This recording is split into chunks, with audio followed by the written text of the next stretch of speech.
in design, development, and manufacturing of braking, coupling, suspension, rubber, and friction products. We manufacture brake systems like microprocessor-controlled brake system, air brake system, electro-pneumatic brake system, axle-mounted disc brake system, bogie-mounted brake system. Escorts Kubota is the first Indian company to introduce in-house developed microprocessor-controlled brake system, or EMCBS, to Indian Railways. EMCBS is a fail-safe system integrated with advanced software and interface with train control units. Escorts Kubota's disc brake system assures the highest level of reliability and performance in today's modern passenger trains, meeting all the operational standards of the customer. Bogie-mounted brake system is a modern high-tech modular system indigenously developed for Indian Railways for use in freight wagons. Escorts Kubota manufactures several types of couplers like semi-permanent coupler, automatic coupler, locomotive coupler, and AARH coupler.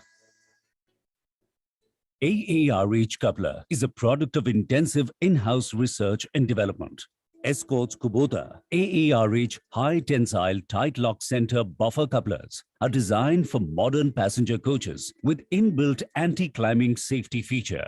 Escorts Kubota provide a wide range of dampers for locomotives, passenger coaches including LHB coaches and metros.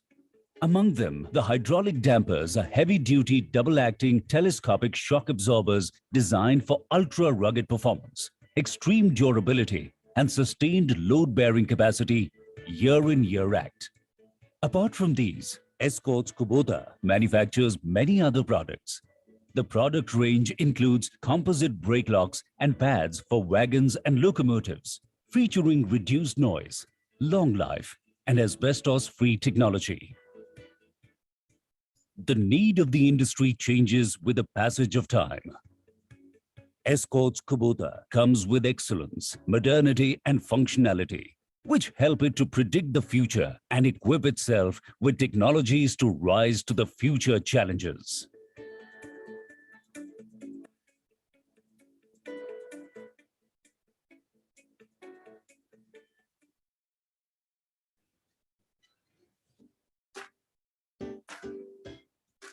IRCON, a Government of India undertaking, is a relentless contributor in furthering the cause of Atmanirbhar Bharat initiative by offering a wide range of engineering and construction solutions from concept to commissioning.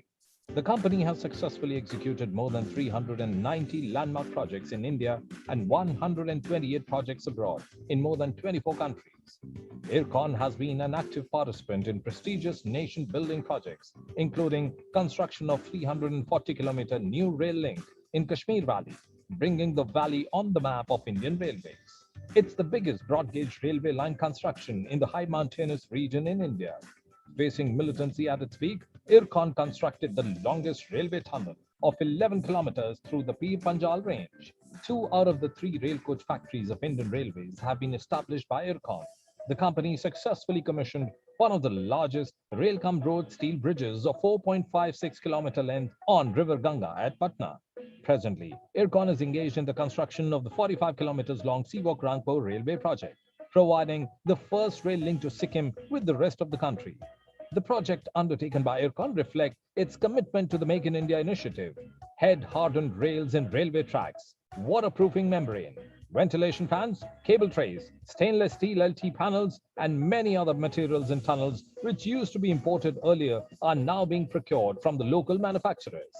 IRCON have trained Indian tunnel engineers with NATM experience, making supervision of tunnel construction possible with Indian engineers.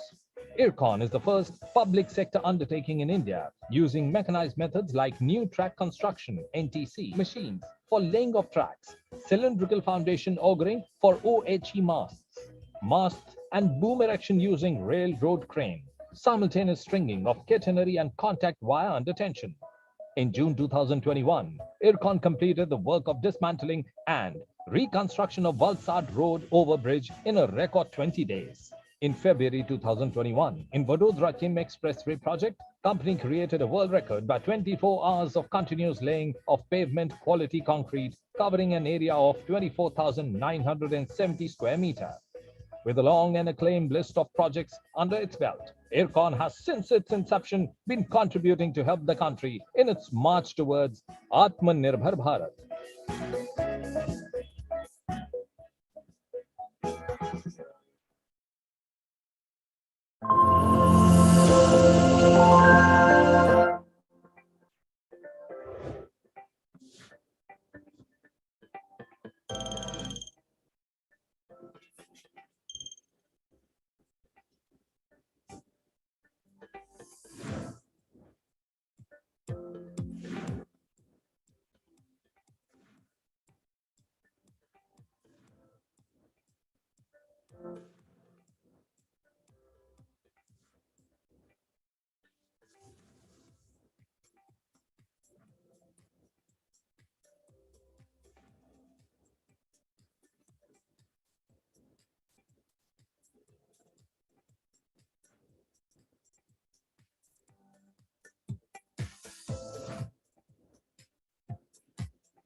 Escorts Kubota Railway Equipment Division witnessed its inception in 1962. The company has state-of-the-art manufacturing facilities totaling an area of over 90,000 square yards and a dedicated team that makes the difference. The group has been operating in diverse fields, namely agri-machinery, construction equipment and railway equipment division. Escorts Kubota's Railway Equipment Division follows the highest levels of manufacturing and testing standards to achieve excellence in all processes. Apart from having a strong R&D center, the company has the ability to manufacture and test products as per the customer's requirements, specifications, and standards. Along with its pan-India presence, the company has a global footprint across Asia, Africa, Europe, and Oceania. The products are manufactured as per the RDSO standards and are fully compliant with UIC and AAR. It is an ISO 9001-2015 company and received coveted railway industry-specific IRIS certification. The range of products is widely used in passenger coaches, wagons, EMUs, high-speed, metro coaches, and locomotives. Sourcing some of the best technologies from around the world, the company has pioneered the introduction of innovative products in Indian railways time after time since its inception. Escorts Kubota Railway Equipment Division specializes in design, development, and manufacturing of braking, coupling, suspension, rubber, and friction products. We manufacture brake systems like microprocessor-controlled brake system, air brake system, electro-pneumatic brake system, axle-mounted disc brake system, bogie-mounted brake system. Escorts Kubota is the first Indian company to introduce in-house developed microprocessor controlled brake system or EMCBS to Indian Railways. EMCBS is a fail-safe system integrated with advanced software and interface with train control units. Escorts Kubota's disc brake system assures the highest level of reliability and performance in today's modern passenger trains, meeting all the operational standards of the customer. Bogie-mounted brake system is a modern high-tech modular system indigenously developed for Indian Railways for use in freight wagons. Escorts Kubota manufactures several types of couplers like semi-permanent coupler, automatic coupler, locomotive coupler, and AARH coupler. AARH coupler is a product of intensive in-house research and development. Escorts Kubota AARH high tensile tight lock center buffer couplers are designed for modern passenger coaches with inbuilt anti-climbing safety feature.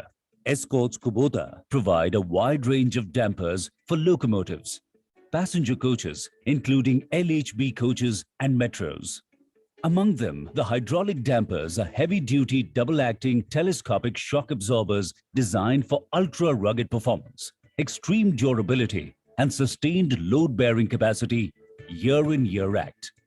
Apart from these, Escorts Kubota manufactures many other products. The product range includes composite brake locks and pads for wagons and locomotives, featuring reduced noise, long life, and asbestos-free technology. The need of the industry changes with the passage of time. Escorts Kubota comes with excellence, modernity, and functionality, which help it to predict the future and equip itself with technologies to rise to the future challenges.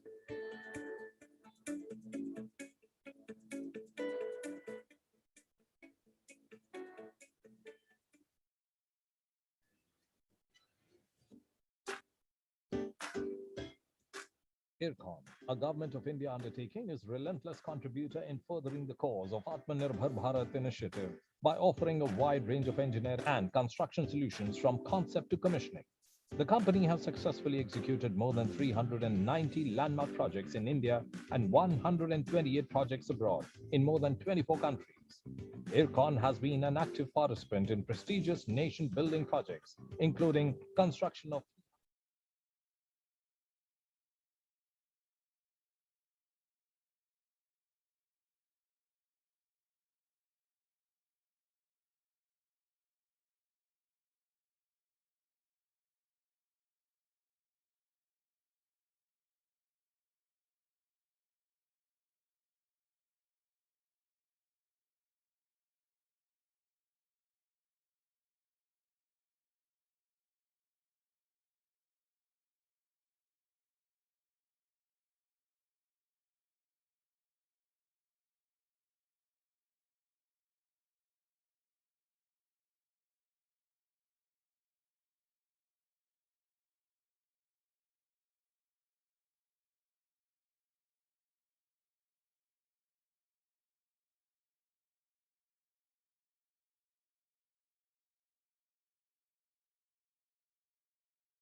Escorts Kubota Railway Equipment Division witnessed its inception in 1962.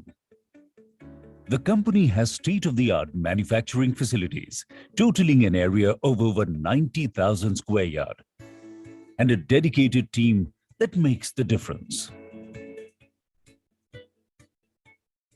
The group has been operating in diverse fields, namely agri-machinery, construction equipment and railway equipment division. Escorts Kubota's Railway Equipment Division follows the highest levels of manufacturing and testing standards to achieve excellence in all processes. Apart from having a strong R&D center, the company has the ability to manufacture and test products as per the customer's requirements, specifications, and standards. Along with its pan-India presence, the company has a global footprint across Asia, Africa, Europe, and Oceania. The products are manufactured as per the RDSO standards and are fully compliant with UIC and AAR. It is an ISO 9001-2015 company and received coveted railway industry-specific IRIS certification. The range of products is widely used in passenger coaches, wagons, EMUs, high-speed, metro coaches, and locomotives. Sourcing some of the best technologies from around the world, the company has pioneered the introduction of innovative products in Indian railways time after time since its inception. Escorts Kubota Railway Equipment Division specializes in design, development, and manufacturing of braking, coupling, suspension, rubber, and friction products. We manufacture brake systems like microprocessor-controlled brake system, air brake system, electro-pneumatic brake system, axle-mounted disc brake system, bogie-mounted brake system. Escorts Kubota is the first Indian company to introduce in-house developed microprocessor-controlled brake system, or EMCBS, to Indian railways. EMCBS is a fail-safe system integrated with advanced software and interface with train control units. Escorts Kubota's disc brake system assures the highest level of reliability and performance in today's modern passenger trains, meeting all the operational standards of the customer. Bogie-mounted brake system is a modern high-tech modular system indigenously developed for Indian railways for use in freight wagons. Escorts Kubota manufactures several types of couplers like semi-permanent coupler, automatic coupler, locomotive coupler, and AARH coupler. AARH coupler is a product of intensive in-house research and development. Escorts Kubota AARH high tensile tight lock center buffer couplers are designed for modern passenger coaches with inbuilt anti-climbing safety feature. Escorts Kubota provide a wide range of dampers for locomotives, passenger coaches including LHB coaches and metros. Among them, the hydraulic dampers are heavy-duty double-acting telescopic shock absorbers designed for ultra-rugged performance, extreme durability, and sustained load-bearing capacity year in, year out. Apart from these, Escorts Kubota manufactures many other products. The product range includes composite brake locks and pads for wagons and locomotives, featuring reduced noise, long life, and asbestos-free technology. The need of the industry changes with the passage of time. Escorts Kubota comes with excellence, modernity, and functionality, which help it to predict the future and equip itself with technologies to rise to the future challenges.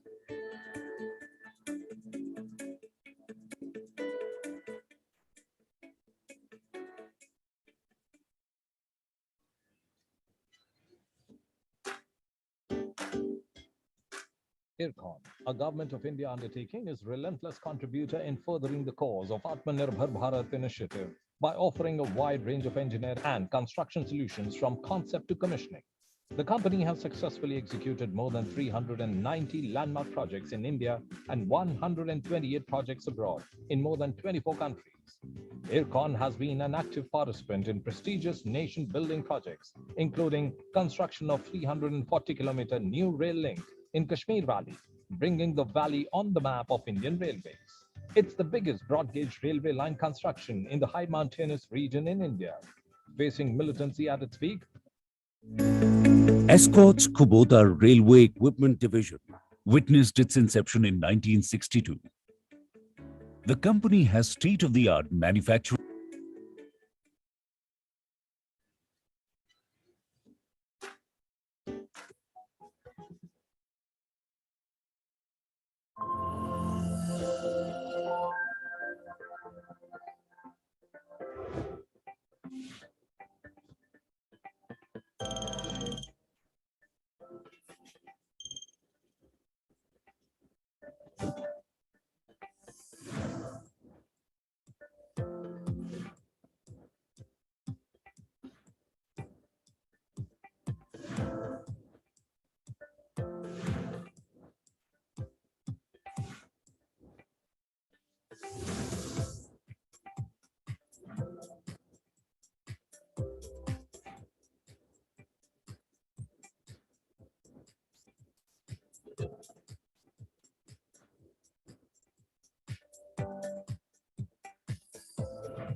Intertwined with an eternal philosophy of affinity and prosperity, India is now one of the fastest growing big economies.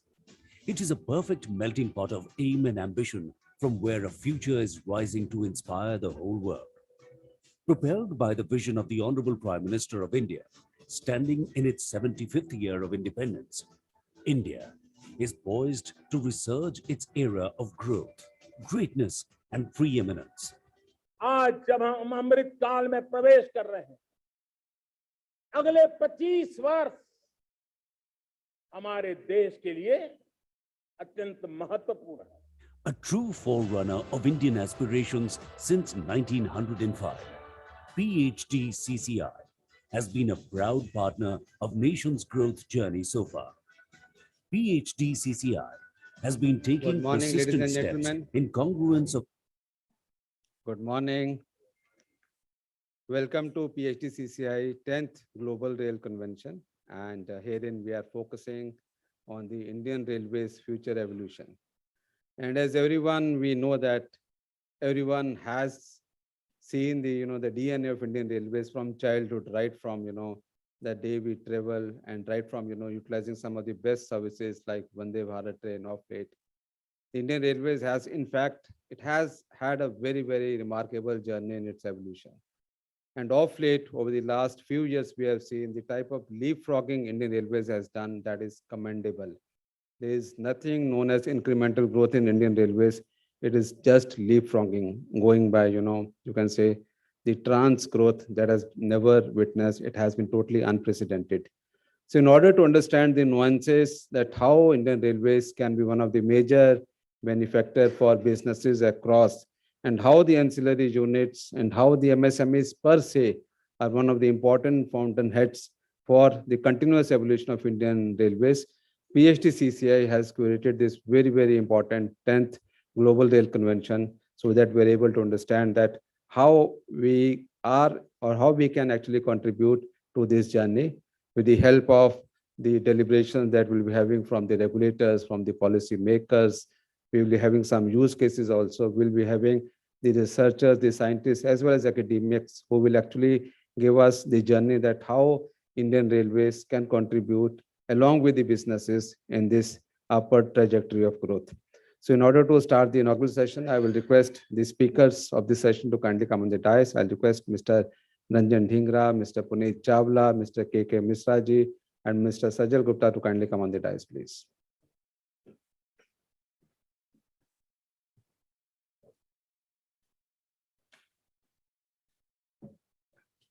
I'll also request Mr. Dinesh Verma, additional member L&A, Railway Board Minister of Railways, to kindly come on the dais.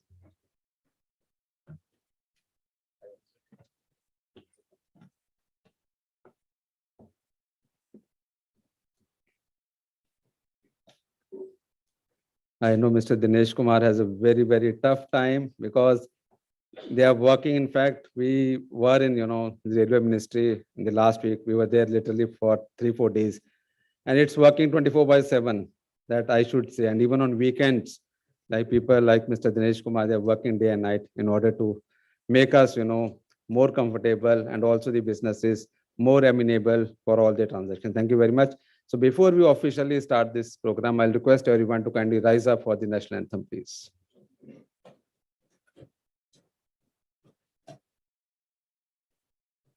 जनगण मन अधिनायक जय हे भारत भाग्य विधाता पंजाब सिंध गुजरात मराठा द्राविड़ उत्कल गंगा विंध्य हिमाचल यमुना गंगा उच्चल जलधि तरंगा तव शुभ नामे जागे तव शुभ आशीष मांगे गाहे तव जय गाथा जनगण मंगलदायक जय हे भारत भाग्य विधाता जय हे जय हे जय हे जय जय जय जय हे.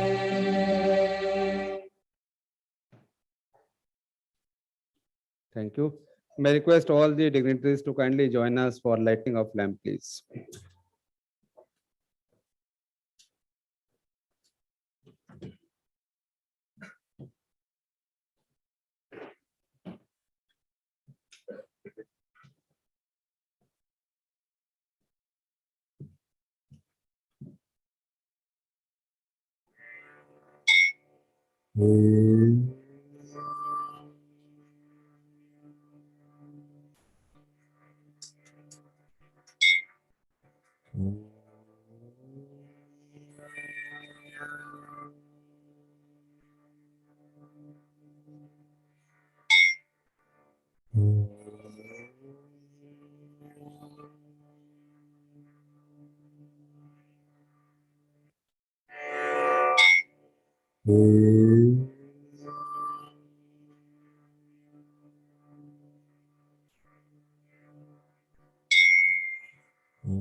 Thank you, sir.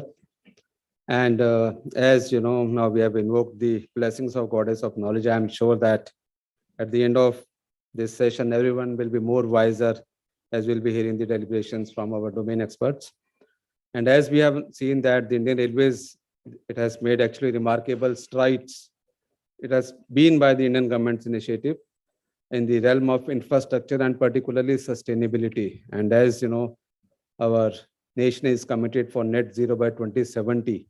Each and every organization, each and every business houses, they have committed a particular year for achieving net zero. And sustainability is one of the biggest agendas of the government of India also. And as we know that of late, we have a new initiative, which is the Hydrogen for Heritage project, as it aims to revolutionize the railway industry by incorporating hydrogen fuel cells as the alternative to diesel engines. So this project actually promotes, clean energy sources with the aim of minimizing harmful pollutants as well as contributing for this carbon mitigation strategy. So a lot of things to discuss. So without any further ado, I will first of all request Mr. Ranjan Dhingra, the co-chair of PHDCCI Railway Committee, to kindly come on the podium and please give the welcome address and the industry perspective. Over to you, Mr. Dhingra.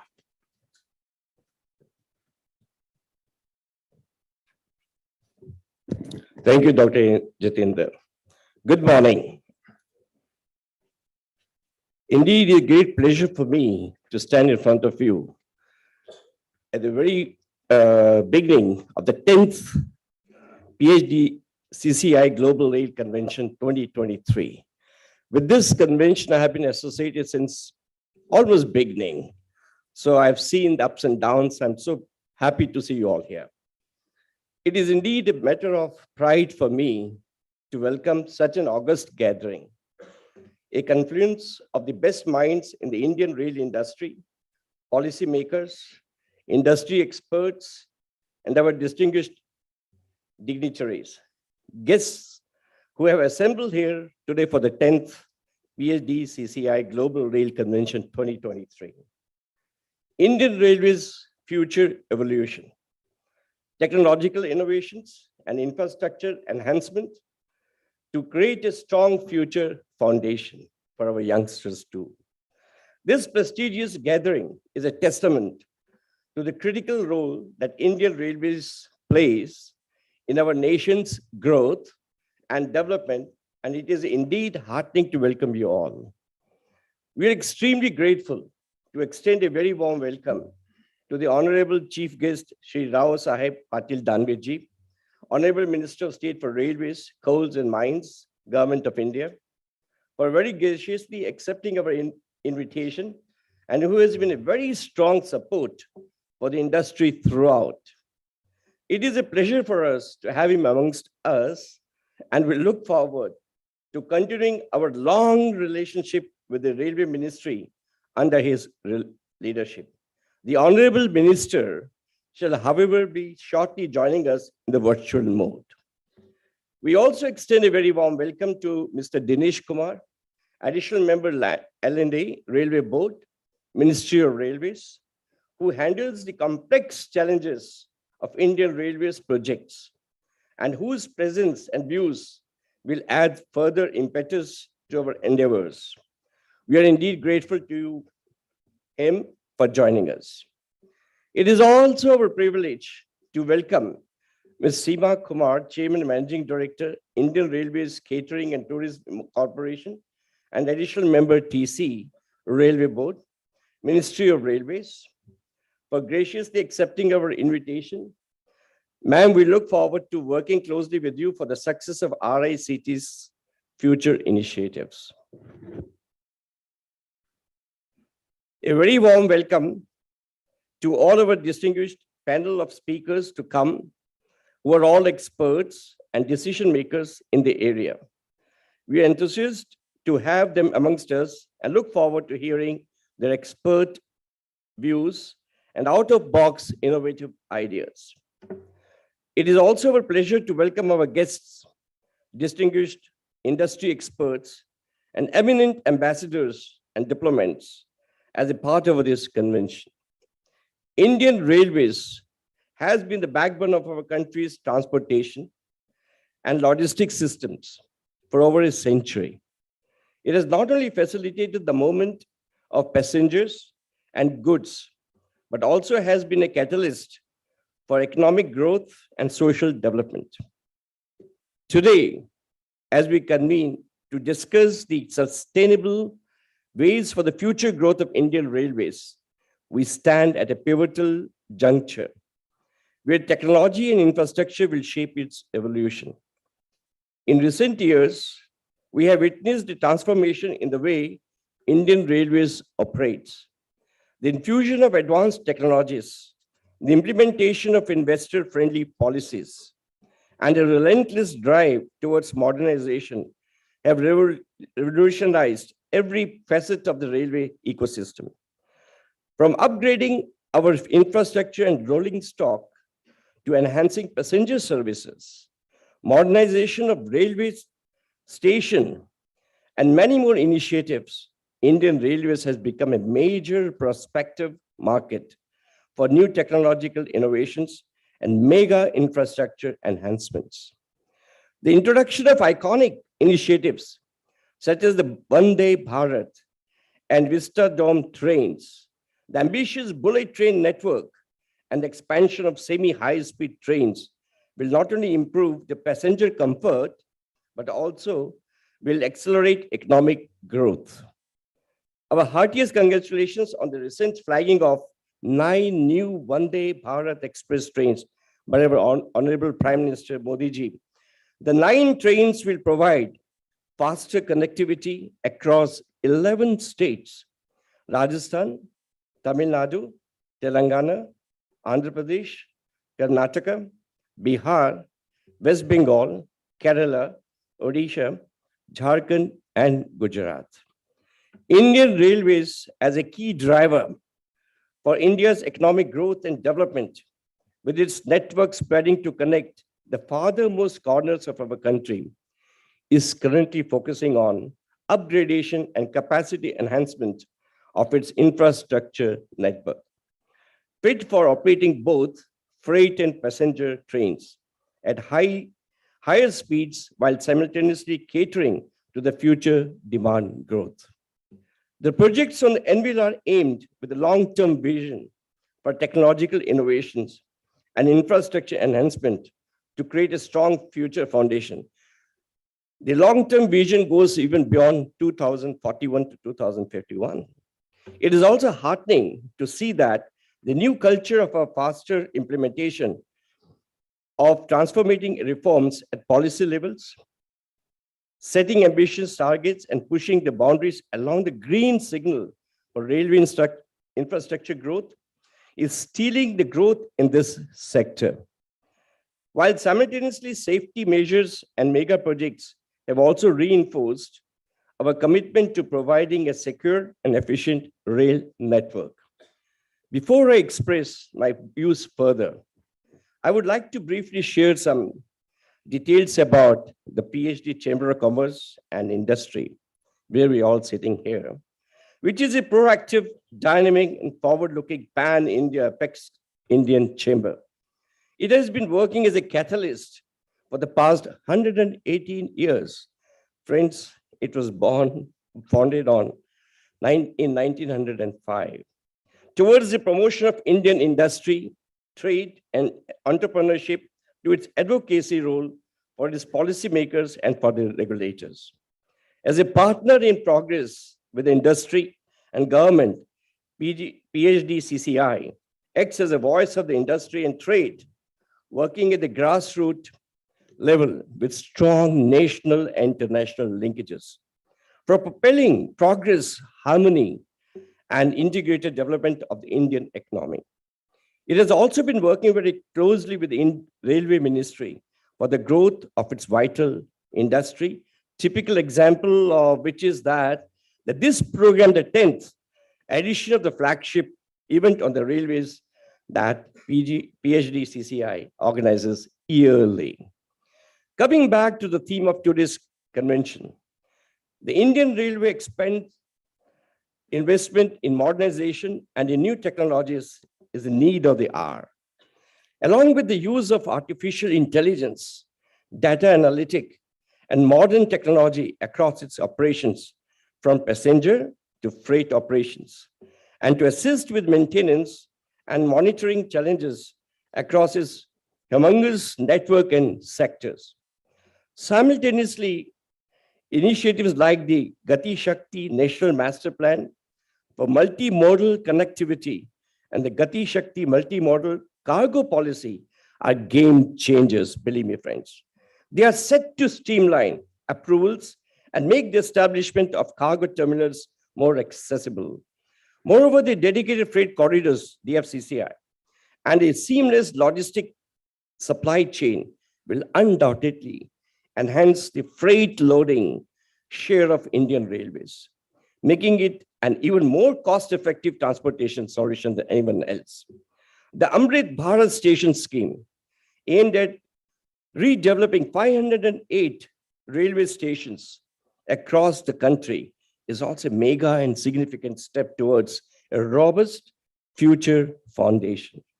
This initiative will not only enhance the passenger experience, but will also create modern world-class infrastructure. Indian Railways has always been adaptive, meeting the evolving needs of travel and transport. The deployment of cutting-edge railway technology and technological advanced transportation systems has opened up vast opportunities to the industry. This convergence of innovation, infrastructure, and vision will not only ensure the railways' continued relevance, but also drive sustainable mobility and fuel economic of growth. Faster completion of the critical mega rail infrastructure projects on the annual, like the dedicated freight corridors, the Indian Railway Station Redevelopment Scheme, the National High-Speed Rail Project, modernization, electrification, and digitalization projects, and other passenger amenities, upgradation projects, modern coaches and trains, along with opportunities for private investment in these projects are of great importance. The creation and creativity, which implies connecting all remote corners of the country via rail, speedy rolling out of the Vande Bharat Express trains, push for Atmanirbhar Bharat, or our game changer. Initiatives, if successfully implemented, on which there should be no doubt at all. The dedicated freight corridor, once fully operational, will prove to be a game changer for India, pegged as one of the biggest infrastructure pushes by the government in recent years.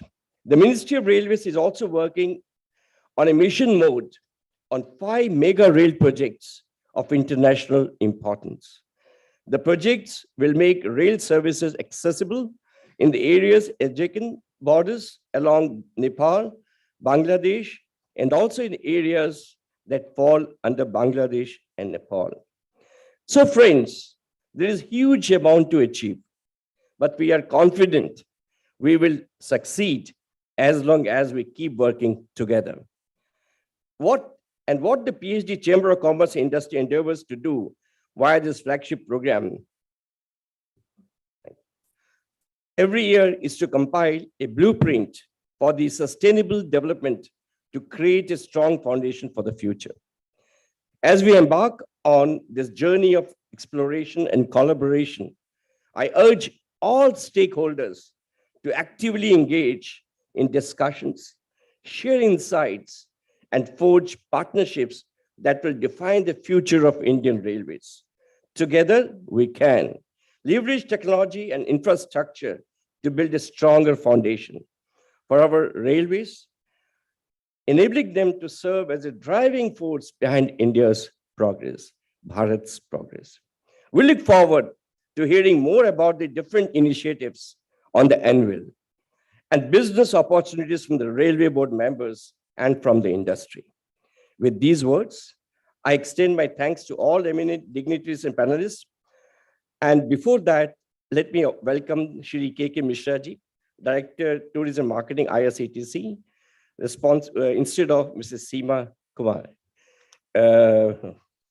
Mistake on my part, which I missed it initially. Thank you, sir, for coming here.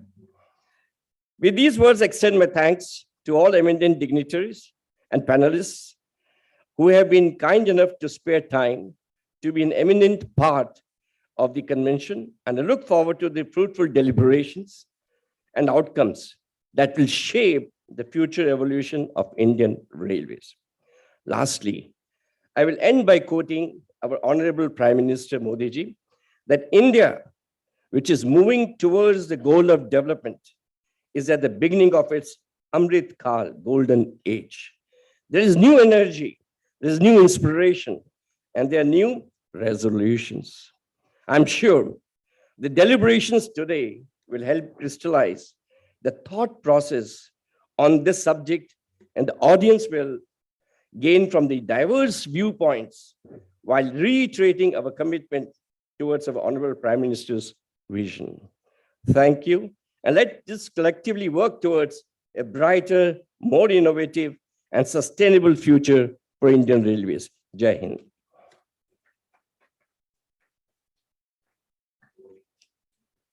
Thank you, Mr. Dhingra, for a very, very enthusiastic speech. And you have also mentioned different schemes, different projects that are in pipeline, and I'm sure that everything will be, done. It will be targeted before time because the speed by which the Indian government is working. Thank you very much for your deliberation, sir.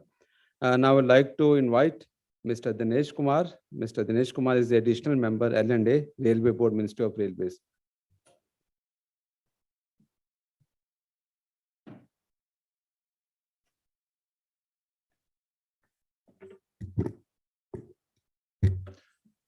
Good morning, everyone. First of all, I would like to thank PHDCCI for organizing this global railway convention. And I thank them for hosting us and inviting us for this interaction on future of railways and planning for development of railways. As you know, Indian Railway is a provider of cost-efficient transportation and logistics system, and it has become a major prospective market for new technological innovations and mega infrastructure enhancements. As train travel develop in a rapid rate, it is also becoming more important for Indian Railway to have a competitive and smooth freight supply chain in order to remain resilient. The amalgamation of advanced technology, implementation of multiple investor-friendly policies, and empowering modernization measure by government in all areas of Indian Railways, from infrastructure to rolling stock, passenger services to railway stations, digitization of railway operation, 100% electrification, track and signaling modernization, Vande Bharat, Vista Dome trains, bullet train network to semi-high-speed train, safety measures and other mega projects are all propelling the nation towards sustainable mobility and enhanced passenger experience and economic growth at the core. Real-time train information system, which is developed in collaboration with ISRO, is being installed on the locomotive for automatic acquisition of train movement timing at the station, including that of arrival and departure or running through of trains. They get automatically plotted on the control chart, which we used to do manually earlier, of all the trains in the control office application. Indian Railway prioritize early completion of railway new line projects, multi-tracking projects. Indian Railway has been working in pursuit of reducing the unit cost of logistics to minimum. Of late, Indian Railway infrastructure projects related with the railway track have been given a massive jump, massive push. As a result, the trend is clearly visible. And during the last year, that is 22-23, Indian Railway along with DFCCIL have completed 5,243 kilometers of new railway lines. Indian Railway embarked upon an ambitious plan of electrification of complete broad gauge network, which would not only result in a better fuel energy utilization, resulting in increased throughput, reduced fuel expenditure, but also saving in precious foreign exchange. During the financial year 22-23, Indian Railway achieved 6,565 route kilometers electrification work. The target set for the current year is again 6,500 kilometers. Until now, we have covered around 92% of our IR track through electrification. The technology improvement, development for modernization of Indian Railway is a continuous process. The various steps taken by Indian Railway in this regard are as far as track is concerned, the maintenance of track on Indian Railway has been revolutionized by introduction of modern track machines, use of technologically advanced machines like high output tamping and stabilizing machine. These machines have enabled Indian Railway to increase the output of track maintenance manifold and reducing the time required for maintenance. The inspection of track have also been modernized by using technologically advanced track recording car, which is faster and more reliable. It has an additional feature of video recording the track components so that it is available to our maintenance engineers on a real-time measure to take necessary step. The life of rail have enhanced with introduction of higher grade steels, higher grade rails as a result, and the quality, the productivity of rail have also increased manifold by introduction of high output rail grinders and semi-specialty grinders, which are being introduced gradually in track maintenance. Modern track structure consists of pre-stressed concrete sleepers, wide base sleepers with elastic fastenings, higher grade 60 kg, 90 UTS and 110 UTS rails, fan shape layout turnout on PSC sleepers, steel channel sleepers on girder bridges is being used while carrying out primary track renewal. Long rail panels of 260 meter and 130 meters are being rolled by our steel plant, thus reducing the requirement of welding the rail, which is theoretically a weak link in our track. Provision of thick wave switch, weldable CMS crossings, use of improved fittings, and ultrasonic testing of rail to detect the flaw have resulted in better reliability. In bridges, we have introduced the bridge management system, a web-based IT application to facilitate 24/7 availability of information such as bridge drawing, design, inspection details, photographs, videos, meaningful analysis, and assessment of progressive deterioration and capacity to carry increased loads. New and modern technology introduced to upgrade the inspection technique of bridges, such as continuous water level measurement, monitoring system, inspection of bridges using drone, 3D scanning of river bed, and underwater videography of the track's bridge structure have resulted in better reliability. Railway have installed continuous water level monitoring system at 305 number of bridges. This system provides SMS alert to railway officials every day in the morning and evening. The rolling stock. Advanced and improved technology like online monitoring system of rolling stock under OMRS and wheel impact load detector, the wild, have been adopted for predictive maintenance of rolling stock. Presently, 25 ORMS and 20 wild systems have been installed and are operational over IR network.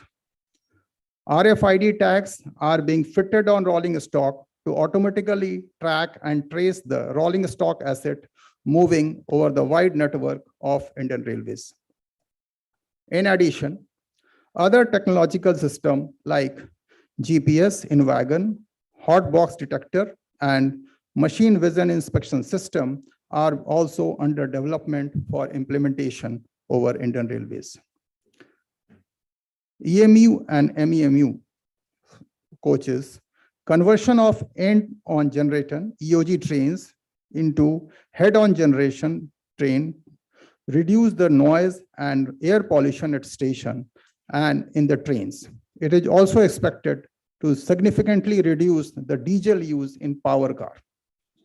Introduction of IGBT-based three-phase technology in EMU, MEMU, Kolkata Metro, and Vande Bharat trains. Vande Bharat Express have modern features such as automatic doors, retractable footstep, onboard Wi-Fi and infotainment, GPS-based passenger information system, roller blinds, and diffused LED lighting. Kolkata Metro and Vande Bharat train rakes are manufactured with stainless steel body car. This will enhance the coder life of coaches. With a view to increase passenger carrying capacity in EMU, air-conditioned EMU with underslung electrics have also been introduced. Installation of GPS-based passenger announcement system, passenger information system in EMU and Calcutta Metro. These passenger information system inform the passenger regarding the next approaching station through audio announcement on speakers as well as through video display on LED screen simultaneously.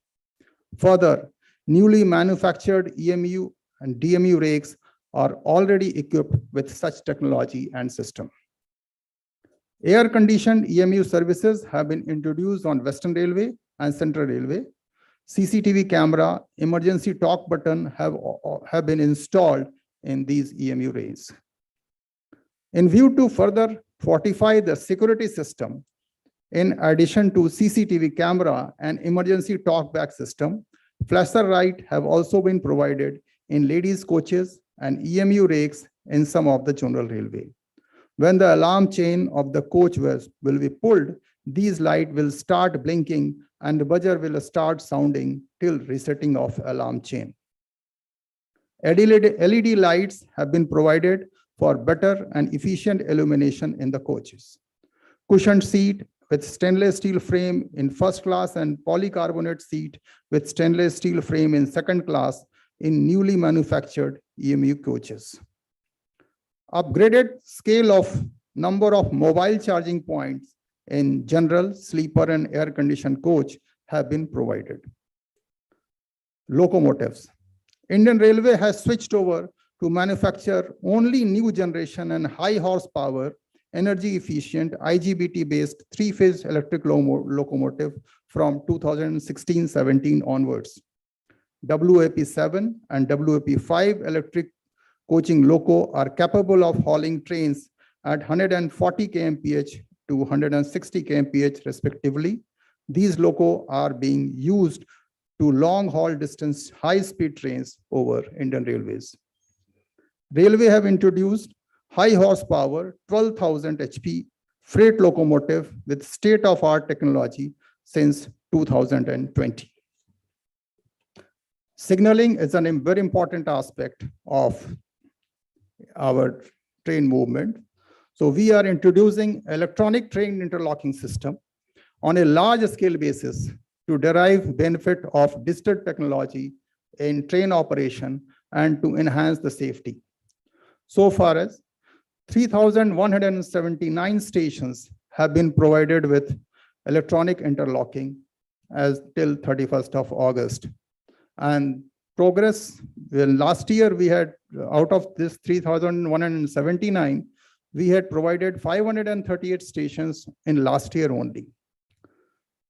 In order to increase the line capacity, without increasing the additional track, to run more train on existing high density route of Indian Railway, automatic block signaling is being provided on a large scale.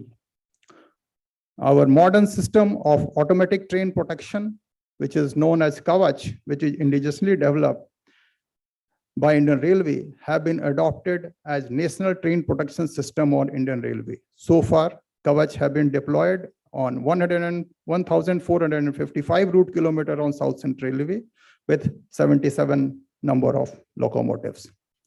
These are some of the brief which IR is trying, and as told by my earlier speaker, Indian Railway is leapfrogging, not giving incremental increase in the capacity addition. There used to be capacity addition in hundreds of kilometers. Now we are providing additional tracks every year in thousands of kilometers. So we are increasing our output by 10 times every year. Thank you. Thank you very much.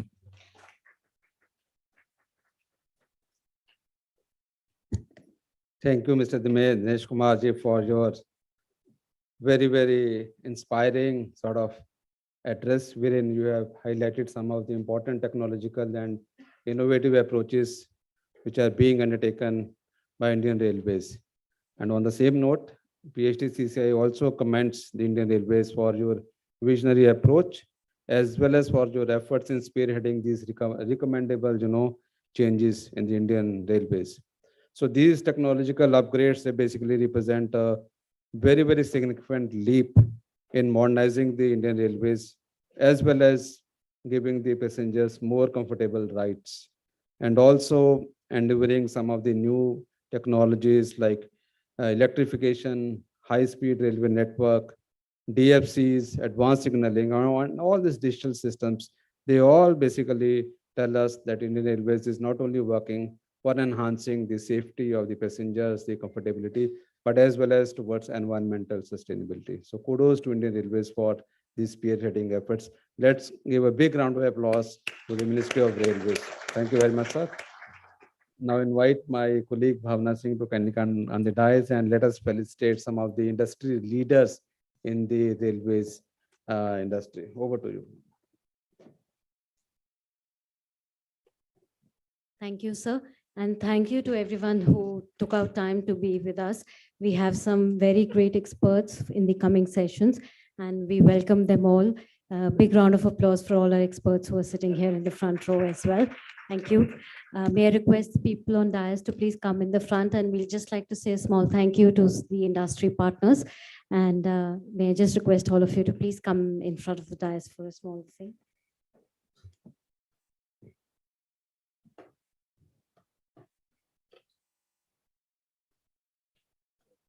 Yes, please. Thank you.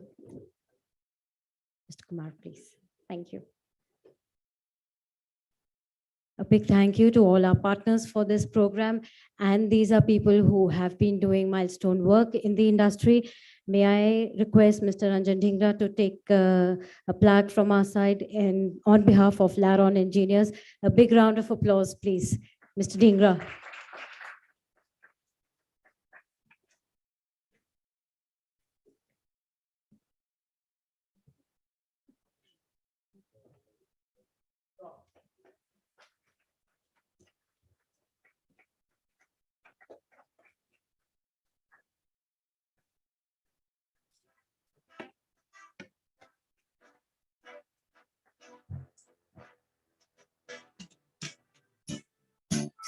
May I request Mr. Abhijit on behalf of Escorts Kubota Limited to please join us on stage to receive a memento from our side.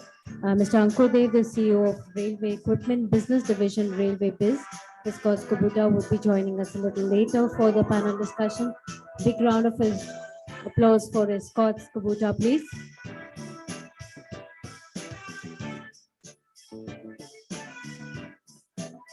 May I request Mr. Arun Kumar Singh, Director, Amazon Transportation Services, and the Amazon team to join us on the dais. A big round of applause for Amazon Transportation Services for foraying into this. Can we have the applause coming, please? Thank you.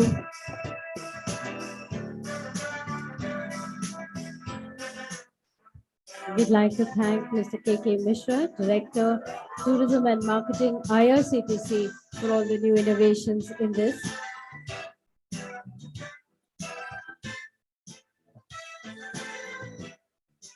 All your luxury trains and all the new initiatives and passenger experiences are all thanks to IRCTC. And we're also thankful to Pippa Railway and Ircon International. Is Mr. Manoj Kumar from Ircon? So we'd like to thank them a little later. I'll request the panelists to please stand for a group photograph.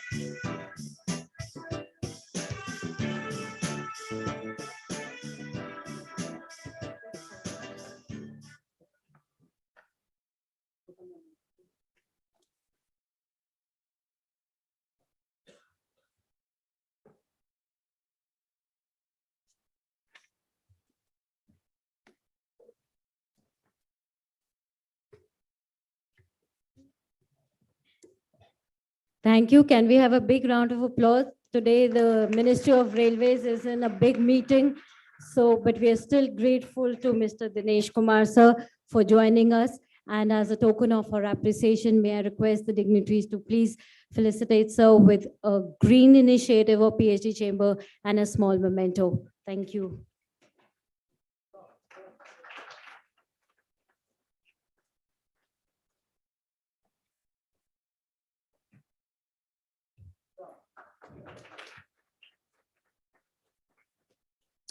And a big thank you to Mr. K.K. Mishra, sir, from IRCTC for joining us for the inaugural session. We have a standalone session with him in which we'll get to know the new initiatives from IRCTC.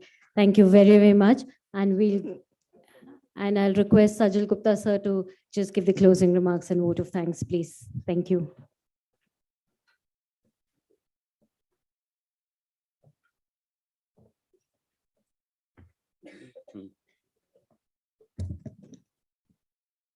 Good morning, friends. I feel privileged to propose the vote of thanks to the august gathering, to the esteemed panelists. It has been a wonderful morning, and I think we were very gratified by hearing all the various developments in the railways. I think railways is at an inflection point. We all know the foreign industry is also very excited, also the Indian industry, and it is the doyens like these which are now heralding the railways into the next era. The speed is increasing, the capacity is increasing, there is a national rail plan. So I think we see a lot of vision and a lot of things getting into the action. So with these words, I think we heard the speakers, the esteemed panelists, and Mr. Dinesh Kumar laid down the various aspects, not only in terms of the civil, but also the rolling stock and everything.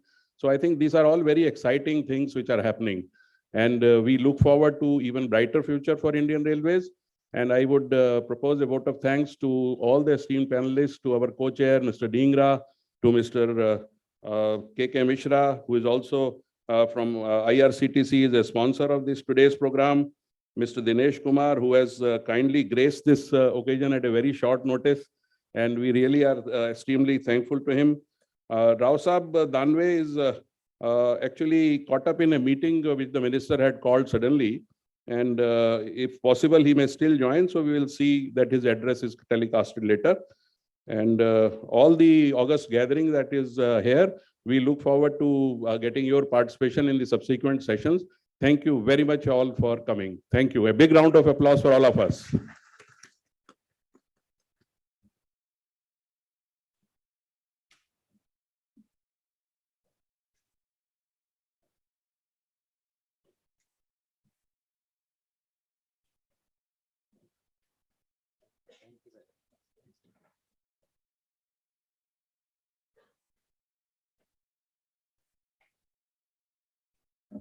Now we have very interesting panel discussion wherein we are focusing on railways as one of the key drivers of PM Gati Shakti National Master Plan.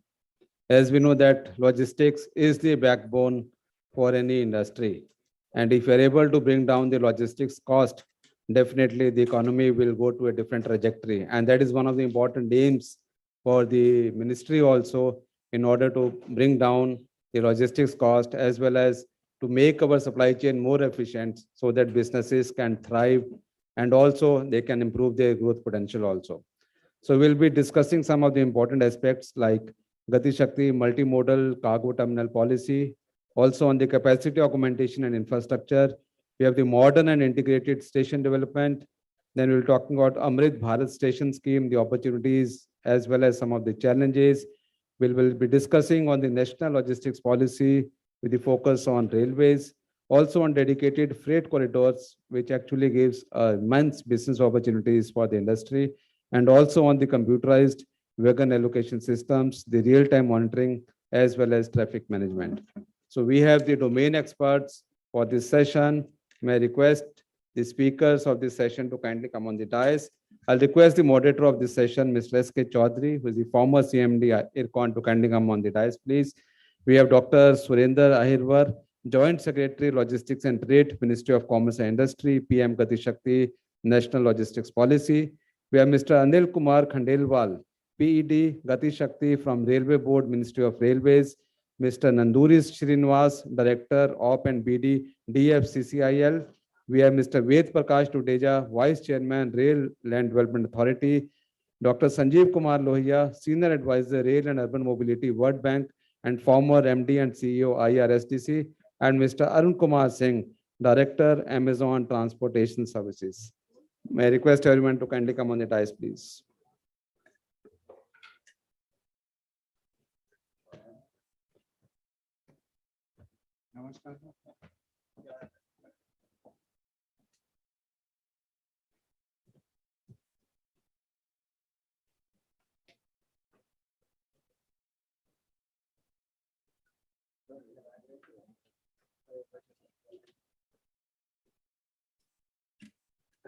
I'll request Dr. Chaudhary to kindly moderate this session and also give the opening remarks for this session.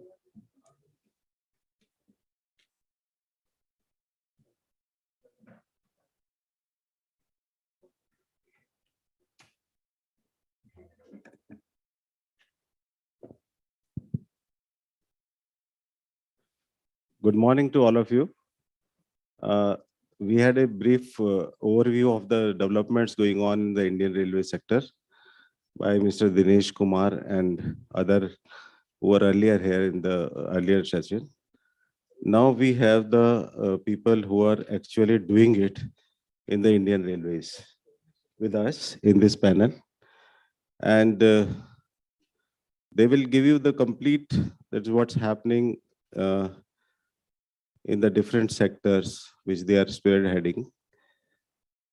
So we'll structure this session in such a way that each panelist will speak for 3 to 5 minutes about the developments being taken up by them in various Indian Railways different departments.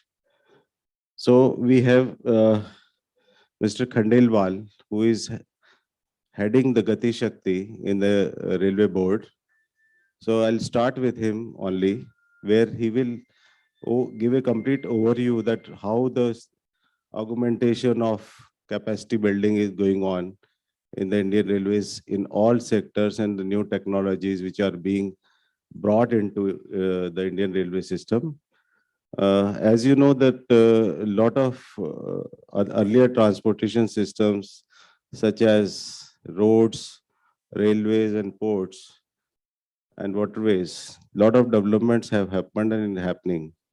Indian Railways was slightly far behind, but now with the present government having the full focus on development of the railways, the change will be noticed and is being noticed. And within a span of next 5 years or 6 years, you will find a tremendous change in the journey, passenger experience and other things. So, Mr. Khandelwal, I'd like to start with you.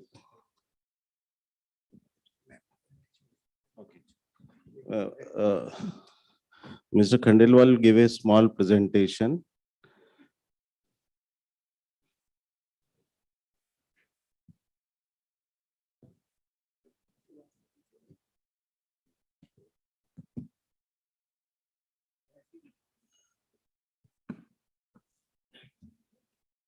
Good morning, all esteemed guests and all personalities on dais. All of us knows that lot has been told about railways by our Kumar sir, Dinesh Kumar sir. Indian Railway is growing with the economy. As all of us knows that we have reached to 5th economy in the world. And for any economic growth of the country, railway plays a crucial role. I had one presentation, but I think it has not reached to them. So we will just discuss. Railway is not only means to travel, but it is backbone of any economy. If we see how China grown, at 2000, in 2000 year, we were just equal in the economy. China and India was almost equal. But after that, railway has picked up very fast in China, and they have reached to 16 billion ton. We are at only, our track has grown very slowly. And we are almost 68,000, and they have gone to 1.5 lakh kilometers, route kilometers. And accordingly, their economy has also grown. So if we have to grow, Indian Railways or logistic arrangements in the country has to grow. Then only our country will grow. The Indian Railway is going through catalytic transformation to improve passenger experience and provide future-ready infrastructure in line with logistic demand of the country.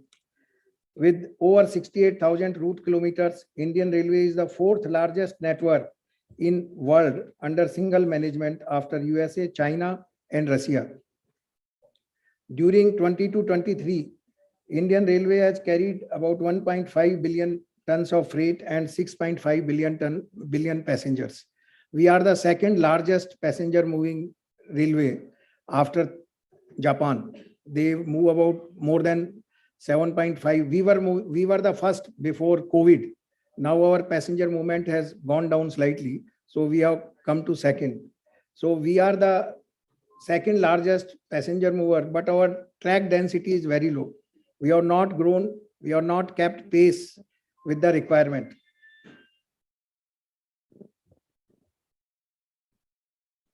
Indian Railway plays a crucial role in connecting production centers with markets and moving the masses across the country at very affordable cost.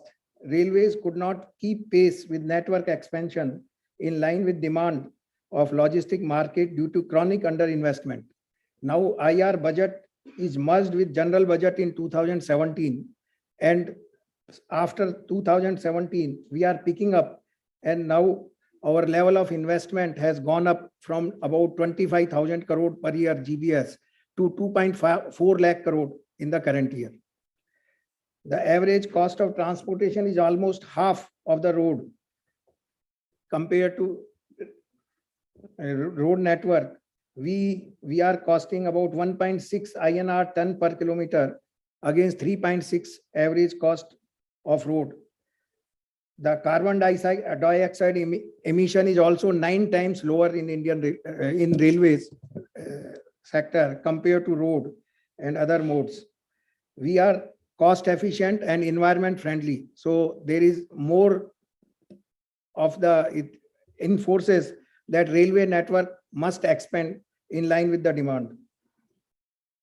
The logistic cost of India is about 14% of GDP compared to 8 to 9% world over in developed economies. There is need to lower the logistic cost to make the product price competitive. Globally, the logistic cost is reduced by adopting more and more rail transport across along with waterways for transportation. The Indian has not grown much in waterways, So the second best, we are about 27% of market share in logistic market. Our target is to grow up to 35% by 2031 and 45% by 2047. For that, Railway has planned a massive investment program. We will be investing about 12 lakh crore in next 10 years in fixed infrastructure and rolling stock program. We have come up with Mission 3000 to encourage our, improve our loading and logistic arrangements. In addition to that, for passenger side, we are going in massive way. You have seen inauguration of 508 station foundation stone on one day. So to improve passenger experience, improving station development, of course, Dudeja sir will talk in detail about station development scheme. We have started on 1309 stations improvement to give better experience to the passengers. And we are going for Vande Bharat trains. Yesterday also 9 trains were inaugurated. And to match the passenger experience with world-class experience. In the same way, in freight direction, we are developing our track to cater with the demand. We are planning about to add about 40,000 kilometers of network in next 10 years. And for that, investment programs have been planned, cabinet notes are in progress, and huge opportunities are there in Indian Railways. We are going for automatic signaling 2x25 our OHE so that we can carry the trains at faster speed, and development of locomotives and all Dinesh Kumar sir has already told. To fulfill all these things and put our infrastructure development on fast track, the Indian Railways has started our exclusive Gati Shakti Directorate. Earlier, we were working in departmental manner, our engineering, electrical, S&T, signaling, traffic. Now all the 8 departments are working at one place. Earlier, file used to go to each department, then from top to bottom and then up, then to next member, then top to bottom and then up, with all comments will come and then they will go to field, it will come back and then take lot of time. We used to say earlier, if you don't want to do the work, send it to board. Now the things have changed. All the departments sits together, from silos working to we have started team working in Gati Shakti Directorate. We sit on a table, our field units are on VC, and we clear the things very fast. The time of sanction of the projects have reduced tremendously. In last 3-4 years, we used to sanction 5 projects, 6 projects, 7 projects. Last year, we sanctioned 70 projects. And this year, we are already gone up to 52 projects. So time of sanction of projects have been reduced, means decision-making time has reduced. Thereby, the project development is going with faster speed. Last year, we have done maximum delivery of projects. Earlier, we were doing 3,000, 2,000. Last year, we have done 5,300 kilometers. So almost double. And for just statistics purpose, first time we have added track in Indian Railway more than Chinese network. They added last year 5,000 kilometers. We added 5,300 kilometers. This is the first time in the history. Earlier, otherwise they were doing 8,000, 6,000, and we were in the range of 2,000 to 3,000. So railway has picked up the speed, and we hope to take it in the same speed further ahead. Station development, he will be talking, and then we look forward towards industry to join with us and take the country forward, take the economy to 7 trillion and then to 32 trillion by 2047. So this is the right time. Sahi samay hai. Let us join together and move forward to develop our country. Okay, thanks. If you want, I can go through if there is a time. It will take at least 10 minutes. I think our slot is very limited. If you can just, I will just say that how railway has gone from 34 kilometers to 68,000 kilometers. and steam loco to Vande Bharat locomotives. As I explained, our market share was 80%. We have come to 35% because our investment was not in line with the demand. And we have the lowest track density, although we are second highest passenger moving railway and fourth largest traffic moving railway. But now if we see our investment is picking up, these are the overview what we have done in the past. This is compared to all top five economies. If we see, we are the second highest traffic moving, passenger moving, and fourth highest, but lowest track density. In spite of lowest track density, railway is able to move more and more traffic. Our economy is growing. With growing economy, we need logistic demand. Economy is directly connected with logistic arrangement in the country. Our logistic cost is more, 14% of the GDP compared to all other developed countries. We need to reduce it. To reduce, we have to increase the rail share, and to increase the rail share, we have to develop the infrastructure. It is a environment friendly system. If we see, we are the lowest cost and environment friendly system for transportation. The logistic market will go to 8,465 million ton by 2030. We are making all our infrastructure in line to take care of this and improve our share to 35%. I just gave you example. China, we were equal with China in 1990 to 2000. And now where we are and where China has gone.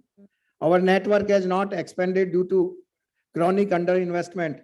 They spent, and then they are now $18 trillion economy, and we are at $3.2 trillion economy. So it has a relation. If we grow, the economy will grow. So these are our strategy, how to proceed further. We have to increase our speeds and loading.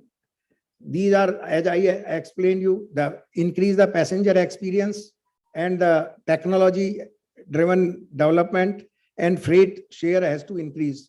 We are planning our infrastructure investment to remove all these areas and come up with, this was the development of Gati Shakti Directorate, all 7 departments working differently in silos, now working in team. We have started even in the divisions, the same Gati Shakti Directorate, taken certain initiatives, gave power to the field units to put the infrastructure development on faster pace. These are the how we have used the Gati Shakti portal for our infrastructure development. These are the way we used to plot and plan. This is Mission 3000. Whatever we have not only planned infrastructure expansion of about 40,000 kilometers. We have our policies, locomotives and wagons. All introduction is being planned. There is a lot of scope. Lot of work, automatic signaling, 2x25 OHE. We can, how we have, what was the result of Gati Shakti Directorate, how much we were doing earlier and how we are doing. 768, 57 projects, surveys, now we are about 450. So faster decision making has facilitated faster sanctioning and execution of project. This is project execution. 2,900 has reached to 5,200, almost highest figures we have reached. Earlier we were doing about 4 kilometers per day. Now we have reached to more than 14 kilometers last year. So this is the way our pace of delivery has increased. This is a station development. This will be explained in detail by Dudeja sir. He will be discussing the subject, but we are doing 1309 stations and spread it all around. So these are the some photographs, but sir will explain you in detail. And these are not only photographs. The works have started on most of these stations. These are the works in progress. I am just skipping. These Vande Bharat already we have spoken. One station, one product. To encourage our local artists, local arts, every station we are giving one shop to the local people for not only encourage their business but to encourage those products. This is our Bharat Gaurav trains. These are the pace of construction, how we have gone up, electrification and all. These all we have discussed. These are some important infrastructure projects. So DFC will be dealt by our boss. He is available, Srinivas. So these are high speed. We are going in big way. Now work is going on well, and we are likely to have a trial run in 2027.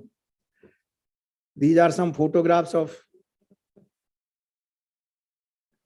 This is some other corridor. This is DFC. It will be discussed by Srinivasji. We will complete all DFC except some 100 kilometers in the current year.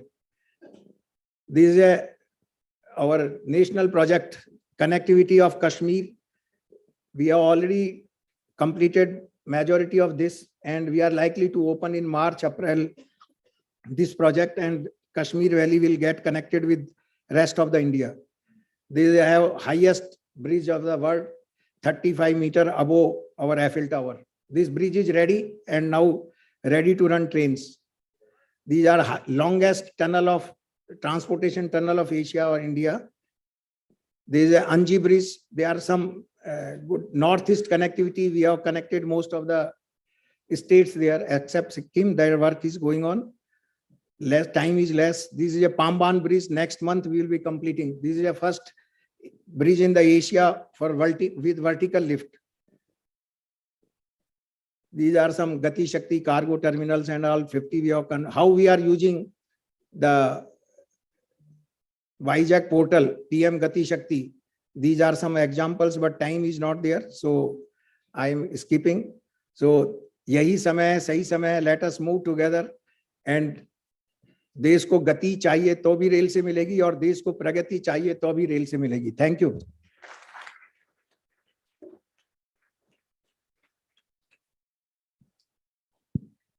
Thank you, Mr. Khandelwal. It's good that with the present government, a lot of things are being changed, as well as working of the railway board, as you said, that department has gone. As PM says generally that perform, reform, and transform or vanish. So the time was there that we had to change our things and in the right direction. So we have with us now Mr. Dudeja, who is heading Rail Land Development Authority. Rail Land Development Authority is doing the station development as well as exploitation of the railway land for making modern colonies. I would request him to give an overview of the RLDA and the activities in the railway station, new railway stations which are being developed by RLDA and under the Amrit Bharat railway scheme, which has been announced by the Prime Minister recently. Who is responsible for what and how these will change the passenger experience when he enters into the railway station. Thank you.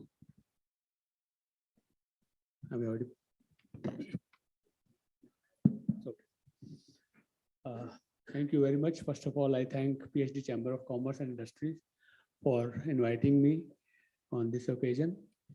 Thank you, Jyoti Saab. A brief introduction what RLDA is. Some of you may not be knowing. I hope all of you have heard of RLDA. Rail Land Development Authority was constituted in 2007 under amendment to Indian Railway Act, and it has been in existence for last over 16 years. But action which is visible now, it's for maybe last 4, 5 years, 6 years. There were initial times when we were working with rules, regulations. As you know, authorities' rules they take time to make rules and different procedures. So RLDA is handling the commercial development of surplus railway land across the country. We have got our corporate office in Delhi, and at present we have got regional offices in most of our major towns of the country like Mumbai, Calcutta, Bhubaneswar, Lucknow, Ahmedabad, Surat, Nagpur. We are into station development, we are into colony development, as Chaudhary Sahab told. As you know, railway has got land parcels across the country in most prominent locations in the cities, and they remain unutilized and they are prone to encroachment. So, as a result of the experience of this handling of land, as the most difficult asset to be handled, Ministry of Railway decided to come up with this authority with the special mandate of commercial development of railway land. Our colonies are in most of the cities. We are in the heart of the towns, and our colonies are 90 years old, 100 years old, and spread into a small single-storied, double-storied buildings, and very dilapidated conditions, not even able to repair or renovate them. So again, this mandate was given to RLDA that you should use the excess FAR available in these colonies and commercially monetize that extra FAR and go for high-rise colonies. We are at present having about 100 colonies with us, and out of which 15 we have already awarded to our developers. And work has started in 4 colonies in the country, like Guwahati, Sikandrabad, Bhopal. So, some colonies we are developing ourselves, like in Gorakhpur, we are developing under EPC contract, we are developing the colony. We are having multifunctional complexes where these buildings are multifunctional buildings with some permitted kind of business which can be done there, right in front of the stations, where in the, earlier when station development program was not there. So we were providing some passenger amenities without incurring any expenditure by railways. Developer were given the land to develop the MFCs with some shopping complexes and some budget hotels, which would give passenger amenities without any expenditure by railways in the circulating area. And it was these complexes are used by not only passengers but by the city people also. Now, coming to station development, as my colleague Mr. Khandelwal has already covered a lot of things, just to avoid the repetition. ABSS scheme has been announced by the Government of India. In fact, we have been discussing station development for years and years, but things were not happening. As we have seen in PPP, we could develop only 1 station, and in EPC 1 more station. And I would say father of both the stations is, I will write available here, Mr. Lohia. So both the stations, credit goes to him that these could be developed. But all said and done, the speed was very less, and the expectations of the country are very high. So Government of India, under the guidance of Honorable Prime Minister, decided that we should develop more stations with government funding. So Amrit Bharat station scheme was announced with 1,309 stations, out of which 508 have already, foundation stone have already been laid. The idea is, as you know, stations were initially provided mostly outside the cities, and where a lot of free land was available, their stations were provided. But over a period of time, the towns developed on both sides of the stations, and these stations became barrier between the 2 parts of the cities. So instead of connecting this city, whereas we are connecting one city to another city by the railway line, but the stations became barriers between 2 parts of the same city. And as we can experience in most of the cities, even real estate market, real estate values, prices, they are quite different on 2 sides of the stations. So idea is to integrate the cities, to develop new city centers, where not only passengers, even the common citizens of the cities, they can come and enjoy the ambience of those stations. There should be everything should be available under one roof. There will be retail available at the stations. There is cross connectivity between the station, integration of different modes of transport. If metro is there, metro is getting integrated with the railways. Bus stations are provided very near to the stations. Wherever we are developing our stations, we are having bus facilities very near to the station. Taxis and cars are obviously being sufficient parking spaces are provided for them. Autos are there. Even the electric charging stations are being provided at most of the stations. Like in Delhi, we are providing around 100 bays of buses under the multimodal hub itself.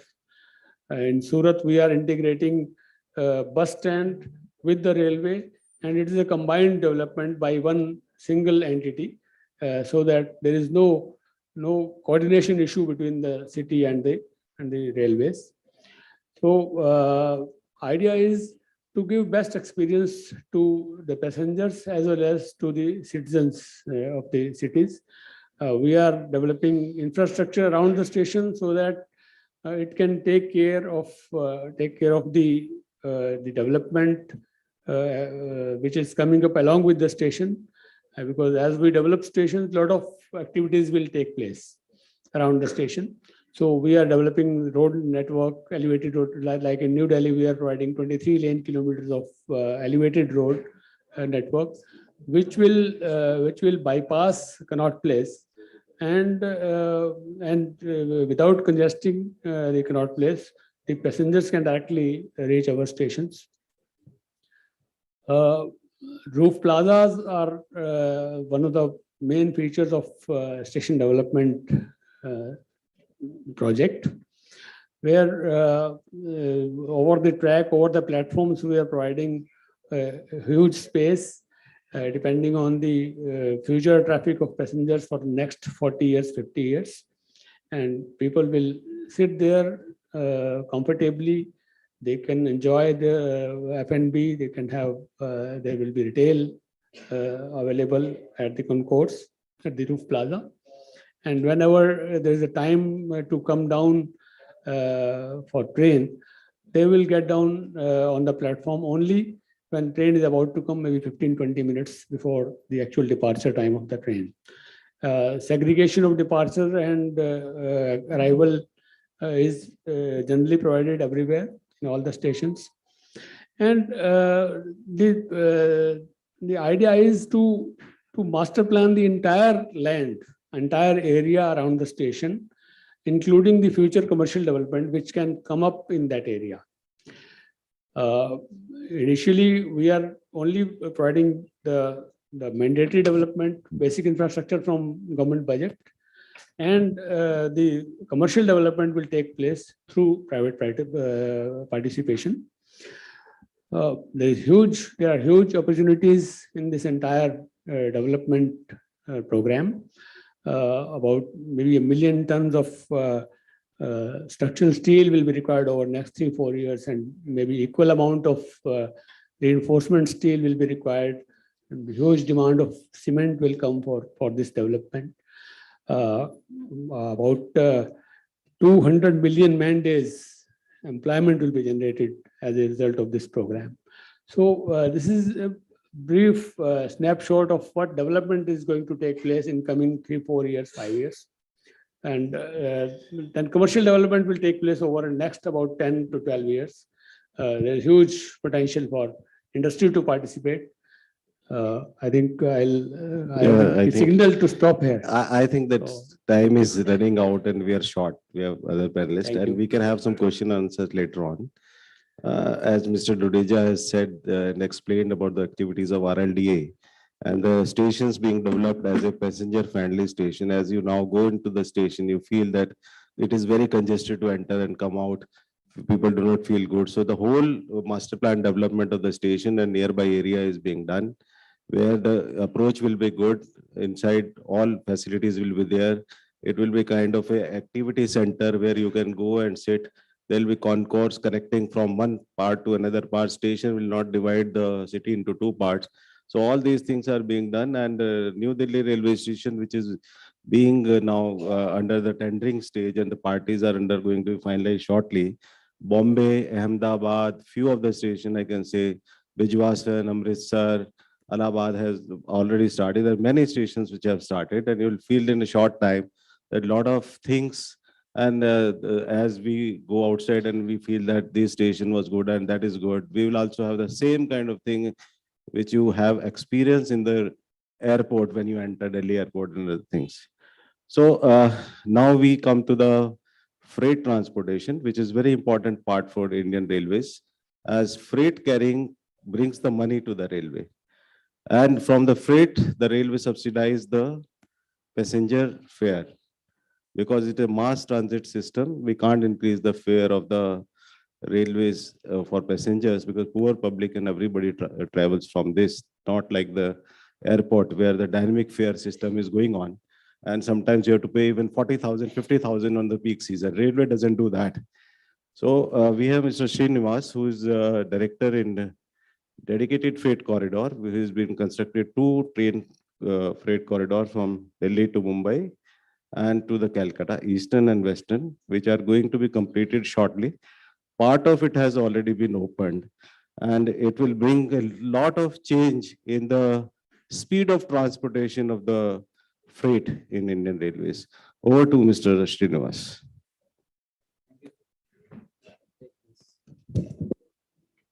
Convenient standing and delivering anything. Good morning, everybody. Basically, dedicated freight corridor has been the iconic project which has been started by the Indian Railways. Traditionally, most of us here belong to the railway family and railway concerned people. The most irritating thing about railway transportation has always been that people are accused of being a malgadi. The behavior of the person is also given malgadi type. Freight train is always associated with slow, uncared, and left alone, and always lagging behind. I was a young traffic officer when I joined in Indian Railways, when I joined in Vijayawada. It used to be irritating to see that we were not able to move the freight trains because there is preponderance of express trains which takes the same track, and the control is always interested in running the express trains. It is obvious. And there is very little time left for the goods trains. And at that time, my friend Mr. Khandelwal used to come and say, I need the block to maintain the track. So we used to have very limited time available. But then that was the time when we used to see freight trains have to take some sort of we have to run them fast. It was always a dream to run the freight trains faster. But you can't get faster speed, average speed, if you are moving from point to point in fits and starts. So when the opportunity came, dedicated freight corridor has been conceived by the Indian Railways. And why I'm telling you this story is because of the transformation which was required for the country is in terms of logistics. People as well as goods have to move at faster pace. Now time is the essence. When we look at it, the average speed of a goods train in Indian Railways happens to be in the range of 20 to 25 kilometers. That is, when you move from A to B, the average time taken is only in the range of 20 to 25. Now let me throw this statistics. Our average speed on DFC is in the range of 60s. What it has transformed is that earlier, I used to work as an executive director in NTPC, chasing my coal trains for NTPC plants. For Dadri plant, from the loading point, it used to take about 4 days. Can you believe how much time it takes now? Hardly 1.5 days. What it has transformed, what it has resulted in, is that Dadri plant, which was struggling and always maintaining a mandatory 21 to 25 days stock, can now manage with 3 days stock. How many of you recollect last year, April time, newspapers were proclaiming dark days for Delhi because Dadri power plant and nearby power plants were all struggling with power, stocks, inadequate stocks in the powerhouses. I remember the that headlines in one of the newspapers, inadequate stocks in the powerhouses predict gloomy days for national capital region. We took a challenge that can we see that these trains will move. 350 kilometers of the section was operational at that time. And it used to take 18 hours for Indian Railways at that time to cover that distance. Can you believe what was the speed at which we have moved? We moved at 70 kilometers for all these powerhouse rakes. And the average time taken was hardly 6 hours. We started doing this transformation. Now, I can just tell you what is in terms of money matters, what is the savings that it achieved for DFC controlled or DFC reached powerhouses, those powerhouses which are in the ambit of DFC and those powerhouse rakes which move on DFC, what is the thing that has been saved? We have saved 44% of the transit time. That's in transit time. And if you convert that transit time in terms of the wagon days and the resultant financial implication, on daily basis, we are saving 15 crores of money for Indian Railways in terms of the wagon days and their cost associated. That's a whopping 4,000 plus 4,500 crore plus in a year. We are just looking at this in what way. Everybody talks about reduction of logistics cost and everybody says reduce the freight rates. Logistics cost is not dependent only on the freight rate. We have speeded up the supply chain. That has resulted in time value and inventory value, which is giving immense benefit to the associated. In addition, we have brought in a work culture change. Traditional working of the Indian Railways has undergone a tremendous transformation because now the crew beats have changed and the way the stock moves has changed. There's a tremendous realization in Indian Railways to upgrade the maintenance facilities.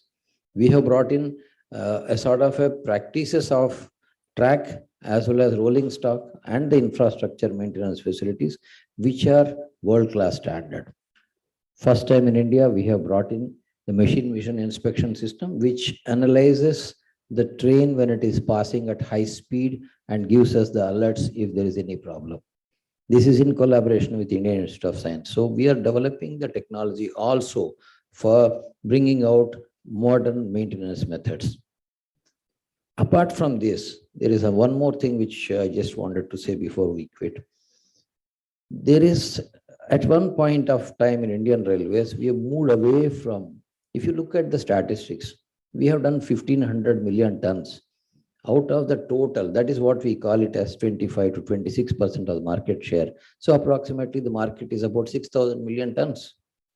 So there is a blue ocean out there, 75%, which is not within the railway's grasp. We are now looking at that green ocean, that blue ocean. What is it that it is shackling Indian Railways is two. Like our caste system in the society, we have got the rate system, class system. So every commodity is classified according to that rather than the carrying capacity or the wagon type.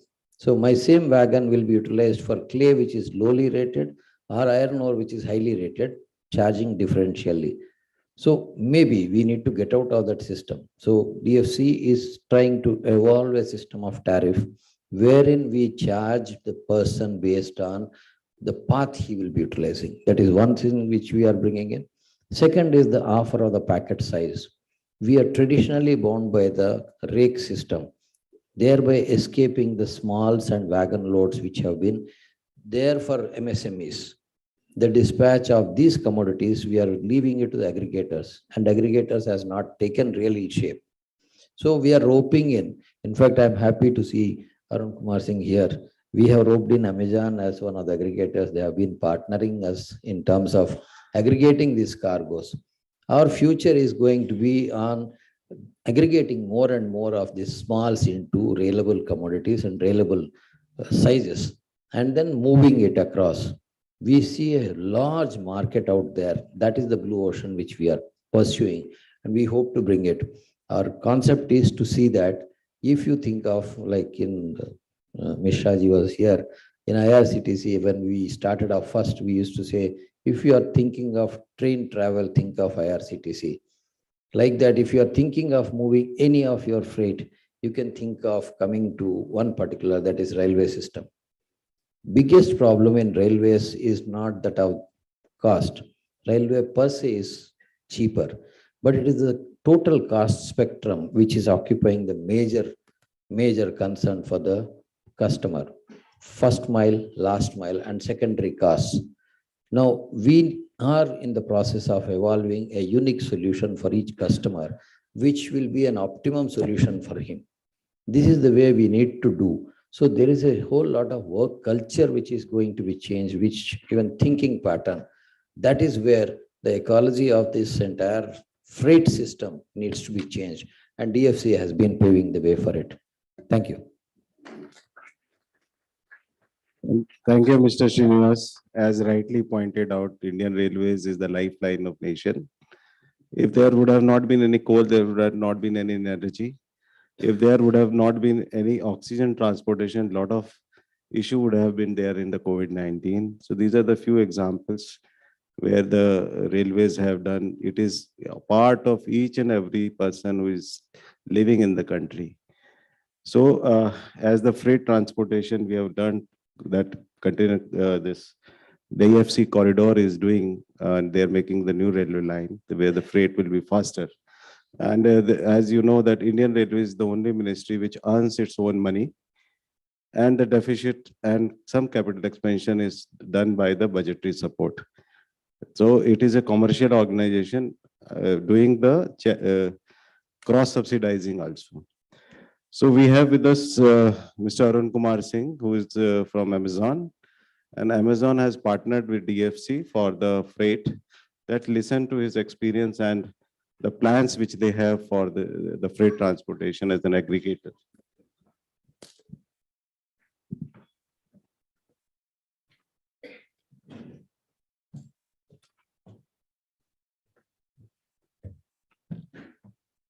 Good afternoon, everyone. I am Arun Kumar Singh, Director, Amazon Transportation Services. Thank you very much for inviting me. I'm grateful for the opportunity. I would firstly like to take a moment to extend my warmest greetings to all eminent business and government leaders. I would also like to congratulate government on first successful year of launch of National Logistic Policy. The objective of the policy and the efforts undertaken by government under the leadership of Honorable Prime Minister Shri Narendra Modi is absolutely encouraging.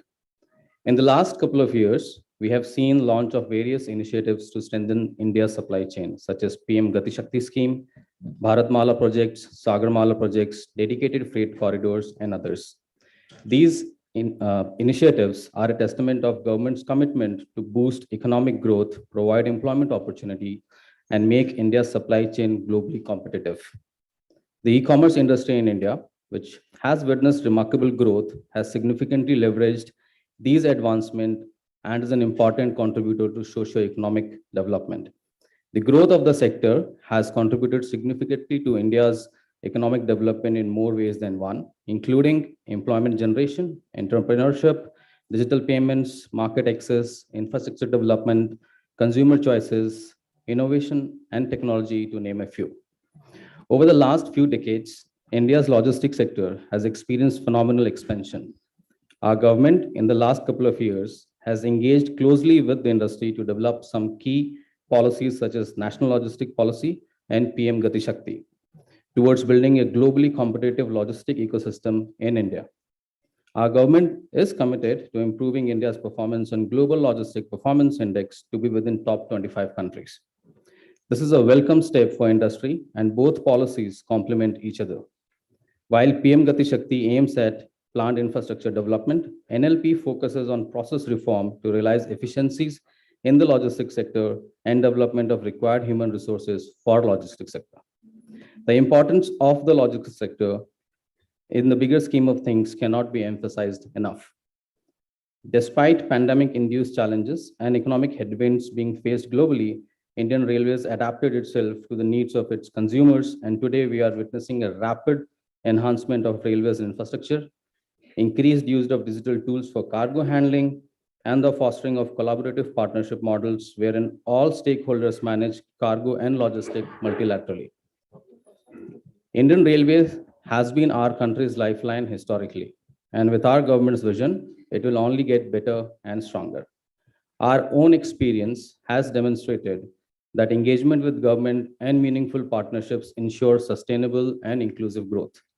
We are aware that Railways has adopted an integrated approach for a green environment and plans to become net carbon zero emitter by 2030. This resonates with our own sustainability commitments, and we are hopeful that we'll be able to make it together. We started engaging with the Indian Railway back in 2019. At that time, organized e-commerce shipment movements weren't the norm. It is because of Indian Railways support, innovative thinking, and progressive approach that Amazon has become the first e-commerce company in India to carry parcel wagons. I'm proud to say that one-day and two-day deliveries on rail are an India-first initiative for Amazon with no global precedence. When we started, we were operating on 2 lanes in 3 cities with 2 trains. Today, we serve one-day and two-day deliveries in 116 cities, and Amazon loads are moving in more than 100 trains.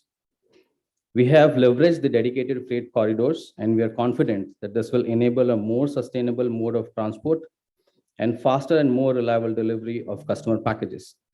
We have already started operations on the dedicated freight corridor on the 659-kilometer long Rewari-Palanpur route. As the DFC network grows over the next few years, we will add and utilize new routes and capabilities. Industry has benefited significantly from the efforts undertaken by the government, and we are excited to explore the possibilities of further increase the usage of railways for parcel freight delivery.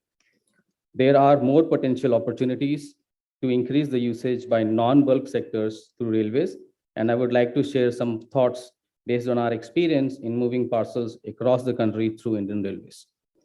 Traditionally, railways have focused on movement of bulk industrial goods such as cement, coal, etc. Parcel loads form a minor part of the overall volume generated for railways.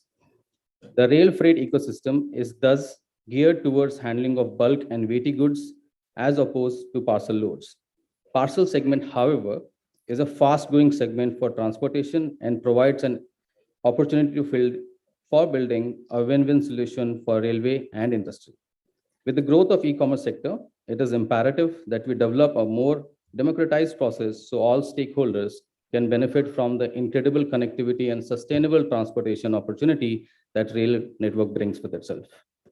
There is an opportunity to build, say, a hub and spoke model on railways. For example, Delhi to Bangalore on railways, where we can create a hub at Bangalore rail station, where cross-dock can be done to leverage regional rail connections to locations like Mysore, Belgaum, as well as Cochin. Setting up an inbound rail connection from Pan-India into a rail hub and further leveraging regional rail network to connect to cities within 500 kilometers will increase rail share Pan-India. This will prove to be an economical and sustainable mode of transporting goods. There could also be benefit from satellite stations like Bhivandi, Patodi, and Tankudi, which could be enabled for loading and unloading of parcel VPs, which are attached to passenger express trains. This will address concerns related to vehicular entry into cities and also address urban congestion. Without addressing the issue of access to railway stations, which are often at city centers, there may be limitations to increasing parcel volumes on railways.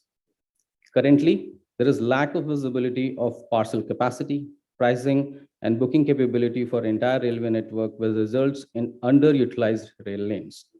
Technology can be leveraged significantly here to create a virtual platform that provides visibility on all corridors where capacities are available with railways. I'm very delighted that the government has taken this input of the industry seriously and has made advancement in developing the virtual aggregation platform. We attended the demo presentation on virtual aggregation platform yesterday, an important enabler for industry. And we are confident that this will improve transparency and help in ease of doing business. We now look forward to setting up of service level agreements, which will further streamline movement across the country. We are hopeful that the share of parcel good movement through rail will increase with time, and it is critical that we are ready from an infrastructure point of view to support that growth. Investing in modernization of stations with a view to handle parcel loads, such as by increasing mechanization, improve handling equipment, sheds for safer parcel handling, truck docks, and provisions of CCTV at parcel handling location will go a long way.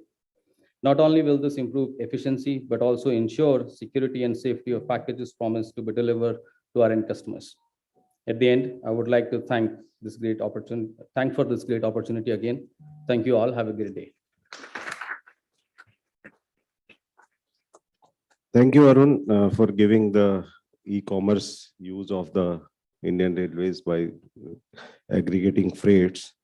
As freight is very important for Indian Railways, the present from 25%, if the share goes up to the 50-60%, which used to be earlier 85%, then there was a competition among rail and road and airways, and the share of the freight kept on decreasing because there was a very less investment coming into the railways. Now, because of the merging of budget with the general budget, earlier railway budget used to be separate. Now it is with general budget of Government of India. So money is coming for capital expansion. Now we have with us Mr. Lohia. He was heading the Indian Railway Station Development Corporation, and he has constructed one of the major railway station projects. One is in Gandhinagar, which you have seen. You might have seen photographs, and another is Habibganj. These projects have been delivered, and all type of modern amenities. Even in Gandhinagar, there was a 5-star hotel which has been built on the railway station. So it is a unique project. We'll listen to Mr. Lohia. Thank you. Thank you, PhD Chamber of Commerce, for giving this opportunity. Dignitaries on the dais, and all the participants.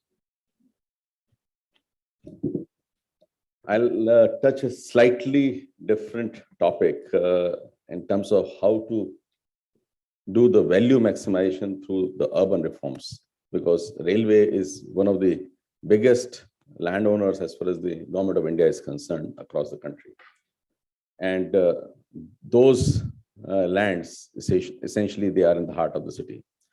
So, and how urban reforms are important can only be gauged by the fact that even in the budget of 2022-23, a lot of emphasis has been placed on the urban reforms, and Honorable Prime Minister has said it is the well-planned urban cities which will govern the fate of India in future.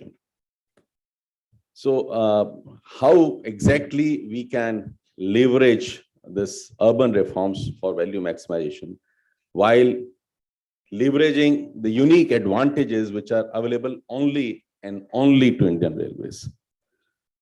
The first and foremost advantage is the Section 11 of the Railway Act, which is a very, very powerful, I would say, the provision in the Act, which gives railways the authority to develop any railway land for commercial use. And after all deliberations, views of the Attorney General, the Law Ministry, and finally the Cabinet, and also vetted by various state governments, it has been agreed upon position now that railway is the single window clearance for all the commercial development in the railway land. And I'll showcase that slightly later. Not only that, no environment clearance is required for even the commercial development to be done in the railway land. It will be self-managed. So I think that power is not available with anybody. And when we were doing the road shows across India and abroad, this was one of the biggest concerns, and that concerns has been addressed, and we need to leverage that. The second, when you are doing your own approvals, then you must be guided by a certain set of rules, regulations, manuals, codes. And railway, as IRSDC, we developed our own manuals for station development and commercial development, which I'll showcase slightly later.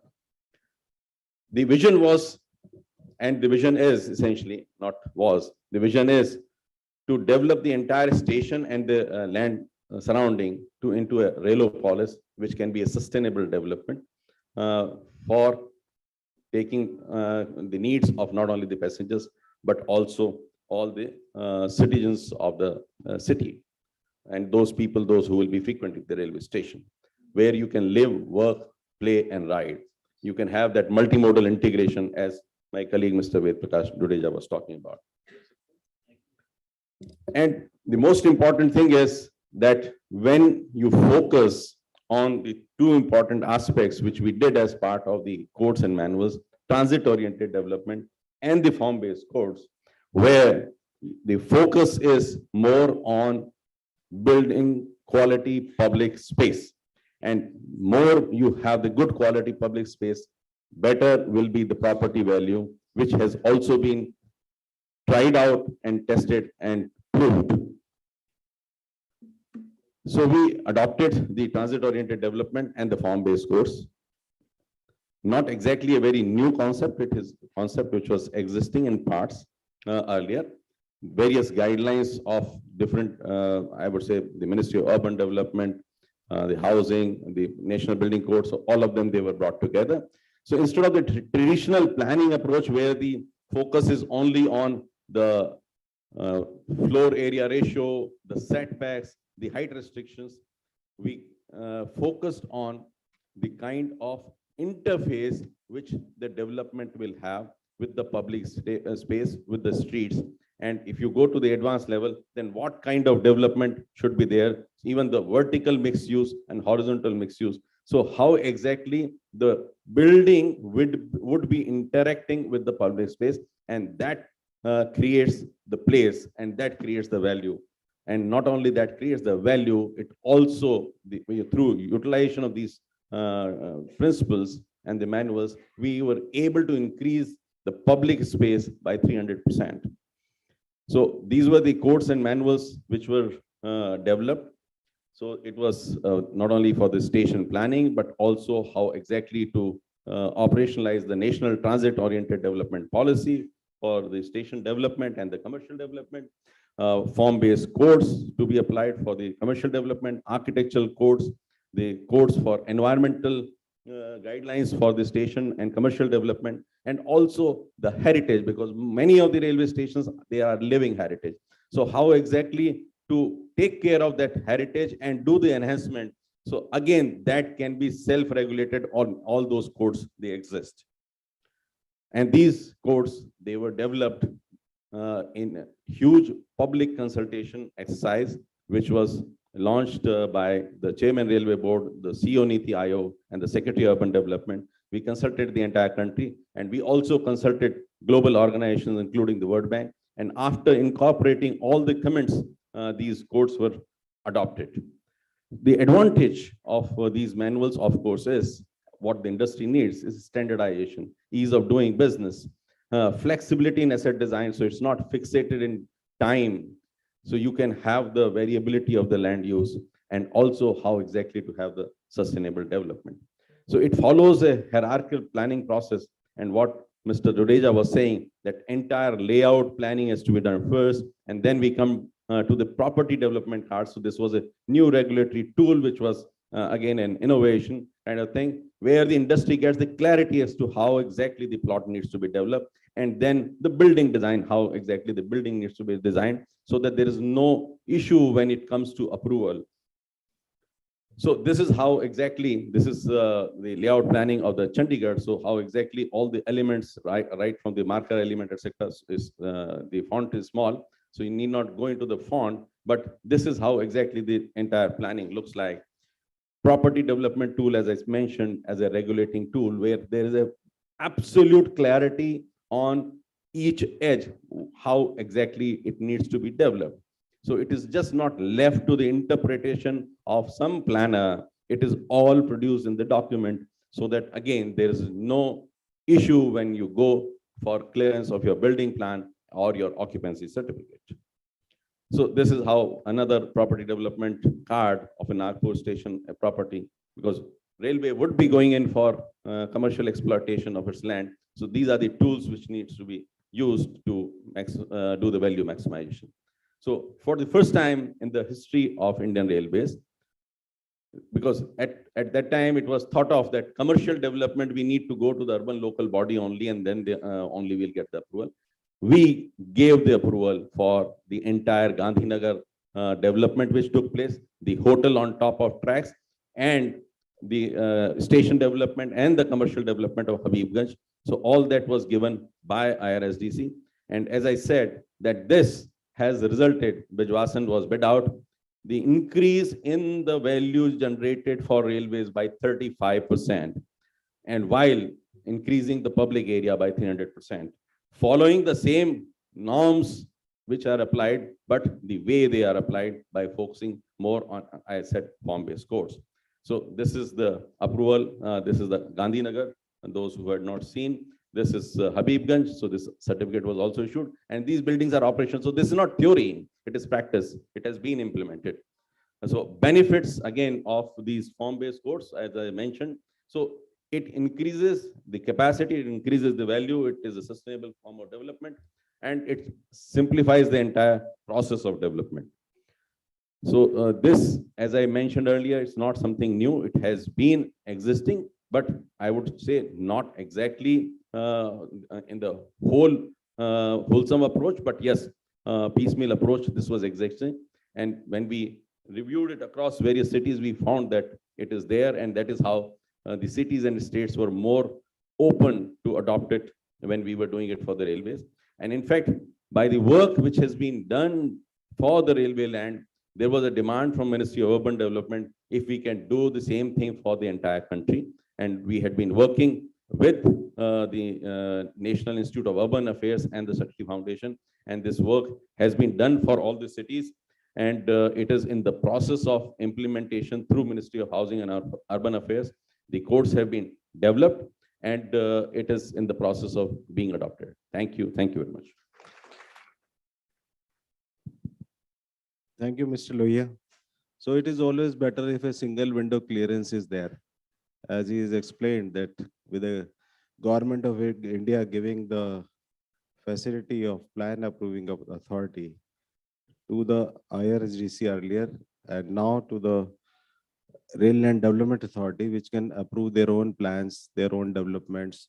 So any developer who is coming there for public-private partnership, so he knows that what he is getting and who is going to approve it.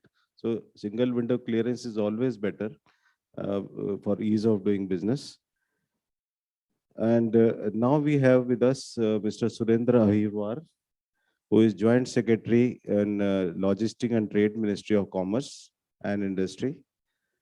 He is in PM Gati Shakti, and if you are aware that recently Government of India has announced National Logistic Policy, which is very important for reducing the cost of logistics, which is now around 12-13% to the single digit.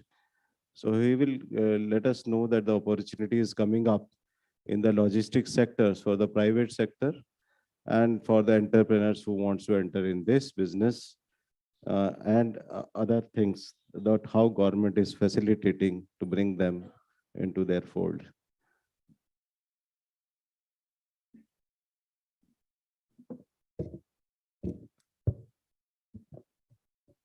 Thank you, sir.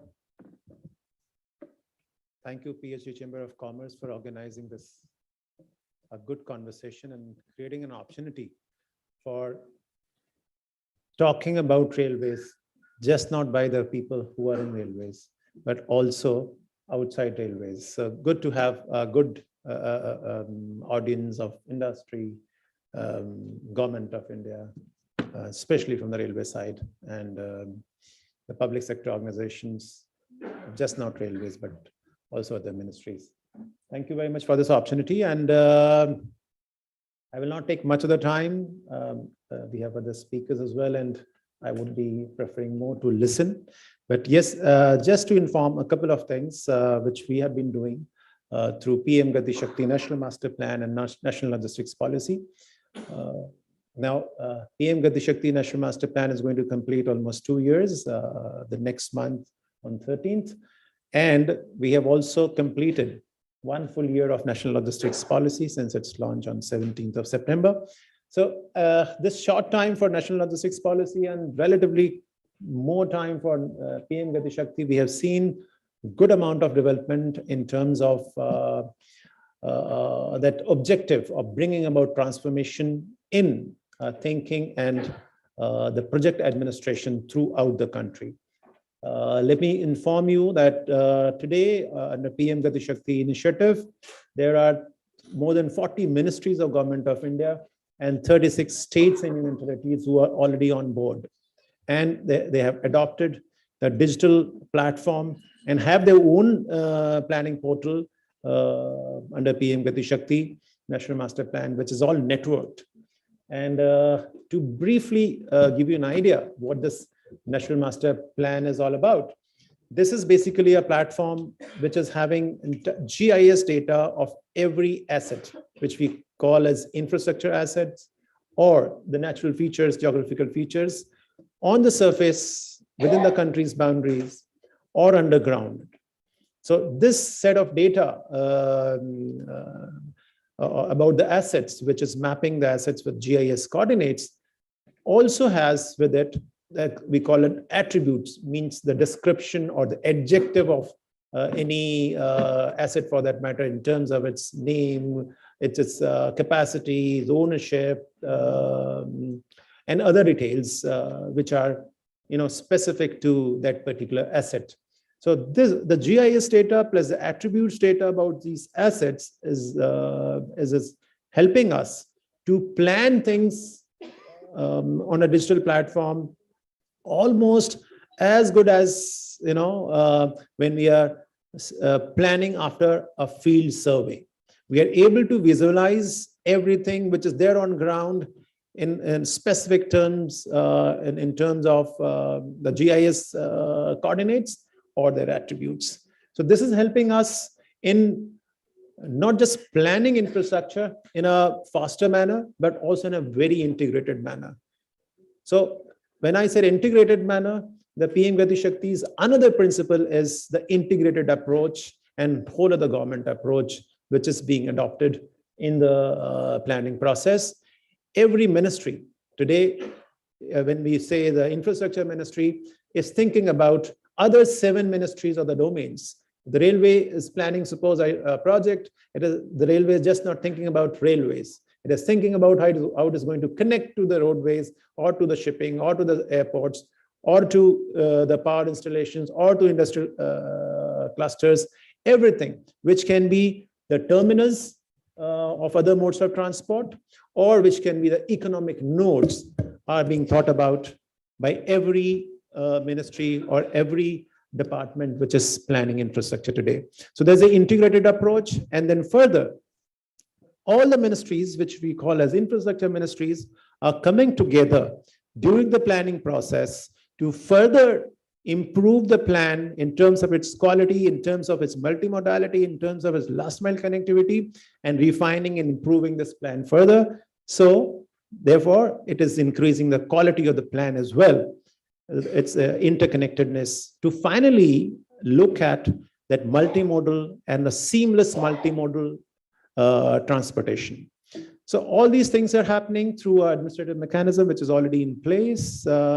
One is at the apex level, which is called the Empowered Group of Secretaries, which is a very policy level and has about 23 ministries represented by the principal secretaries or secretaries and chaired by the cabinet secretary himself.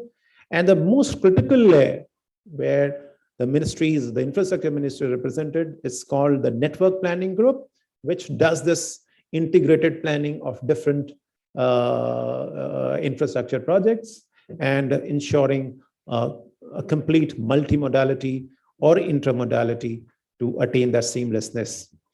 The National Master Plan is also looking at the implementation aspect, means making a plan for implementation at the stage of planning of the project itself, foreseeing what sort of clearances which would be required for implementation of the projects, trying to also make an assessment of land acquisition which would be required, the cost of land acquisition, the time which it would take for acquisition of the land.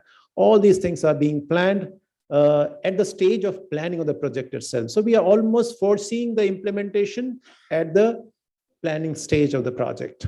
So this is all being facilitated by this platform, which we are calling as National Master Platform, National Master Planning Platform, which is developed by BISAG and being operated and maintained by them. And every other state master plan or the ministry's planning portals are all integrated to it.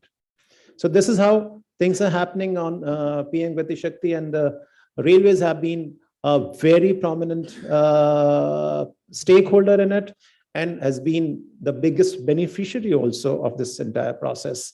This has ensured integration of the railway ecosystem with the rest of the transport ecosystem or logistics ecosystem, and which is reflected in terms of the number of projects which have been brought into the fold of PM Gati Shakti by Ministry of Railways. Of about 117 odd projects, we have received about 45 projects just from the Ministry of Railways, and of the same number from the Ministry of Roadways as well. And these projects are being, refined to or improved to make them much more connected, much more intermodal, much more maybe viable in terms of connecting to the business centers or the economic centers of the country. And further, we are seeing there's a huge capital enhancement or allocation which has been done to the railways this time, and which is almost 100% increase if we look at the capital expenditure of railways 5 years ago. So looking at this, I see a couple of things which probably railway will have to examine. One is the implementation capacity which the railway should be having to make the expenditure double of its normal annual expenditure. Like we have been generally spending about 1 lakh crores per annum, and this time we are having 2.15 lakh crore, if I'm not correct, I'm not wrong. So that means almost we'll have to have the implementation capacity double of what we have been having the previous year or the previous 2-3 years. So I think that that plan must be in the minds of the railways, and discussion must be done. And from PM Gati Shakti side, we have been providing extensive support whatever possible, and we are open to further providing any support which is required by the railways. And I really appreciate, there's a lot of activities which are going on in the railway sector in terms of development, be it related to doubling of the lines or laying of new lines, electrification, upgradation of signals, multimodal terminus being done, that's in form of the Gati Shakti terminal. There's a lot of digital infrastructure which is also being developed by the railways, be it related, beyond FOIs, there's been real-time management, real-time monitoring system. There have been applications which are able to, or which are facilitating the tracking of the consignments on a continuous basis. And it is also integrated to other digital platforms of the ecosystem, be it a marine NLP or ULIP for that matter. Besides their planning platform connected to the National Master Plan. So all sort of activities are happening, and it really bodes well for the private sector to participate in this process, partner with railways or railways partnering with the private sector. And the PM Gati Shakti mechanism added to this entire developmental activity is going to de-risk your investment, de-risk the projects in every sense, be it related to the planning of the project, land acquisition, the implementation, government clearances, regulatory risk, environmental risk. Every risk is going to be addressed with relation to or related to any project wherein there's a partnership between the private sector and the public sector through PM Gati Shakti mechanism. One more thing I would like to suggest, the PPP, which is, I think, is a panacea of the railways infrastructure development issue or the problem, because the PPP is not only bringing the extra budgetary resources or the capital resources. More important than that, it is also bringing in the implementation capacity, which is much required today for making the expenditure of 2.15 lakh crores as well. But yeah, 2.15 lakh crores is going to increase further if there's a capital, private capital also coming in through PPP. So this partner coming as a private partner is also going to bring with it the implementation capacity. I think that can be best made use of, and therefore PPP models, newer models even can be developed, which are more suitable for the railways. And beyond that, development of the PPP models, I think we also need to do something like, the project development activities and creating the project packages, which can be offered to the industry, to the private partners under PPP initiative. That's a few of the suggestions. Thank you very much.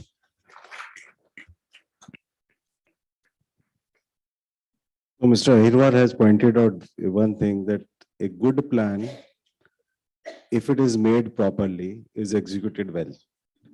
So thank you that 7 ministries have come across and they're sitting together and planning the total infrastructure projects so that there will be minimum hindrance while executing it. Of course, there is a need of PPP in the infrastructure projects, and road is definitely one of them where they are doing it, road, rail, and airports and ports. But we hardly find any investment coming in the railways. But in the PPP project, I would like to say, because being executing agency myself, my experience that once we have the partners with us, those partner issues in PPP projects have to be addressed during the course of execution of project also. So there will be minimum disputes and there will be minimum bankruptcy of the partners, because each project which we plan at the planning table and which we execute at the field, there is a lot of gap. So there has to be some redressal mechanism, because arbitration and courts and other things, a lot of time it takes. It is better if Vivad Se Vishwas scheme is also being followed in principle and implemented. Multimodal logistic hubs is a need of the hour, as it is better that all mode of transportation come to the one place, and from there our ease of transportation will become cheaper, whether we would like to transport it by rail and then from by road, or from airport to then by rail. So this is all a kind of a hub if it is created. Of course, now very few large players have come into these developments. I feel that there should be the new agency should also be there to do it. And the way that we are developing infrastructure, I'd like to say one of the things which many companies are facing now, there is a shortage of labor. In a country of 140 crores, we find there is a shortage of skilled laborers. Each of any contractor who is meeting me, he is telling this, sir, there is a shortage of labor, we don't have labor. So this is because all the projects have started, and investment which required by government in skilling of its people is much more required than what it is at present. What foreign countries are doing, what US is doing, or Canada is doing, or other countries are doing, they're investing in people to make them more skilled so that our cost of construction also comes down. This is also a very important thing. As we have, our session has taken a lot of time, and the Indian Railways is a vast enterprise. It is not road that way you just make a road. It is even constructing a railway line requires many aspects. It requires tracks, it requires sleepers, it requires fittings, it requires signaling, it requires electrification, it requires railway station, it requires many things. And the modern rolling stock, modern trains, modern coaches, everything, digitization of them, tracking of the wagons, because so many wagons, they got lost somewhere and somewhere, you never know. So digitization, everything is very important. Since time is short, I'd like to ask one question from Mr. Khandelwal, who is doing, since it is a railways conference, so I'll give him the most preference to him.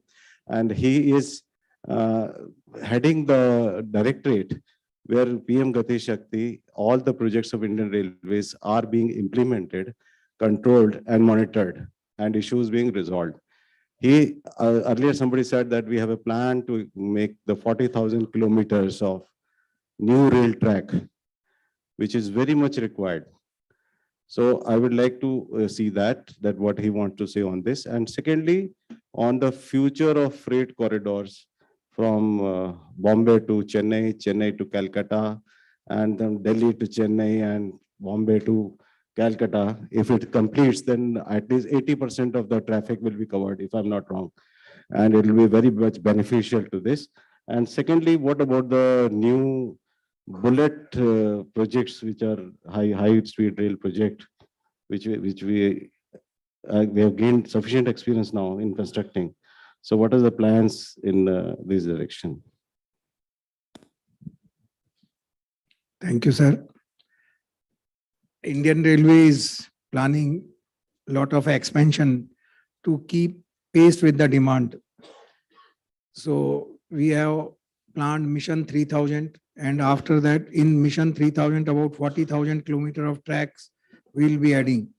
And beyond that, now we have already made a cabinet note. We are starting 4 laning of all the tracks, not one DFC or East Corridor or West Corridor. All GQGD and highly utilized network will make 4 lanes. Why? Because the existing road, when road gets congested, what we do? We widen the road, 4-lane road or 6-lane road. So all our GQGD route and HUN, we are planning to make 4-lane. So everything will be like DFC. And that will cost to a railways about 5 lakh crore. And we are already going ahead with that project. And it may come within next 6 to 8 months, it may become reality. And then we will need help of all of you to make it reality on the ground. All of us have to join together and implement it. As we were talking that there is a lack of implementing agencies, and also we have to come, all of us have to come together and implement to further development of the country and economy. In that direction, that lack of implementation and to absorb the money, it is not the case that we are not able to implement. Yes, there are some difficulties, but this year our budget grant, what GBS we are talking 2.4 lakh crore, we have already spent 1.25 lakh crore. We have already invested more than 50%. So we have what was last year, we will complete it by next month. So it is the strength and energy comes with the target, what is visible. If you have assured funding, the agencies will start working faster. Otherwise, earlier there were days that 6 months we used to work and 6 months we used to wait for the payment to the contractor. Now the agencies knows that the day they work, they get the payment. So they are also getting equipped themselves and coming up with more and more resources, technologies, machines to implement the projects faster. And thanks to all of you and agencies who are gearing up to help Indian Railways and the nation for infrastructure development. So as far as bullet train is there, we have started one project, and that project, unless we progress and see, then only we'll go further. In place of making in all bullet train routes or other bullet train routes, we are preferring semi-high speed routes. And Vande Bharat or indigenous item is there, which can run, we are designing it to run up to 200 kmph. I think that is good enough. We are coming up with semi-high speed. We are coming up with 2-3 routes already worked in close to sanction, where trains will run at 200 kmph. And then after completion of present bullet train and these semi-high speed routes experience, railway will go further. But our main thrust is on how to provide logistic arrangement to the industry and make our product competitive. As we already know that our 14% cost of GDP is logistic cost. To reduce it, we have to switch over to our transport mode, either waterways or railways. Because compared to present roadways, these two modes are cheaper and less costlier. We spend 1.6 rupees average as per Niti Aayog by railways per ton kilometer, whereas road we will spend average 3.6 rupees per ton kilometer.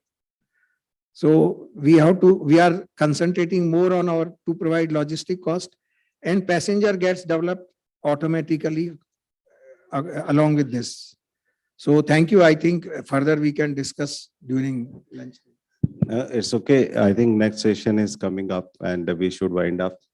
And railways require a lot of time and it is not sufficient to do the justice on that. All the But, answers are there in my presentation. But of course, we are just focusing on creation of new infrastructure. Just 1 minute, 1 minute, please. 1 minute, please. We are just focusing on creating a new infrastructure, new developments. But I believe that there are a lot of many old structures like bridges, which are outdated in life, which requires utmost importance to replace them for the passenger safety as well as for this. I hope that railway must be doing something on that line.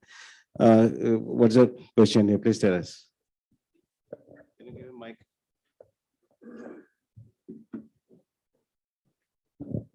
Namaskar. I'm Dr. Jagdish Shivare, professor and ex-distinguished scientist, ISRO. Sir, I have a general question. According to a research paper, our country has the capability to create 40 millions or 400 lakhs well-paid jobs by 2025 and 800 lakhs by 2030. So my question is, how many lakhs jobs will be given by the Indian Railways by 2025 and 2030? I think they can answer this.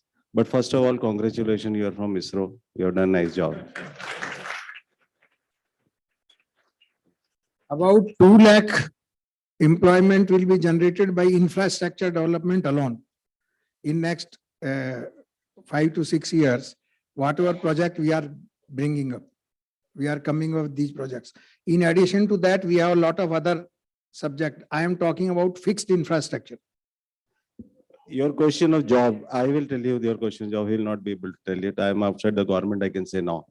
See, it is very difficult for any government to give a permanent job to anyone because we have a large country and a lot of people, lot of young generations coming out from the colleges.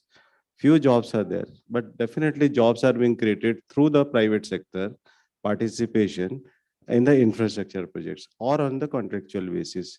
Because establishments become so large, you must be hearing and reading in the news that the pension itself of the Indian Railways is going higher than the salaries of the existing people.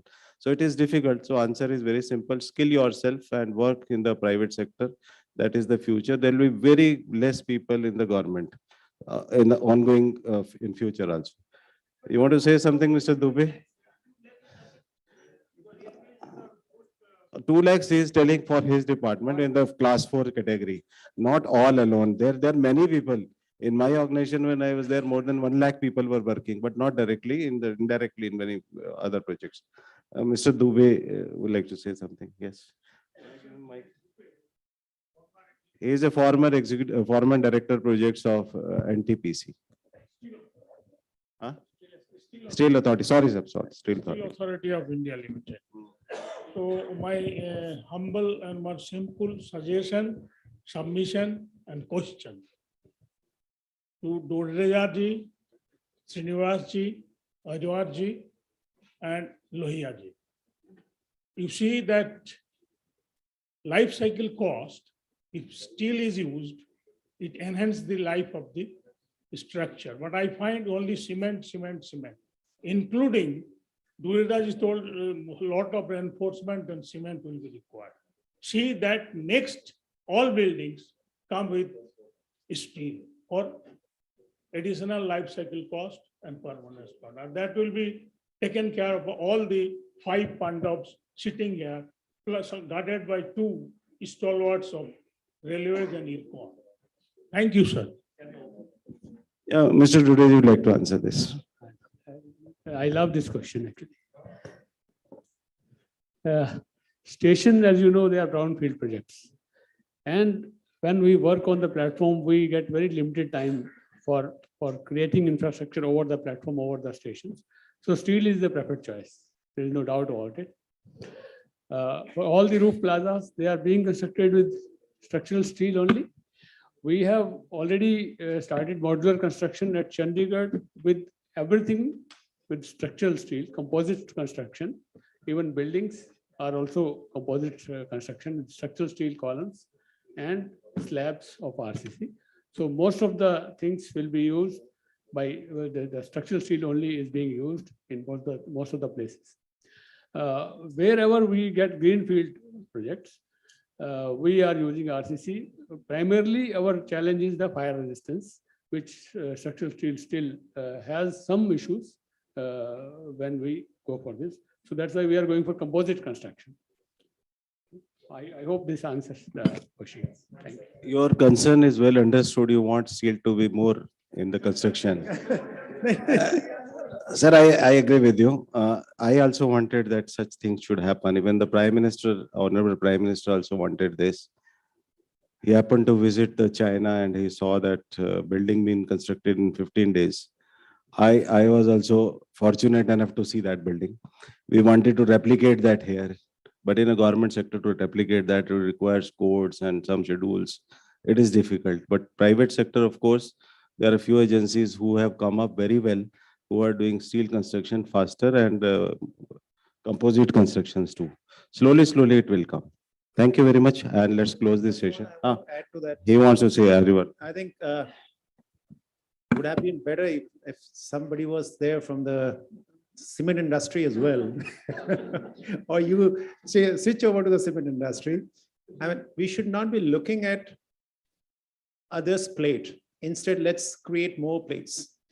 Let's have greater activity, and the share of steel would definitely increase. If not proportionate to the cement, its own share, its own contribution to the production or the development process. I think that's the spirit the railways are following, and the kind of infrastructure development which is happening in the railway sector or planned to be happening in the railway sector, and as per the National Railway Plan 2030, I think there's going to be opportunity for all, and steel definitely their requirement would definitely be looked at. From railway point of view, I'd like to say, sir, when we were constructing railway lines, there used to be shortage of rails. So many projects used to be. So then somebody came alternatively, and some private sector is also supplying rails now. So there was a shortage of infrastructure. Now it's coming up, and let's close the session. There's the next session, interesting session. Sorry, sir. We are over now. We can talk later. We can have. Thank you very much. Thank you for the session.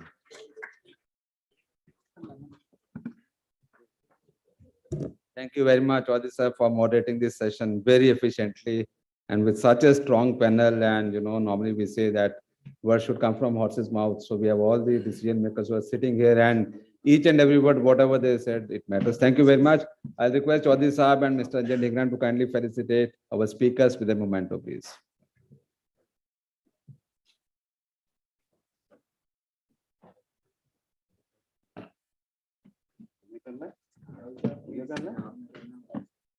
Okay, let's start from here. Thank you.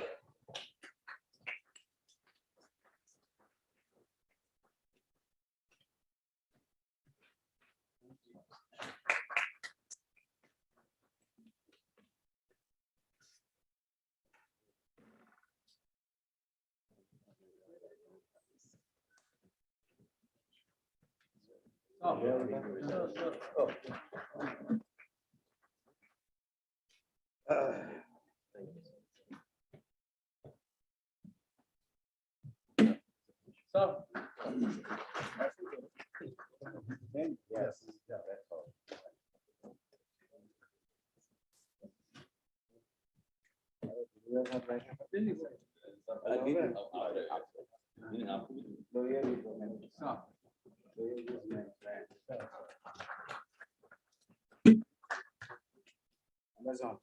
And one,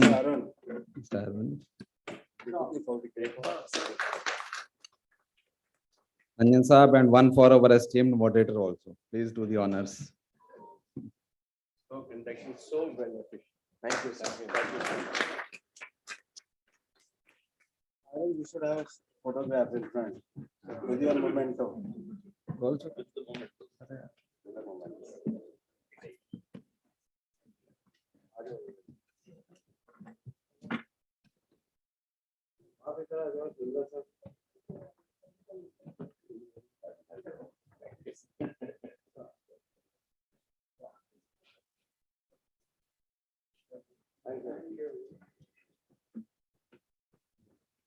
Thank you very much, indeed. In fact, very, very productive session.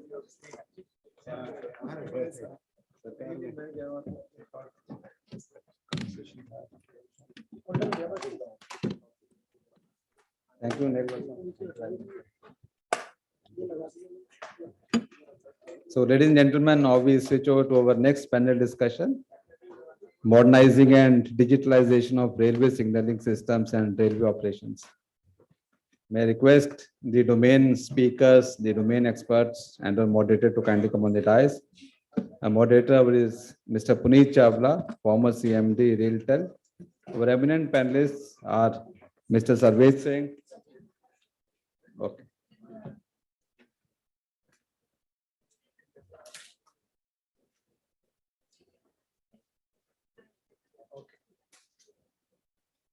Now, before we move to panel discussion, let's have something fiery also, fireside chat. So for fireside chat, I'd like to invite Mr. Sajal Gupta, President Moment Group, to kindly moderate this session. And our eminent panelist, the distinguished speaker is Mr. K.K. Mishra, IRTS, Director Tourism and Marketing, IRCTC.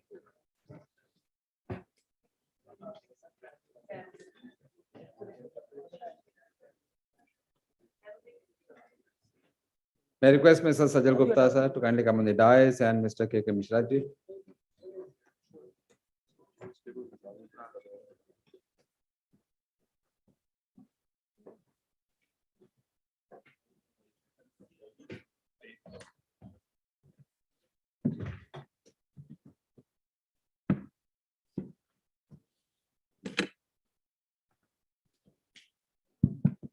There should be a course on time management in conferences.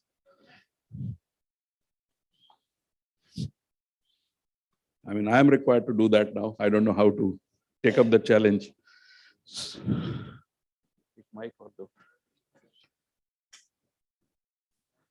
So thank you very much for this interesting session. IRCTC is the nodal body for creating the passenger experience. I think if Railways has to take on the aviation, the single most factor is the customer experience. And that's what our Prime Minister, our Railway Minister, our Mandarins, planners, they are all focusing. So it has been a revolution. I remember good old days, Mr. Madhav Rao Sindhia had the courage to initiate aluminum packaging into the railway meals that brought in a lot of hygiene. That was a kind of a paradigm shift. From there on to today, the IRCTC with the major domains of ticketing, hospitality, catering, and then Rail Neer. It's again a very big affair in terms of the number of plants they are opening and a clean hygiene packaged water, which a railway traveler is getting, and the other activities. So we have we'd like to hear from the horse's mouth. I like to introduce Shri K.K. Mishra. He is the Executive Director of Business Development, responsible for business development of tourism and hospitality. And he's a traffic officer of the 2002 batch. He's also having the additional charge of Director Tourism and Marketing. Am I right? Yeah. Of IRCTC recently. And along with Mrs. Seema Kumar, who couldn't be present because the minister has called for a great meeting today and all the members are busy there. So Mr. Mishra is officiating on behalf of the IRCTC. He has handled operations, marketing, terminal management, service delivery, information technology, and various assignments in the Ministry of Railways. He has good experience of the freight and passenger services both. He has also been on deputation to Ministry of Power, and he is recipient of Railway Minister's National Award for Administration. Also, the IIM Bangalore's Award on Public Policy Hackathon. He's also been nominated for the Prime Minister's Award for Excellence in Public Administration, and also he's qualified from the Lucknow University, Pune University, and IIM Bangalore. He's also attended various advanced courses in foreign universities, including University of California and Berkeley. So with this, I'll come straight to the point. I would like to hear from Mr. Mishra regarding the IRCTC being a country's premier enterprise in terms of not only the ticketing, but now as it is being known, catering, hospitality, tourism services, and packaged drinking water, and so on. So what are the various initiatives to augment the customer experience in each of these activity areas? We'd like to hear from you. Wonderful. Thank you so much. And thank you for the delayed session. As you said, you need time management. So let me just take a couple of minutes before I reply to your queries. What is the first impression which comes to your mind when you hear the word IRCTC as an organization? Ticketing, yes, wonderful. So I think ticketing is first, and other one will be catering part of it. But there is much more to IRCTC. I'll request to play there's a small video clip I'll play, and just go through it and see what all can IRCTC do, what all it has been doing, and what are the initiatives. Can you please play the IRCTC's?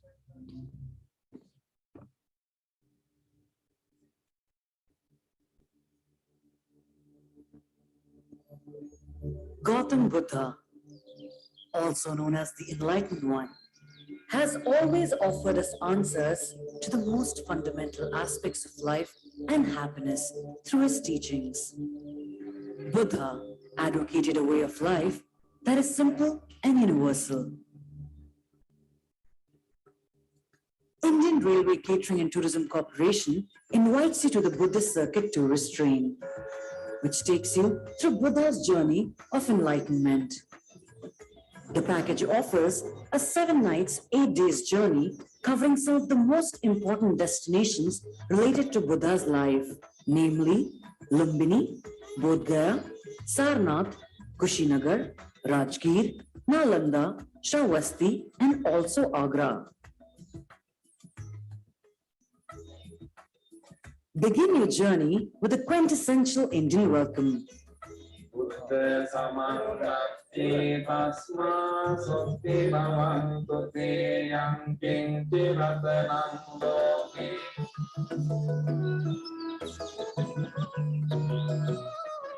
Choose from 2 different types of comfortable air-conditioned accommodation.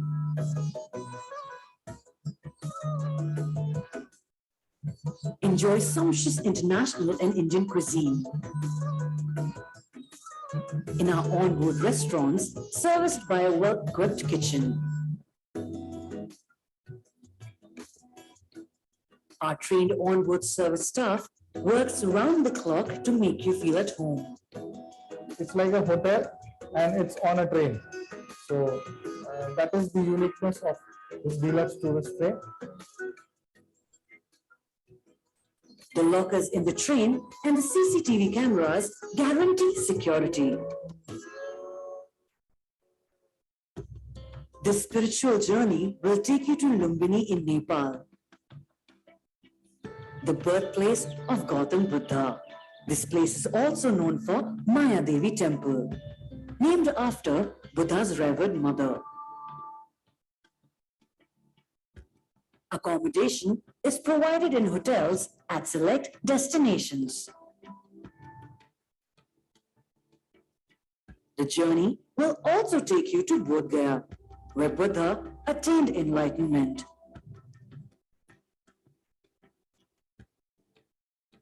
The Mahabodhi temple here showers all its visitors with peace and tranquility.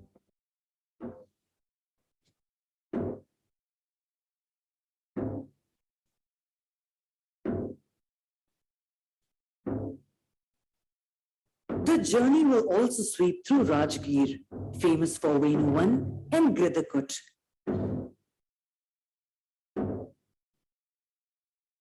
Where Buddha spent several years meditating and preaching.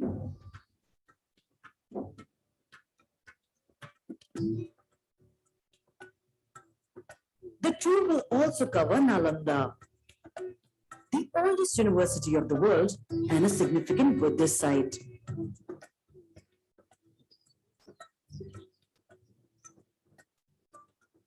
Good morning, everyone.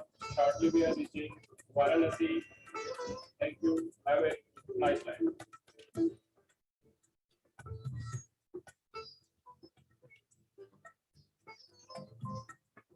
The tour will take you to Sarnath near Varanasi, where Buddha preached his first sermon.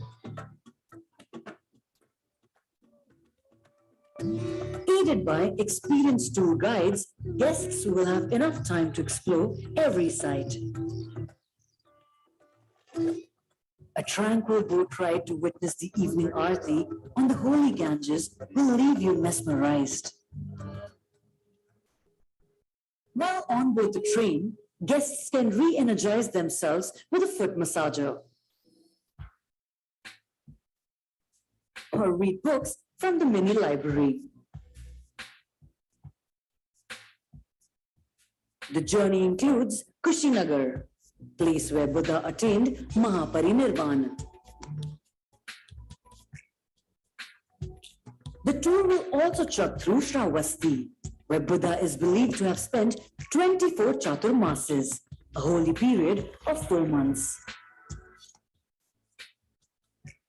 Finally, before returning to New Delhi, we visit one of the 7 wonders of the world, the magnificent Taj Mahal.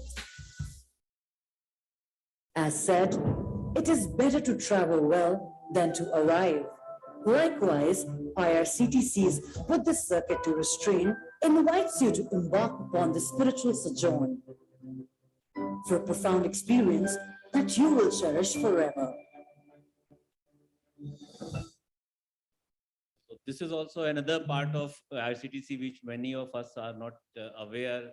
It's a luxury tourism segment in which IRCTC has been providing services to the citizens of the country as well as foreign tourists which come in horde for these facilities. Similar train, we run Maharaja Express and many other trains are there. So initiatives you talked about, so we are taking initiative in all the verticals, be it IT, be it hospitality, be it luxury tourism or new business segment.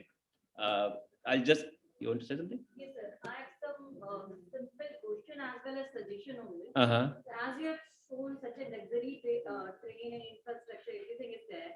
But as far as I have seen, there is no facilities for the lactating mother and the newborn baby. Because still I'm fighting for that in Supreme Court. It's for the normal people also who can get the service. If people are going to travel for the 7 days, so they need to have that feeding room as well as for the newborn baby also. Because there is library, there is other thing, pantry, and everything is there. But these 2 basic things are really important for our society. So it's just a small solution. Thank you for your suggestion. So coming back to the initiatives which was talked about.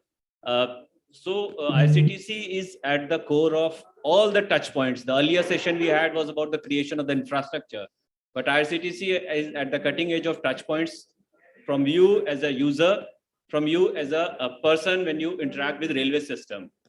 So when you talked about ticketing, so from 2,000 tickets a minute to 7,000, now we have reached up to 28,000 tickets a minute. That was the peak we reached some time ago.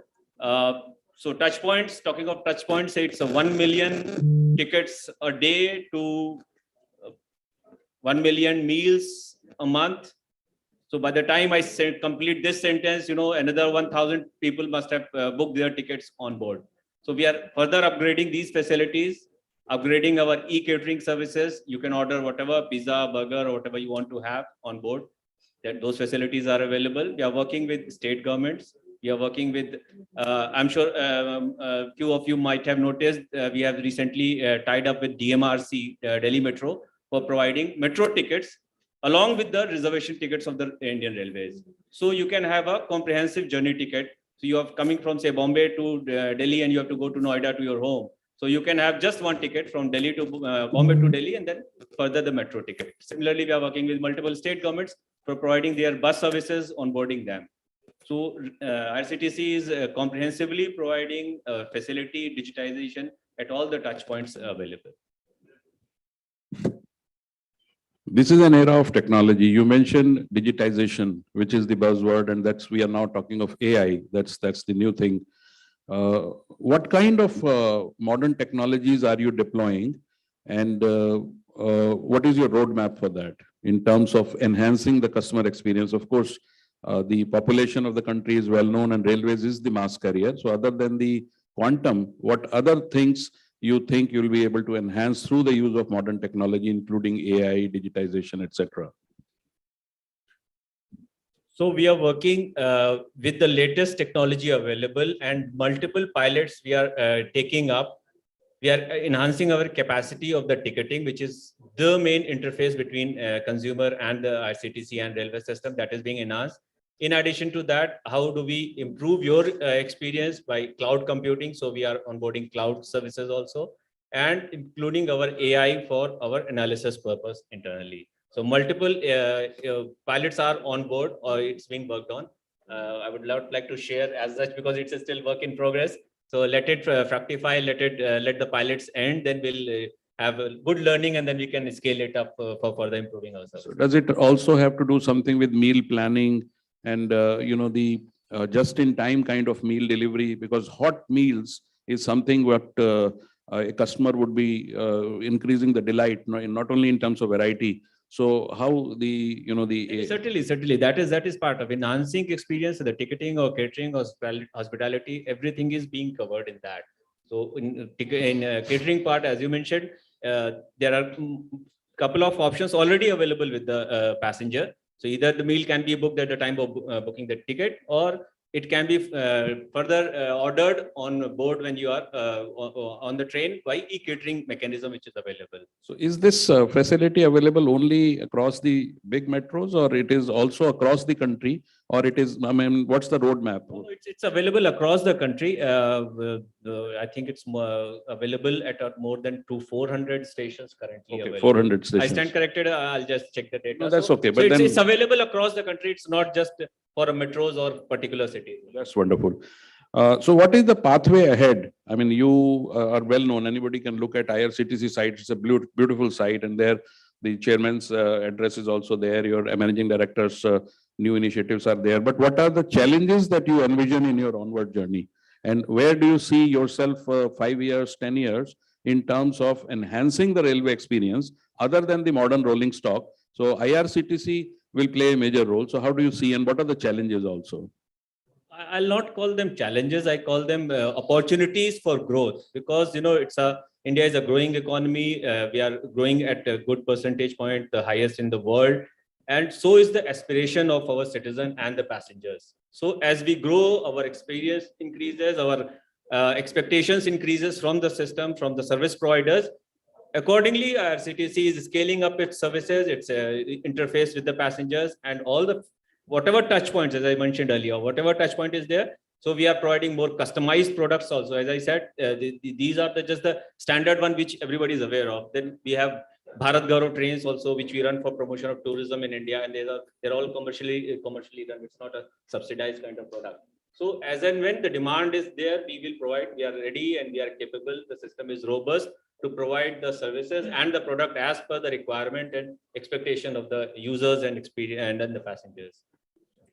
Since railways travel all across the length and breadth, you have various state tourisms also. So is there any kind of alliance or understanding or future working roadmap for working with these state tourisms? Because ultimately enhancing the tourism aspect, these different bodies are enhanced included in the same this thing also. Certainly. State governments have a key role to play. And just to share with you, last week only we had a MOU with the government of Maharashtra in the presence of Honorable Chief Minister and our Minister of State for Railway, Danve Saab. So there was a MOU in that, and further we are working with the multiple state governments, including state government of Arunachal Pradesh. The MOU is under preparation. Very soon we'll be signing with them. So across the states, because tourism, state government is a function, state government also promotes and the central government also promotes. So we are in constant touch. We have a MOU with the Ministry of Tourism, Government of India also. So it's a double-pronged strategy. We work with central government and we work with state government for customized products. So state governments, as per their requirement, many states are running Mukhyamantri special trains. I'm sure you must be aware of it. They run on specific sector, specific routes as per the requirement of the state throughout. For example, there's a Dwadash Jyotirling train. So if you want to visit that, you can board that train and you can visit all the 12 Jyotirlings across the country. So state governments themselves come to RCTC and they ask, we want to run train on such and such routes for so many days, and we customize and provide that product. So we are on board with all the state governments for the tourism promotion and hospitality. Just talking to Mr. Mishra, he said we are already catering to the Ayodhya circuit, and I think the big announcement is going to come sometimes in January. But then in India, the diversified India, incredible India, we have medical tourism, we have spiritual tourism. So one, the Bodh Gaya circuit and the Buddhist you have already mentioned. So what are the other initiatives in terms of catering to the other kind of tourism, which railways would can play a role? As I said, medical tourism is one of the vertical of IRCTC. We are working on that also.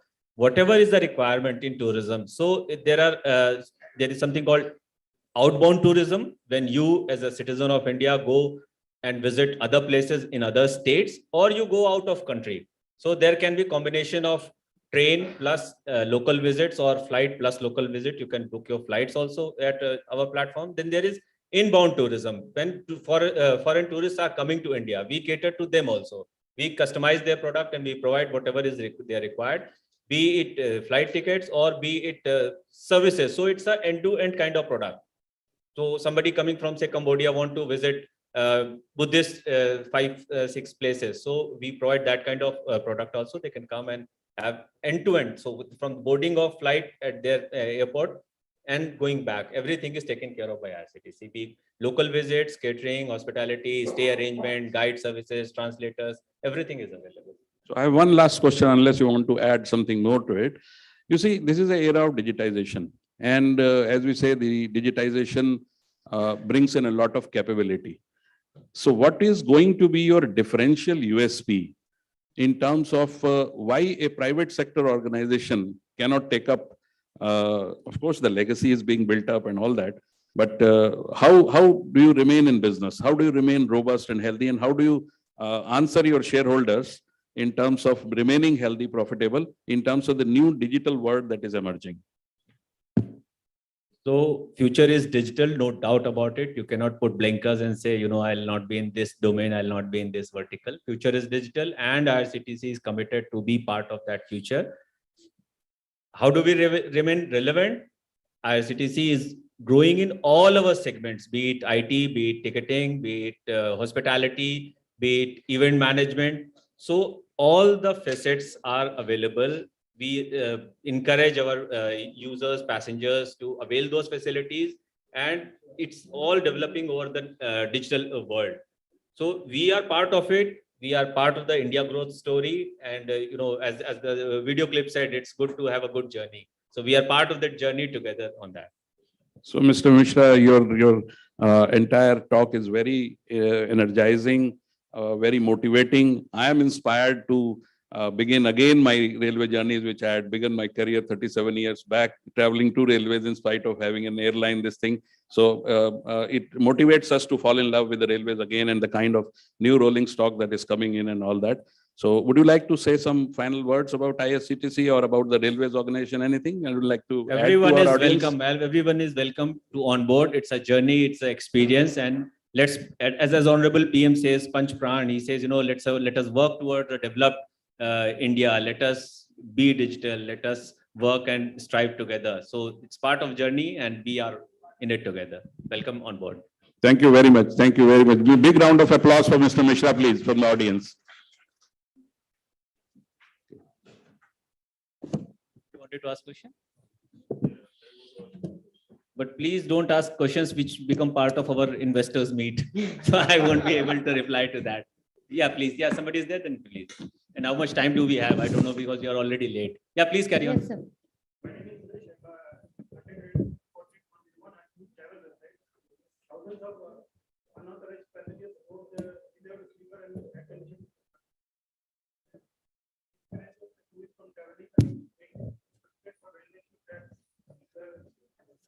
relatives in case of the accidents. So what steps is Railway Ministry and Railway Protection Force taking to address this issue?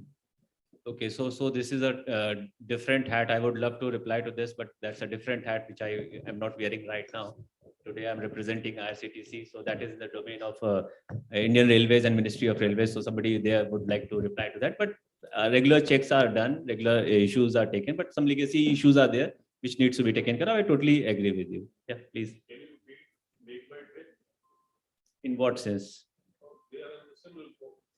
No, we are much bigger. We are, as I said, please visit the kind of services we offer. Nobody offers you train tourism. Nobody offers you end-to-end kind of services. So,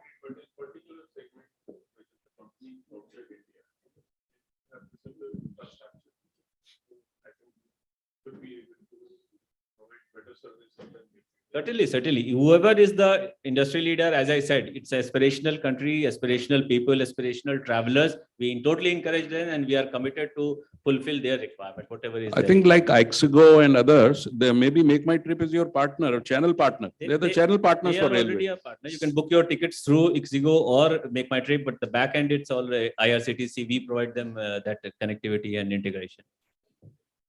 Thank you. Hi, Majid, founder Kushikram. So, do you also work with have special packages for students, school students? Yeah. Okay, I missed that. Actually, I also wanted to speak, but so we are already working with number of universities. Also, we have run a student special for Delhi University. We have run for Jammu University, and we are again going to onboard Jammu University sometime in December month. So if you are in touch with some school or colleges, we run those end-to-end product with all those service providers, and I'll be happy to help you. I think we can take this offline because lots of us have a lot of questions from sir. Thank you so much, sir, for being a partner and for coming and sparing time and being with us. We'll request you to stay with us for the next 2 sessions as well and join us for lunch after that. Can we have a big round of applause for IRCTC, please? And I'll request Sajal sir to please give a small memento to sir from our side. Sajal sir.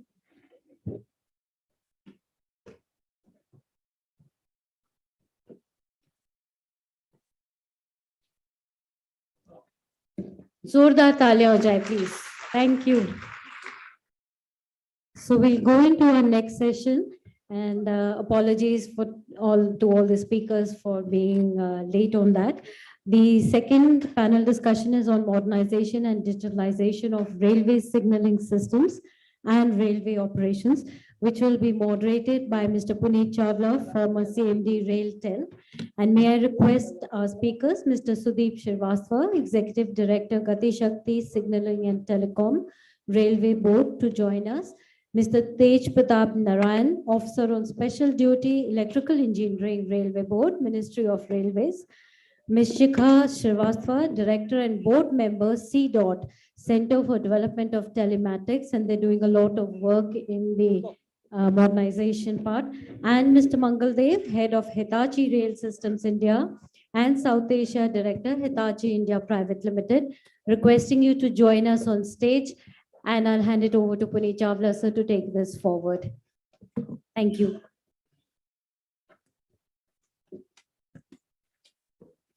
पानी ले गया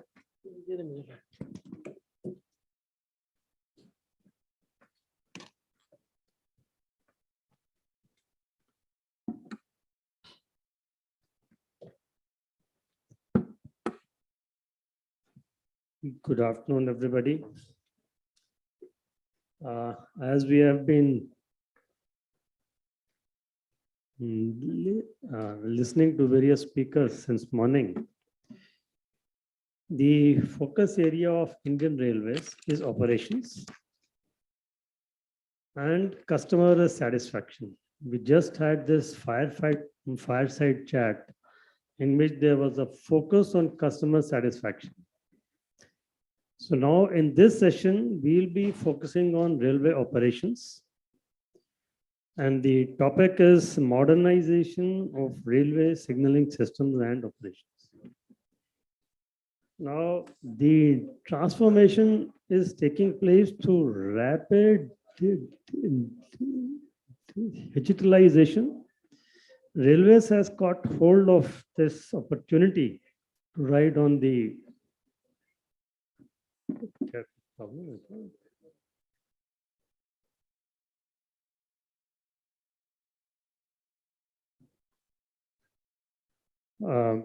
we are in the era of hyper-connected world, and ICT is being used as the lever of changing the systems, a transformation. So there has been a tremendous growth in data-driven systems, and in the last, approximately 10 years, and modern signaling has become an inescapable part of our railway operations.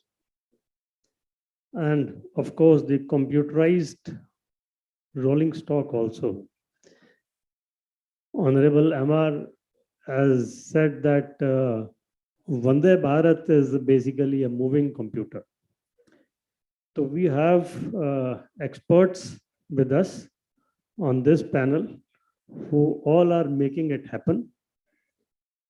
We have Mr. Sudeep Srivastav, Executive Director, Signaling Gati Shakti Unit from the Railway Board. He is responsible for sanctioning all the signaling works on which are improving our safety, punctuality, and line capacity. We have Mr. Tej Pratap Narayan, who is dealing with the Vande Bharat and all the rolling stock, modern rolling stock in the Railway Board. We have Mrs. Shikha Srivastav from CDOT. You know, when we have to transmit everything, and then we have to analyze that. So we have to have a carrier. So railways have chosen 4G as the carrier for that. And she's from CDOT, Director CDOT, and they are basically doing this project for the Indian Railways to start with that 4 stations on South Central Railway. And then we have Mr. Mangal Dev, who's Director of Hitachi. They are the pioneers in the EI. EI system, which is basically computer-based interlocking, as told in the morning session today by our AM of the Railway Board. This has picked up tremendously. And today, last year itself, 538 systems were done, and the number has increased substantially. So now I would put the first question to Mr. Sudeep Srivastav. He wants to run a brief, or okay. So he wants to run a brief on the signaling systems which are there, including the national ATP, which Indian Railways has adopted. So this is the national ATP, which is a train collision avoidance system, basically. So that also he will be covering on this talk.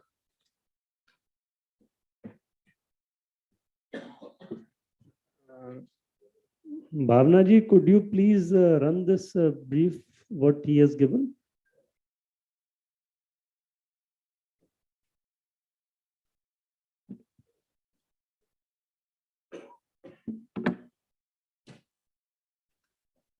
Till then, you can just start, and then when it comes with you.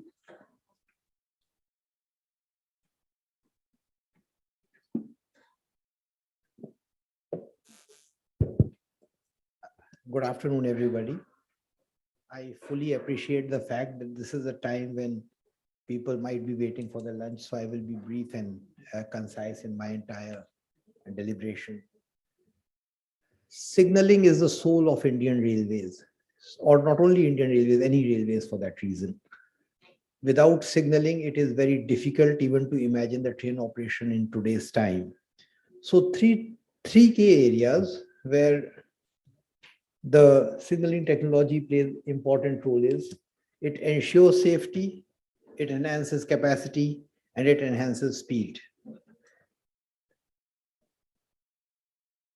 The signaling technologies which are meant for safety or being used are signal interlocking, train detection system, point setting and locking, block working, interlocking of the level crossing gate, and the automatic train protection. Coming to the interlocking. So what is signal interlocking? Basically, before signal comes, certain things are to be ensured that the correct route is set, the correct route is logged, there are no conflicting signals that have come, and there is no movement on an occupied line. After all this is ensured, only then the signal comes, and this is how interlocking works. There are three types of interlocking which Indian Railway primarily deals with. In 2016, there was a policy decision which said that henceforth we will be using electronic interlocking. Earlier, there used to be mechanical interlocking. There was a electromechanical relay-based interlocking, which had two types of things. One was metal to carbon relay and metal to metal relays. But now we are going only for the electronic interlocking, except for very big yards, where in some cases they are going for the route relay interlocking. These are the 4 standards of interlocking, and standard 3R is being used on most of the route, which permits speed up to 140 kmph. And on GQGD, now there is a plan to have 160 kmph speed, which is standard 4R interlocking. Now the train detection system, basically it detects the occupation of a track. The track has to be vacant when the movement takes place. And it also prevents the underwheel movement of a point. So these days, Indian Railways is using 2 methods to detect the track vacancy. One is the track circuiting and other is the axle counters. Point is basically a portion that permits the switching of direction for a train.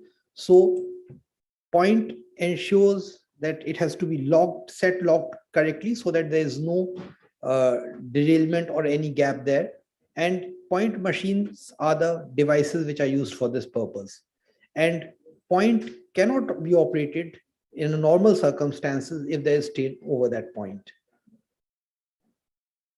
Block instrument primarily ensures that there's only one train in a block section. So block section is basically this portion between 2 stations. When the train crosses the advanced starter till its time reaches the first stop signal, it is considered to be in block section. To ensure that the train has arrived completely, we have something which is known as block proving by axle counter. Interlocking of gate is very important. In interlocking of gate, basically, it is ensured that the gate signal for train will come only when the booms have been locked against the road movement. And because of this interlocking, the train accidents have reduced substantially. This was what was mentioned, the automatic train protection system. I will be covering it in a bit more detail in the later slides. But basically, India has developed its own automatic train protection system. It prevents the signal passing at danger. It also controls the speed as per requirement.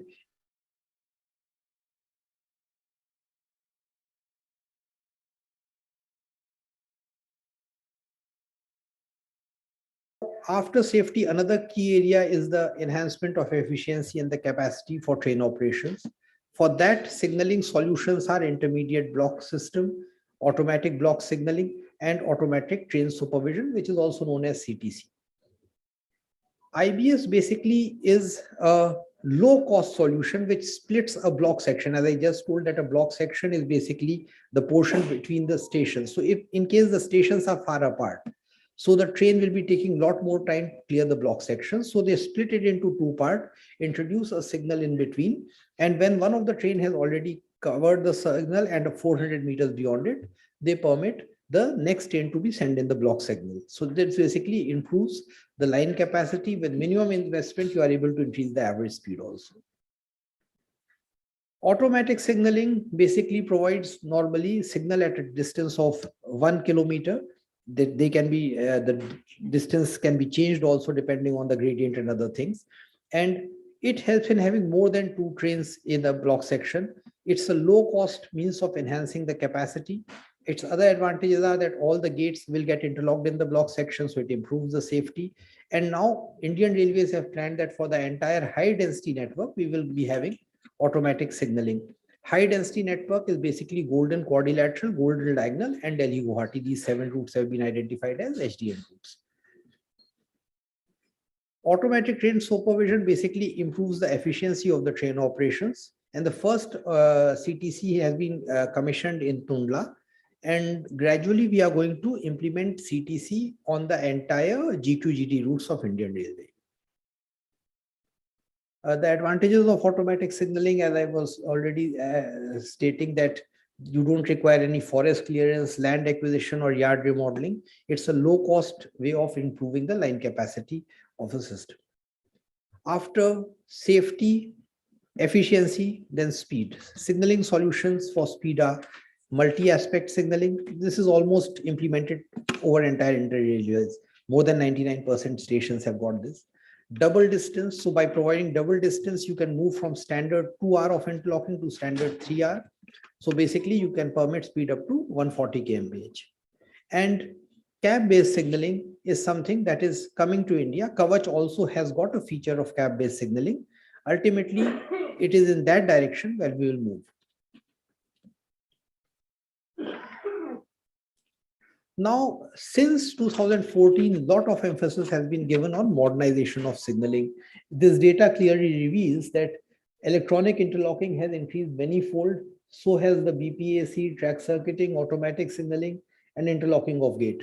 Last year, in 22-23, Indian Railway commissioned 538 electronic interlocking, which is not only a record from Indian standards, but it is probably a record from any global standards. No other country might have commissioned those many number of electronic interlocking in a period of 1 financial year. So with this emphasis on signaling, we are moving ahead. Now, there are certain challenges: the standardization, the interoperability, the vendor base, technology changes, and the skilled manpower. It is here where the role of industry becomes very important. The futuristic technologies of Indian Railway infrastructure capacity as electronic interlocking, Kavach, CTC, and predictive maintenance. Now, predictive maintenance with advent of IoT and other things is also being carried forward. Kavach, as I was telling, is the India's indigenous automatic train protection system. The Kavach has been developed by Indian vendors in collaboration with RDSO, and we have got the intellectual property right for Kavach with RDSO and those vendors. And it has already been rolled out in 250 kilometers over the South Central Railway, where the proof of concept was done. Subsequently, a pilot project was also done. And this Kavach has been certified for the highest level of safety, which is safety integrity level 4. Now, SIL 4 means that the probability of a hazardous error per function per hour is less than 10 to the power minus 8. So with that benchmark, we are moving ahead with this. And Kavach permits has been already, the trials have happened up to 160 kmph. And in due course, we are going to take it even for the further higher speeds. This is the developmental journey of Kavach that has happened, and from 2015 onwards. And the latest steps that are being taken is that we are trying to develop Kavach over the LTE network. Now, Kavach has got certain salient features. Whenever the train speed exceeds the permitted one, it applies brake. It also repeats the line side signal inside the cab. So basically, in case of foggy weather or some other problems, the driver has got certain aid to his discretion. Then it works on the principle of moment authority. So basically what Kavach does is that the interlocking of the station is communicated to the cab through a radio wave, and it intimates what is the aspect of that signal at that particular station. Based on that, the vital computer in the cab generates the moment authority, and this moment authority gets continually updated with help of your radio waves that are coming from the station. It has feature of auto whistling at LC gate, and then there is a provision of direct loco to loco communication, which helps in collision avoidance. This is a diagram which shows how the radio waves communicate the signal from the loco to loco. This is the working principle of Kavach. Because of paucity of time, I'm just running through these slides.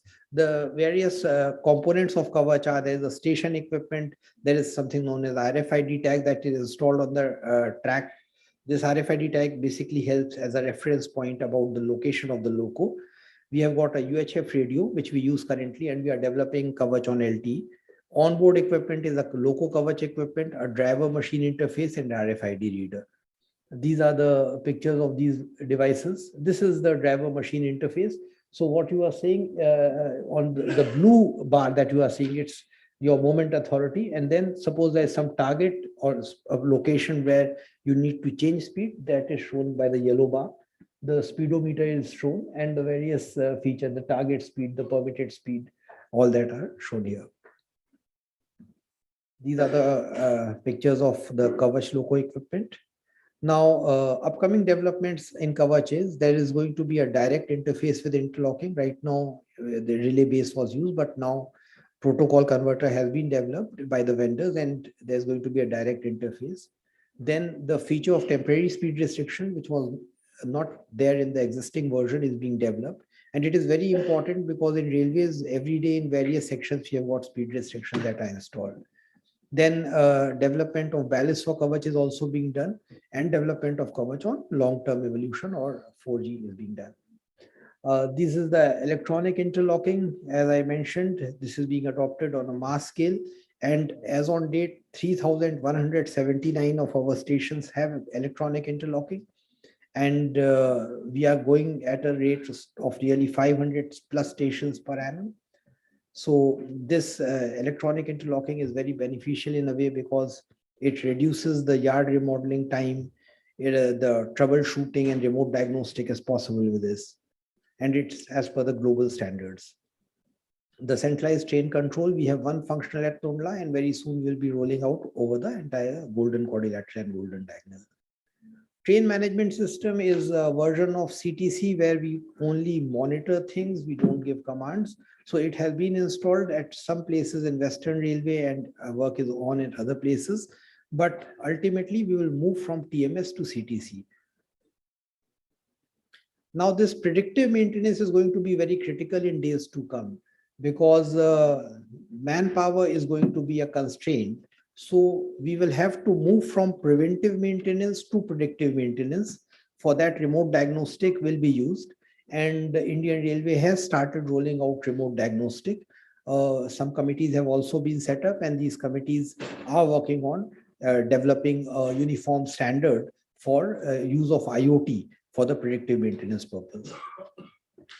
Coming to the industry part, there is a huge investment opportunity for industries in project of modern signaling.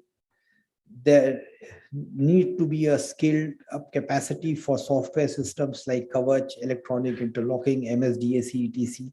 We need to widen our vendor base. Then IRISET has already started training for private sector for Kavach. Other modules are also coming. So industry can collaborate with IRISET. IRISET is our centralized training institute of signaling at Sikandrabad, and they can train their manpower. Then I look upon to industry that they should also invest in research and development of signaling. And ultimate objective of this government is that by 2047, India will be a global hub for signaling project. Apart from being Atmanirbhar, will be a global hub. Many steps have been taken for ease of business. We have gone for the EPC mode of tendering. And in EPC mode of tendering, based on the input from the industry, we have incorporated various steps that are listed. One of the main problems in signaling project was that there was frequent change in the scope of the work. So now we have made it mandatory that the approved signaling plan should be part of the tender document. There were certain issues regarding the price variation clause. Earlier, it was not permitted. Now we have permitted PVC clause as per the IMA conditionalities. So advanced payment mobilization payment has also been permitted, and the interest rate has been reduced. So all these steps have been introduced to make it more business friendly environment for these things. For EPC of Kavach, we have also introduced long-term maintenance clause. We have taken that idea basically from the NHAI and also from the locomotive workshops, and we have incorporated these features. And Apart from that, now we are focusing on standard layout so that it becomes even all the more easier. And the lesser the risk, the more will be the people interested in getting those works. So we are moving in that direction. And now you can do all the procurement as part of your signaling work. With this, I conclude. If there are any questions, that can be at the end of the session. Thank you very much. Thank you, Sudeep. I'll now come to Mrs. Shikha. You have mentioned about the national ATP system. Now, CDOT has been given the mandate to do a POC at 4 stations to prove that LTE, basically to prove the coverage over LTE. I mean, the ATP over LTE, that is the 4G technology. So what action has been taken by CDOT and how far have they been successful? If you can also cover the MCX part of it, that is which is very important for the railways. So that will be nice.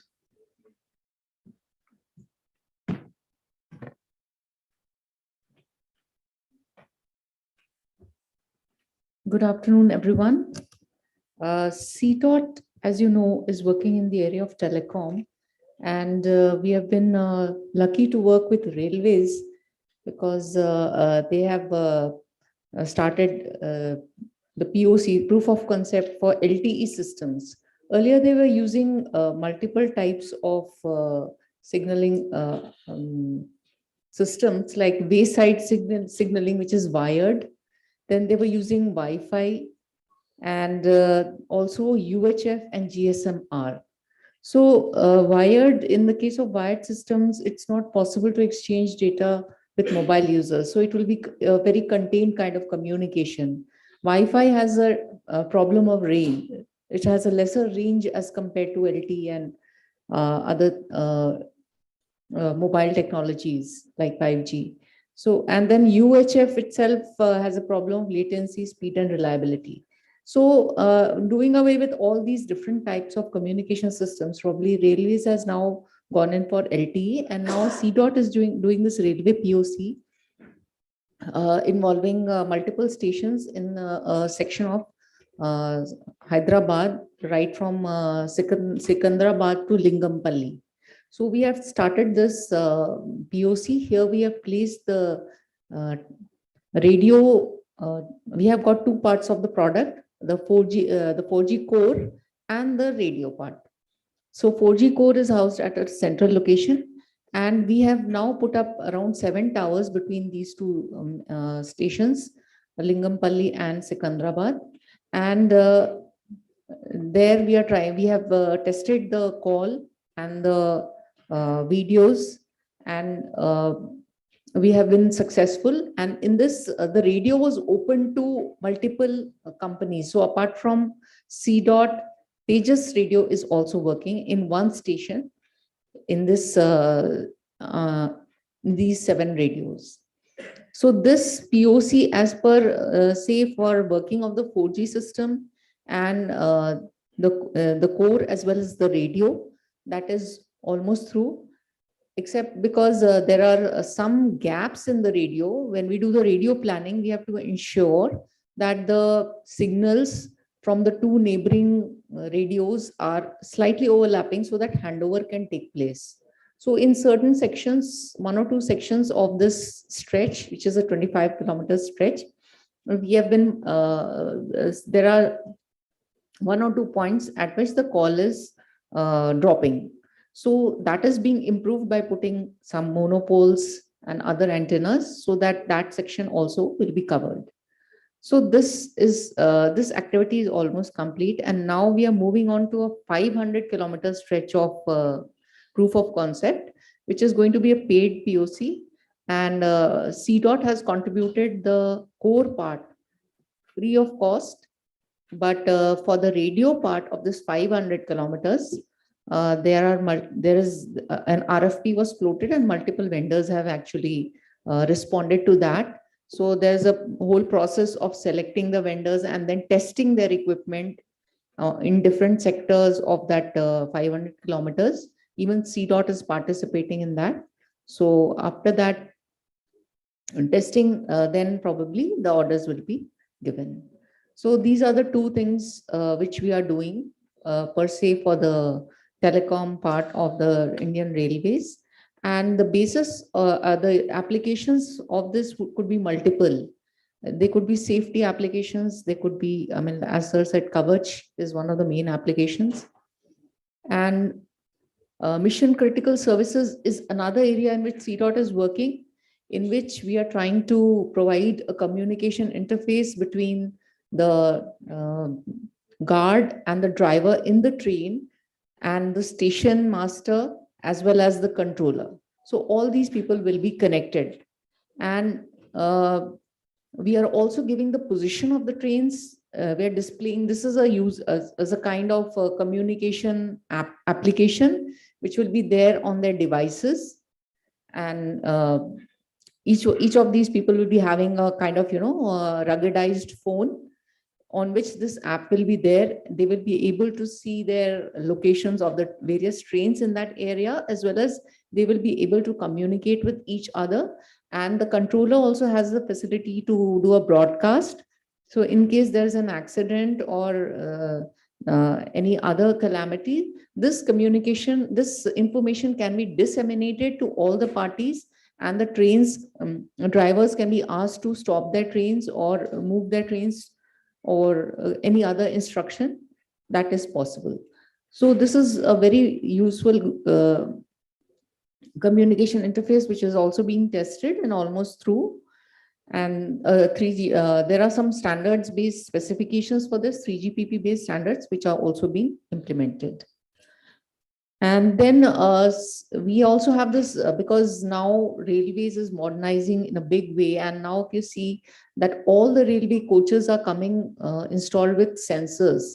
Any device you put in the network now, it will have sensors. So it's going to be a very active network. You can monitor it through these sensors. So another solution of CDOT that is being used in IoT is this common service platform for IoT, which is trying to standardize the interface between these IoT devices and the backend. So here we are working with Chris, and there are some 6 use cases with which we have already integrated with them.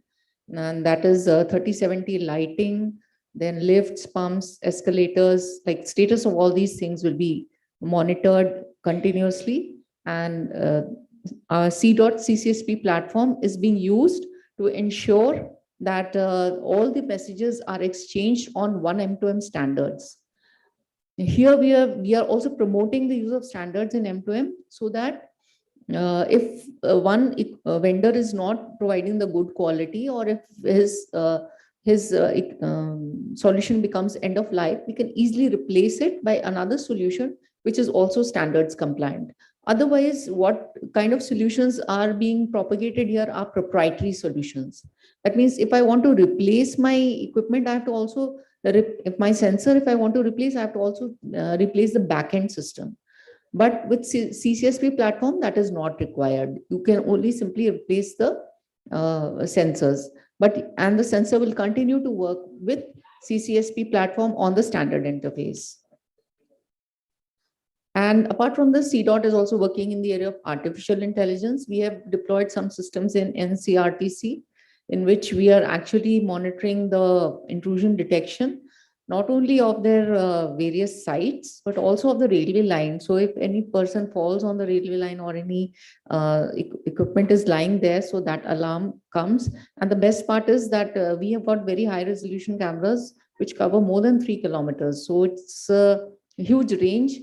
And also we have also provided them with the detection of PPE kit. That means in construction sites or sites where safety is very important, we are putting these cameras to check whether people are wearing the hats and the PPE kits and the shoes, etc.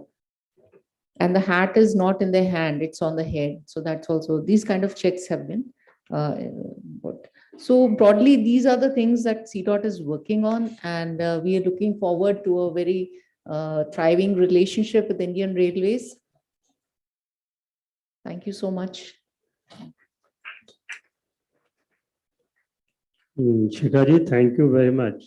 But one question I would like to ask you here is that the core, the radio access network or the RAN and the MCX are all being made indigenously by CDOT, or you are importing some, or MCX platform you are getting from somebody else? Okay, thank you so much. It's a very good question. CDOT is developing all these solutions indigenously. Even our MCX is a software-based solutions, and we are actually collaborating with vendors, Indian vendors who are providing these ruggedized devices, and it runs on, our entire solution runs on off-the-shelf servers, which are also now make in India. Many of them are make in India. So we are giving a completely indigenous solution apart from the chips, as you know. We are getting the components for the radio side. We are dependent on outside vendors. Only that part is, That yes. of course is there. So we can clearly see here that the national ATP system, both the TCAS part of it, that is the station part, loco part, of course, we'll hear the loco part from Mr. Narayan, and our communication part. All the components are being made in India, and I would say it is a big achievement for the country as a whole. And now I would request Mr. Tej Pratap, because now, as Shikhaji also said, that we have got sensors. All the rolling stock basically is coming out with sensors. When it is being manufactured, sensors are being put in the rolling stock at that time itself. And as well as the TCAS local one, that is also being incorporated. So I would request Mr. Ryan, you would like to speak from there, or you would like to speak from there? It is your wish. Thank you.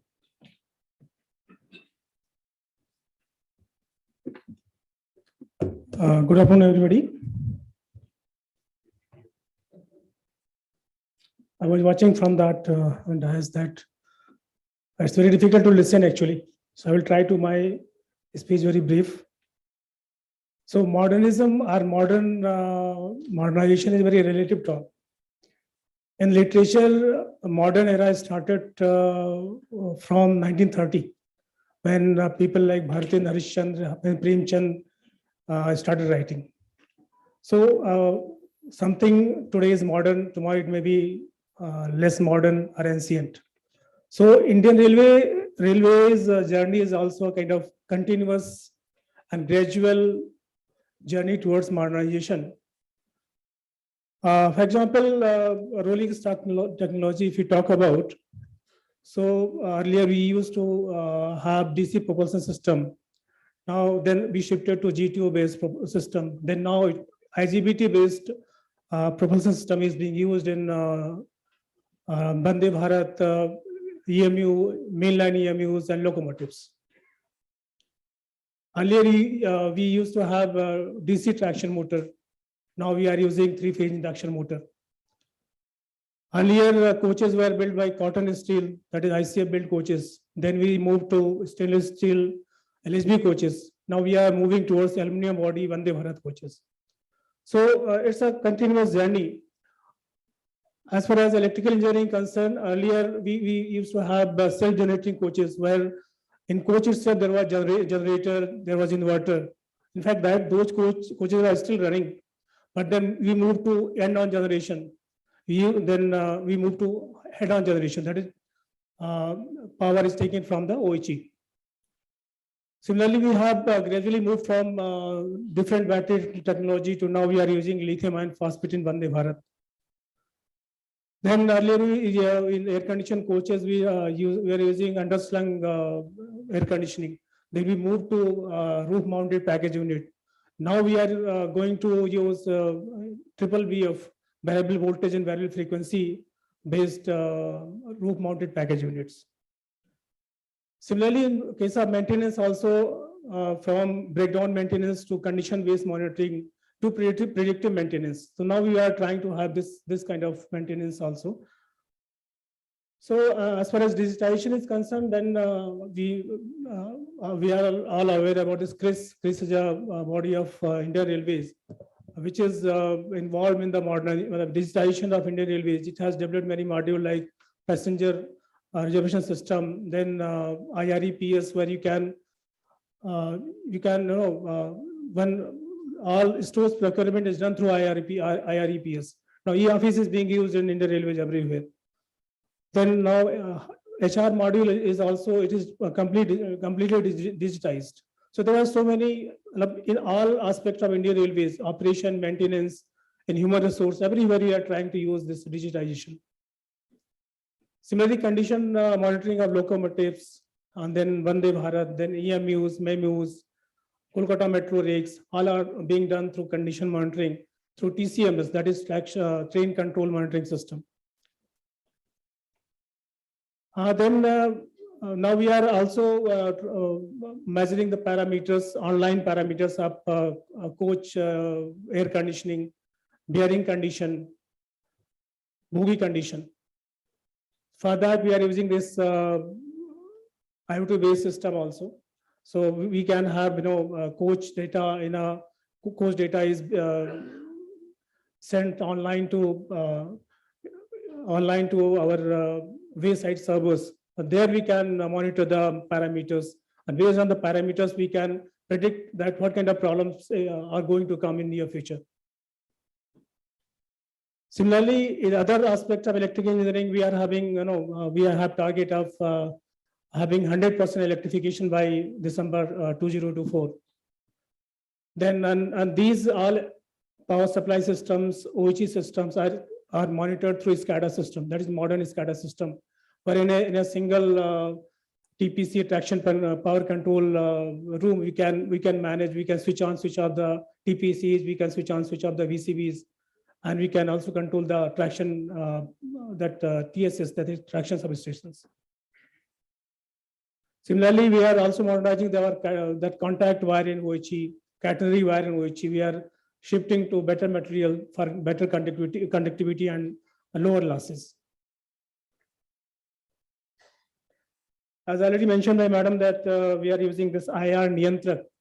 In IR Niyantrak, all electrical systems like lift, escalators, lighting, etc. can be monitored through remote control. And that has been implemented in Northwestern Railway.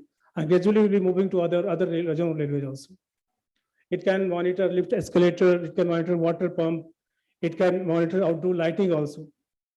Then we have modernized the lighting system also. Now we are using induction lighting. We are completely switched over to LED lighting. In a tune with the philosophy of net zero carbon emission by 2030. We are also focusing on this solar systems. And so far we have around 207 megawatt capacity of solar system, and wind installed capacity around 1034 megawatt. So it has not only switched over to the renewable source of energy, but also it has reduced the carbon emission also.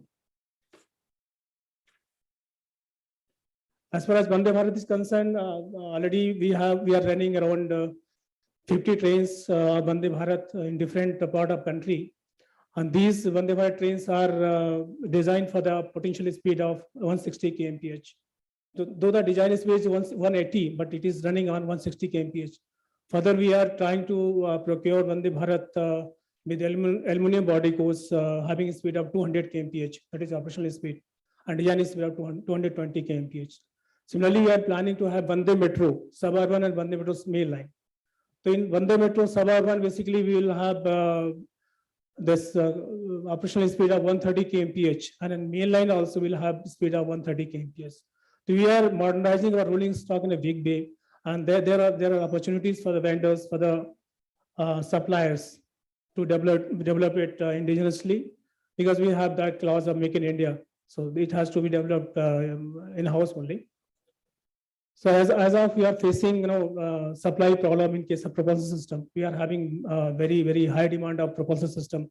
All our PUs, production units are putting orders on different vendors, but we are not getting the orders. We are not getting the supplies in time.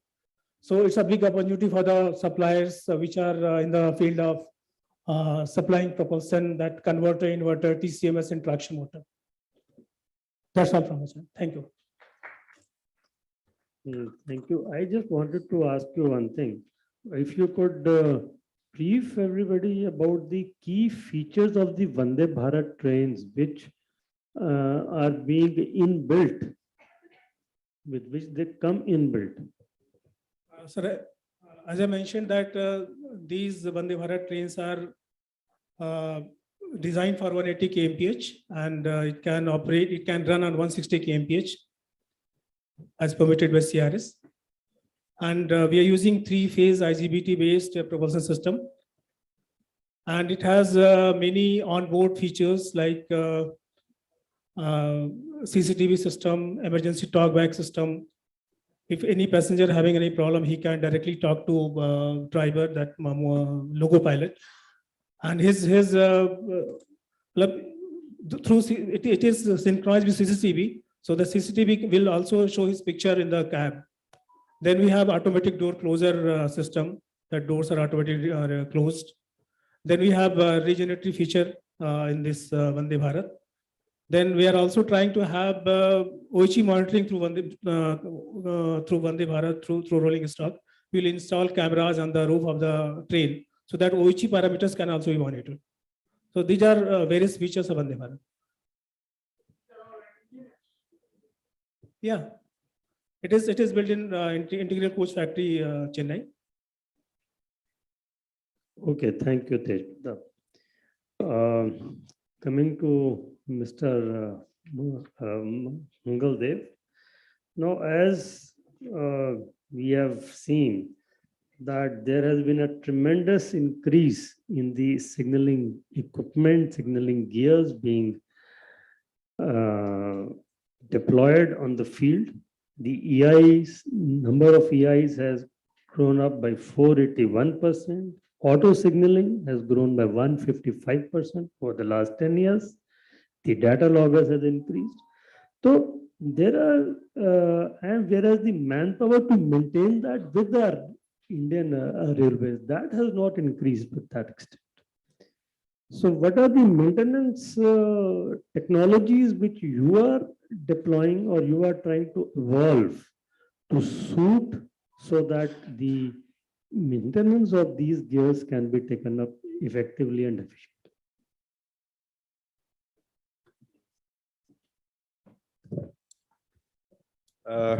Good afternoon, everybody. I think we're all very eager, to finish this session, but let me give a very quick brief about the company I represent, Hitachi. And Hitachi is around $100 billion company, and rail is around 10%.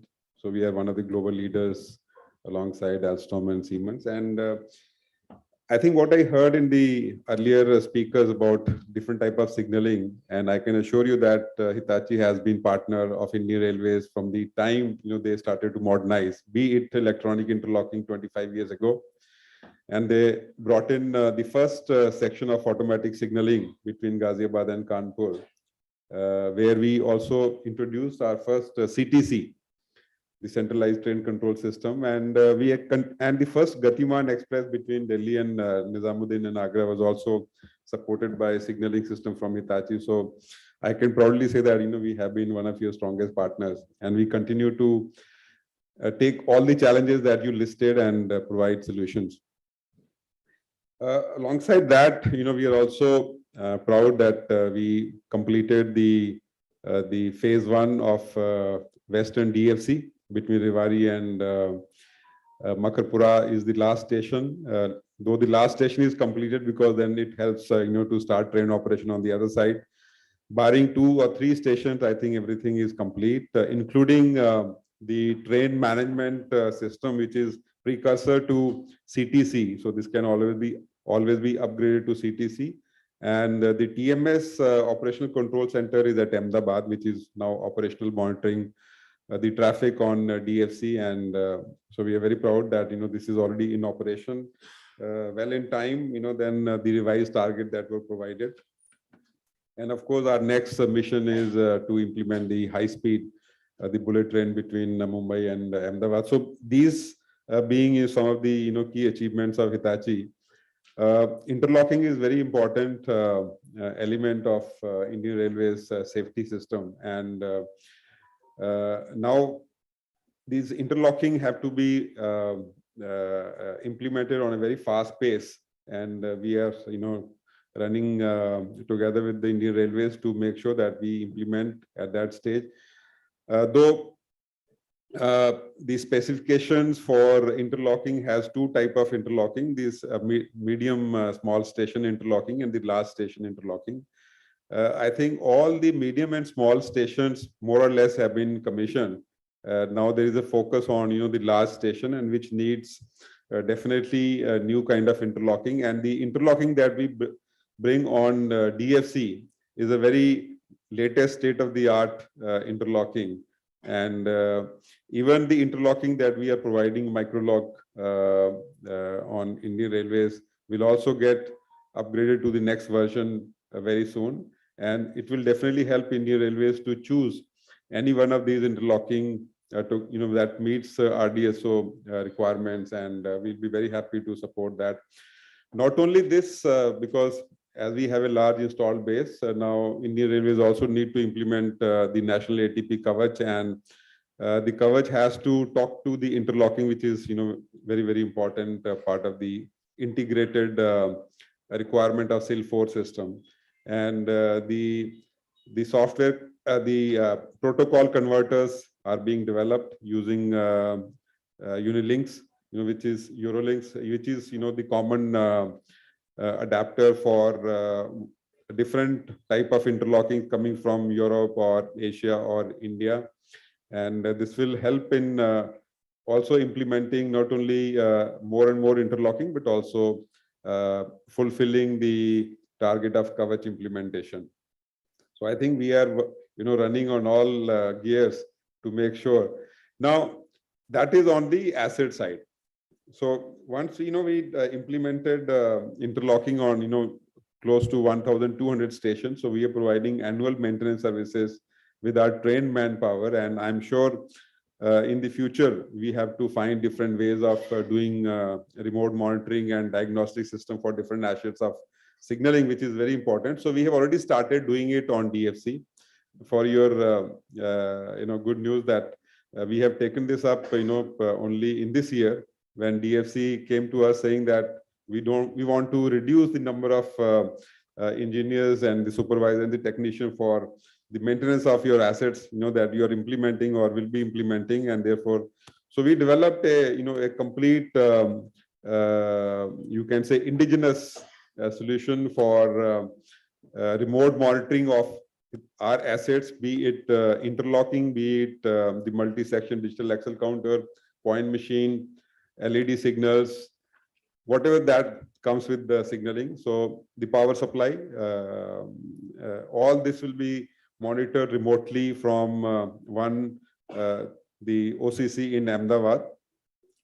And then on top of that, we will build a predictive maintenance software that will be taking all this data, analyzing this data using artificial intelligence and predicting the health of the equipment, and also giving alerts as which of the system is approaching towards failure based on the scientific analysis that will be performed, and give an alert to the maintenance staff if some failure has already occurred in certain cases. And we will also provide a complete methodology, a complete manual, and convert this into a digital kind of system, maintenance manual, which the operator the technician can use it on the site itself and be guided by this system. He doesn't have to carry big manuals or big drawings. So all this will be done through a digital process, assisting these technicians, supervisors, and engineers. Also, we are adding, few more modules. One is creating, assisting with the help of the SAP system, the inventory of the spares and parts that is required, and how much is in stock, where, and what is the forecast of consumption, and how to give a clear indication to the procurement department to procure and keep a certain level of spares, which we believe that will come down, because first is the reliability and maintainability of these equipment is very high, and of course with the digital remote monitoring and preventive predictive maintenance, we will make sure that this doesn't fail and cause disruption of the traffic. So we are building this whole ecosystem of not only creating assets, but also maintaining the assets using the new science of AI and ML. And very soon we will take it to create a dashboard for DFC. That can be at OCC, or it can be at different, anybody can access, whosoever has the login credential, because this is going to be on the web.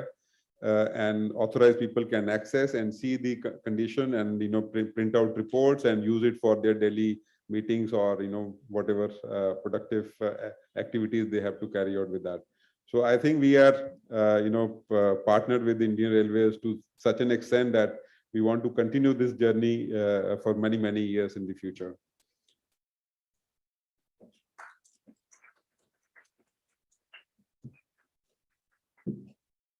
Thank you, Mr. Mangaldev. It is very heartening to know your association with the railways and that you want to develop it further. But one question I would like to ask is the platform for the maintenance which you are developing. Will it function with the gears provided by you only, or will it also take care of the gears of other companies? So if you see DFC, so other than the interlocking system and MS-DAC system, so there are point machines from other trade, the LED signals and the other things, so this is basically an ecosystem of vendors which are approved by RDSO and Indian Railways. So the system, definitely the first system will be interfacing or using the inputs coming from Hitachi interlocking and Froscher Hitachi MS-DAC system. But this can definitely be taken to all the other interlocking, provided the interlocking party is ready to share certain specific information that is required to be incorporated, and likewise for the MS-DAC. So I really believe that, with the way we are implementing Kavach, where Kavach has to interface with interlocking, where we are interfacing with the Kavach supplier in terms of providing necessary information from EI. So, and Indian Railways is now developing a common interface for different equipment to talk about. I think this is very important that we all cooperate, and that is how whether Hitachi or somebody else, because Hitachi cannot implement the entire Indian Railways, and many more other such startup and other companies will be required, and we have to work as one coordinated set of ecosystem. Right. Thank you very much. Now I think Bhavna wants me to wind up this session because she is already standing. So thank you very much, all of you, for this very enlightening session here. Thanks. Thank you so much, sir, for moderating the session. And I know we have so many experts here. There's so much to learn. So next time, I think we'll have to give more time to all the experts. May I request Mr. Ranjan Dhingra, sir, to please present a memento to our speakers for this panel. And I know it's time for lunch, but we have a mammoth panel right at the end. And let's have a big round of applause for the speakers here. Mr. Sudeep Srivastava. So, Mr. Mangaldev.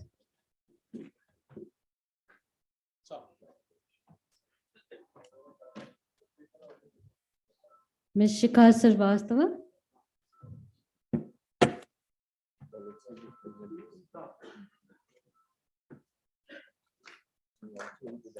Mr. Sudeep Srivastava.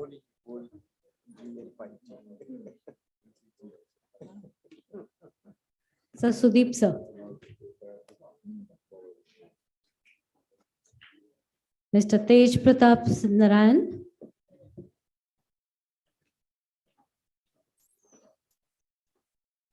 And last but not the least, Mr. Puneet Chawla for moderating this session so well.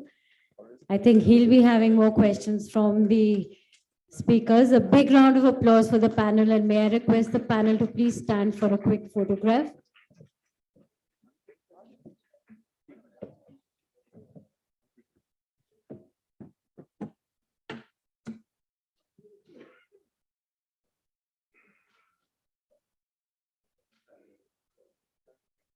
Thank you so much, sir, for taking our time and being with us.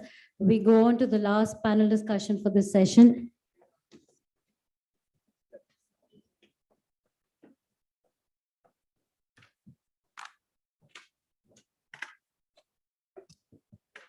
This panel is filled with experts, people who have years of experience in the railways, and we have a huge opportunity to learn from them. But though being the last panel before lunch, requesting everyone to please bear with us so that we can enjoy the lunch after that.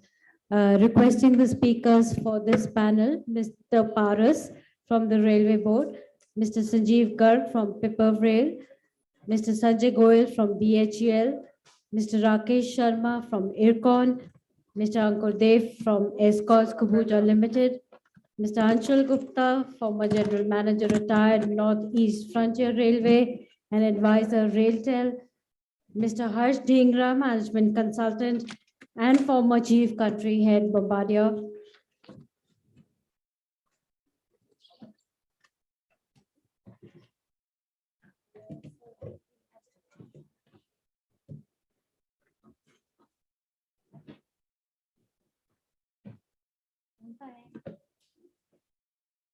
Mr. Rajesh Agarwal, former member Rolling Stock Railway Board, and Mr. Rajesh Prasad, Director Operations RVNL. So as you can see, these are experts in their field, and I'll request Mr. Sajal Gupta to start the session right away. Thank you so much. Requesting all the delegates to please settle down and just bear with us for this session. A big round of applause for our speakers for this session. Thank you. I didn't hear the applause, please. Thank you.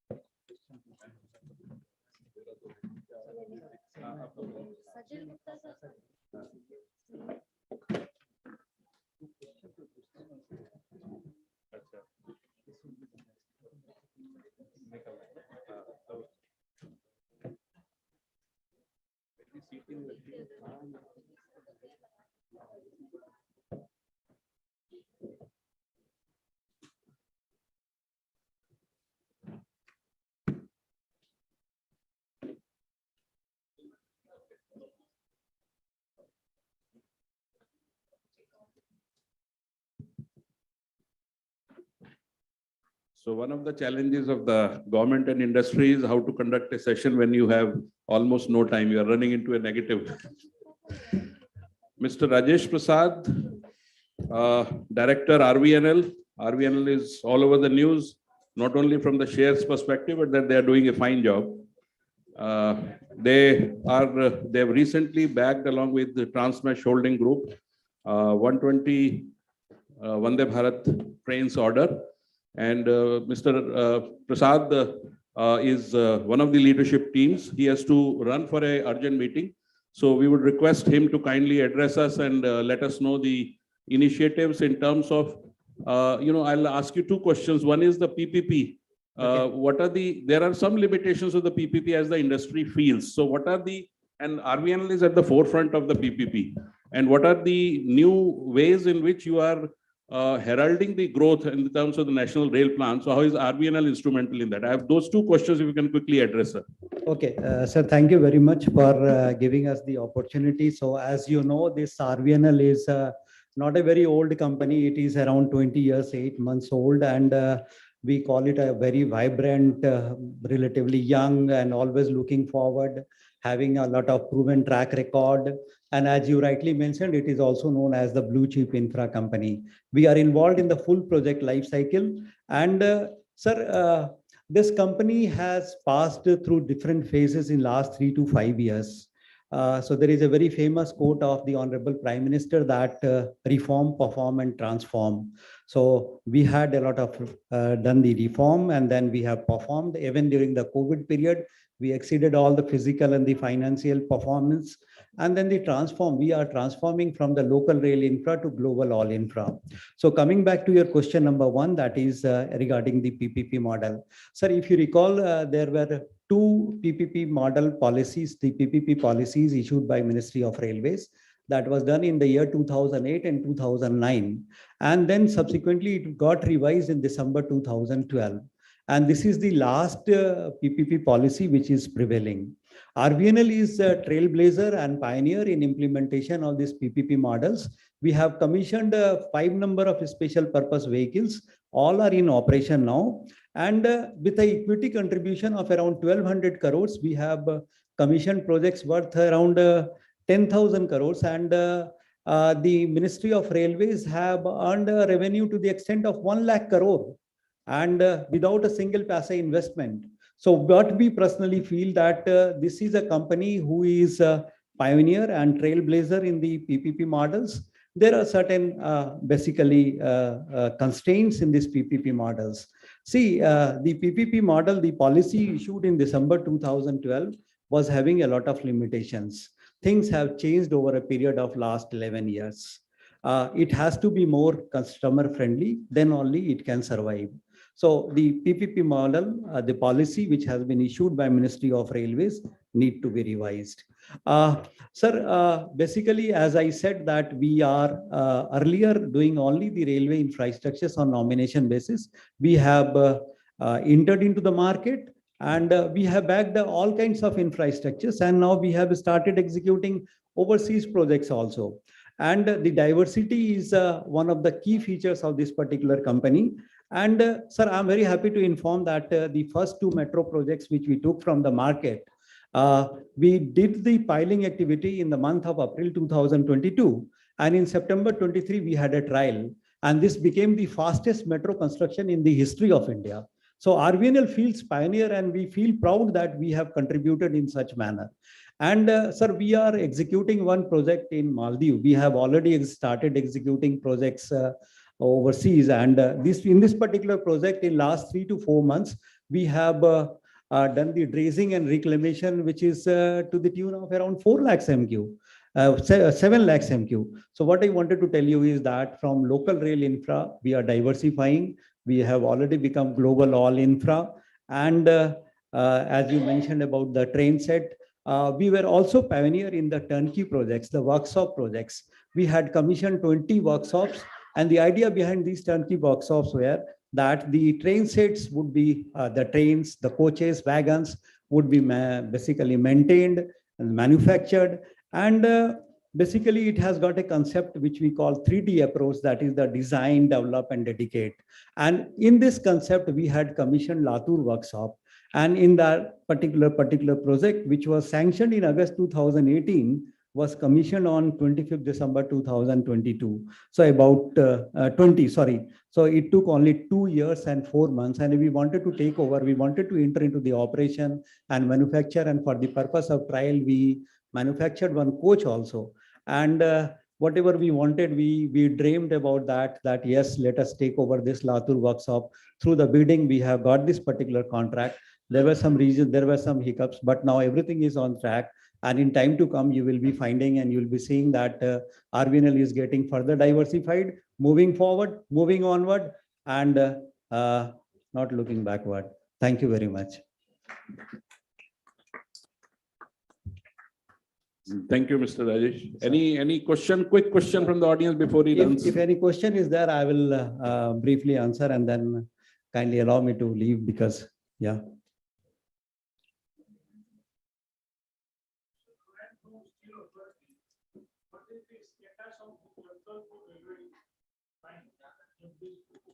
See, about 2 months back only, we had commissioned a new line of around 17 kilometer. Now only one section is only left over. Exact kilometer is not available with me, but the last month only we had commissioned one section of around 17, 18 kilometer, and the now leftover section is around 20 kilometers. There are a lot of challenges. It is a moist affected area, and the time is very limited. We get only 3 to 4 hours in a day for execution. And as per the timeline, which I remember, December 24 is the timeline to commission the entire project.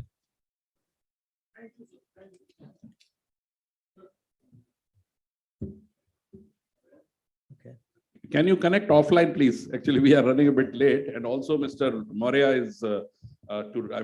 Rajesh Prasad has to run now. He has an urgent meeting called by the MD. Unless you want to take it.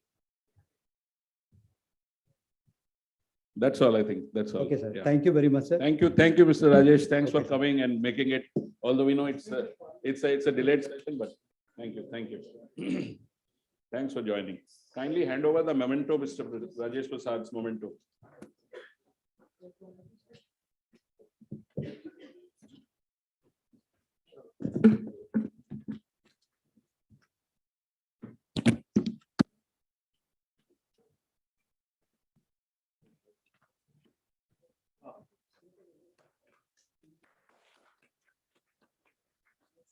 No, absolutely not. It's fine. Okay.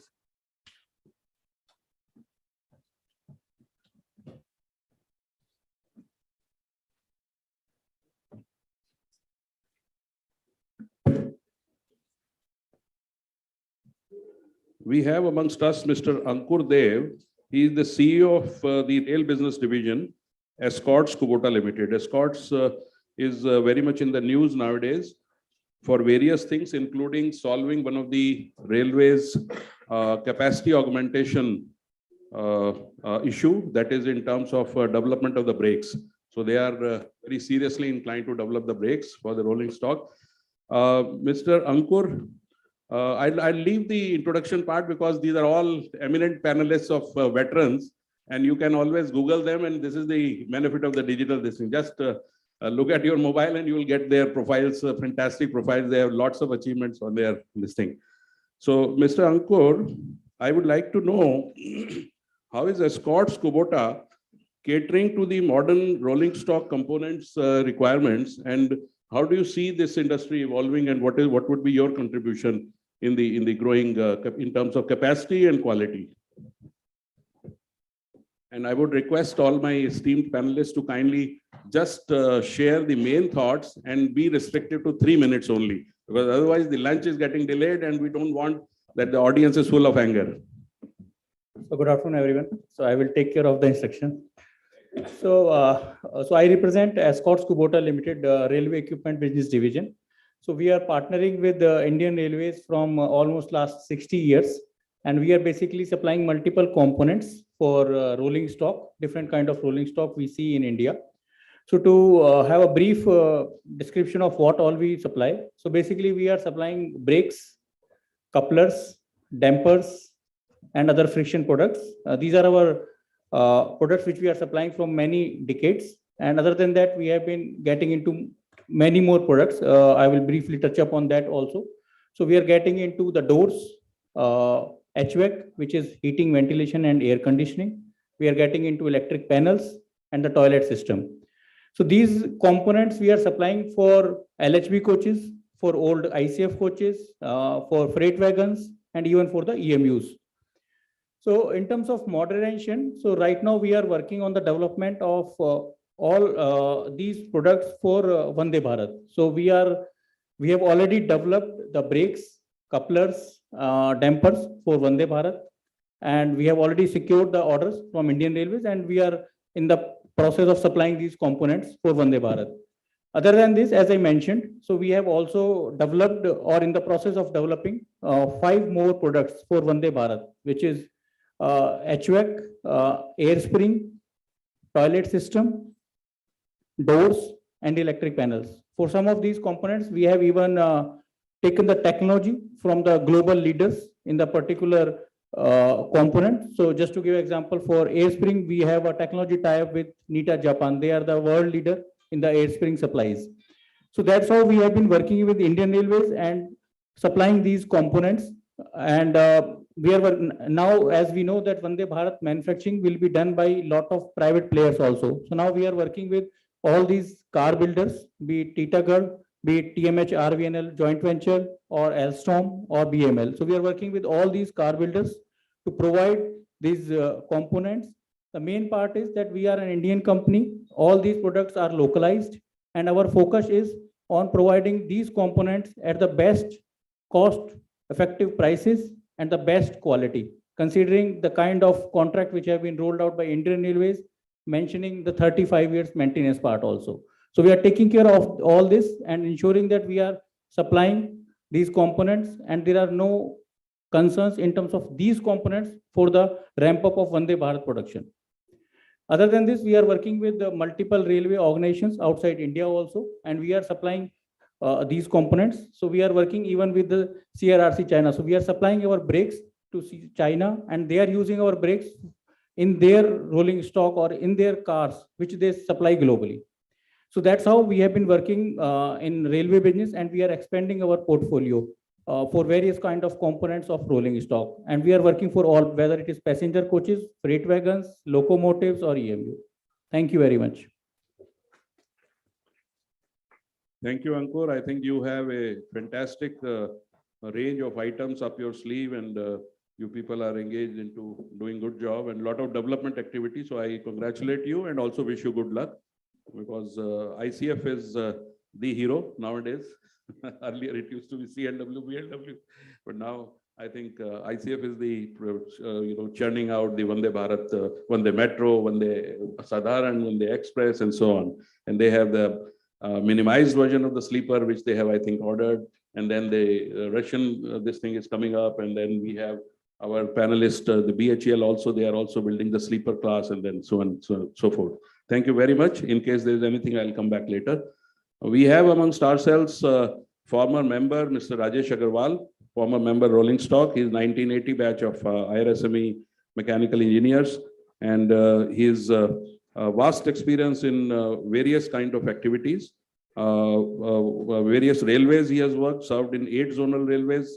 He has won a number of awards, decorated with the gold medal of Institution of Engineers, of Ministers Award, and so on. He has also had the privilege of heading the modern coach factory, where all these new rolling stock is being built.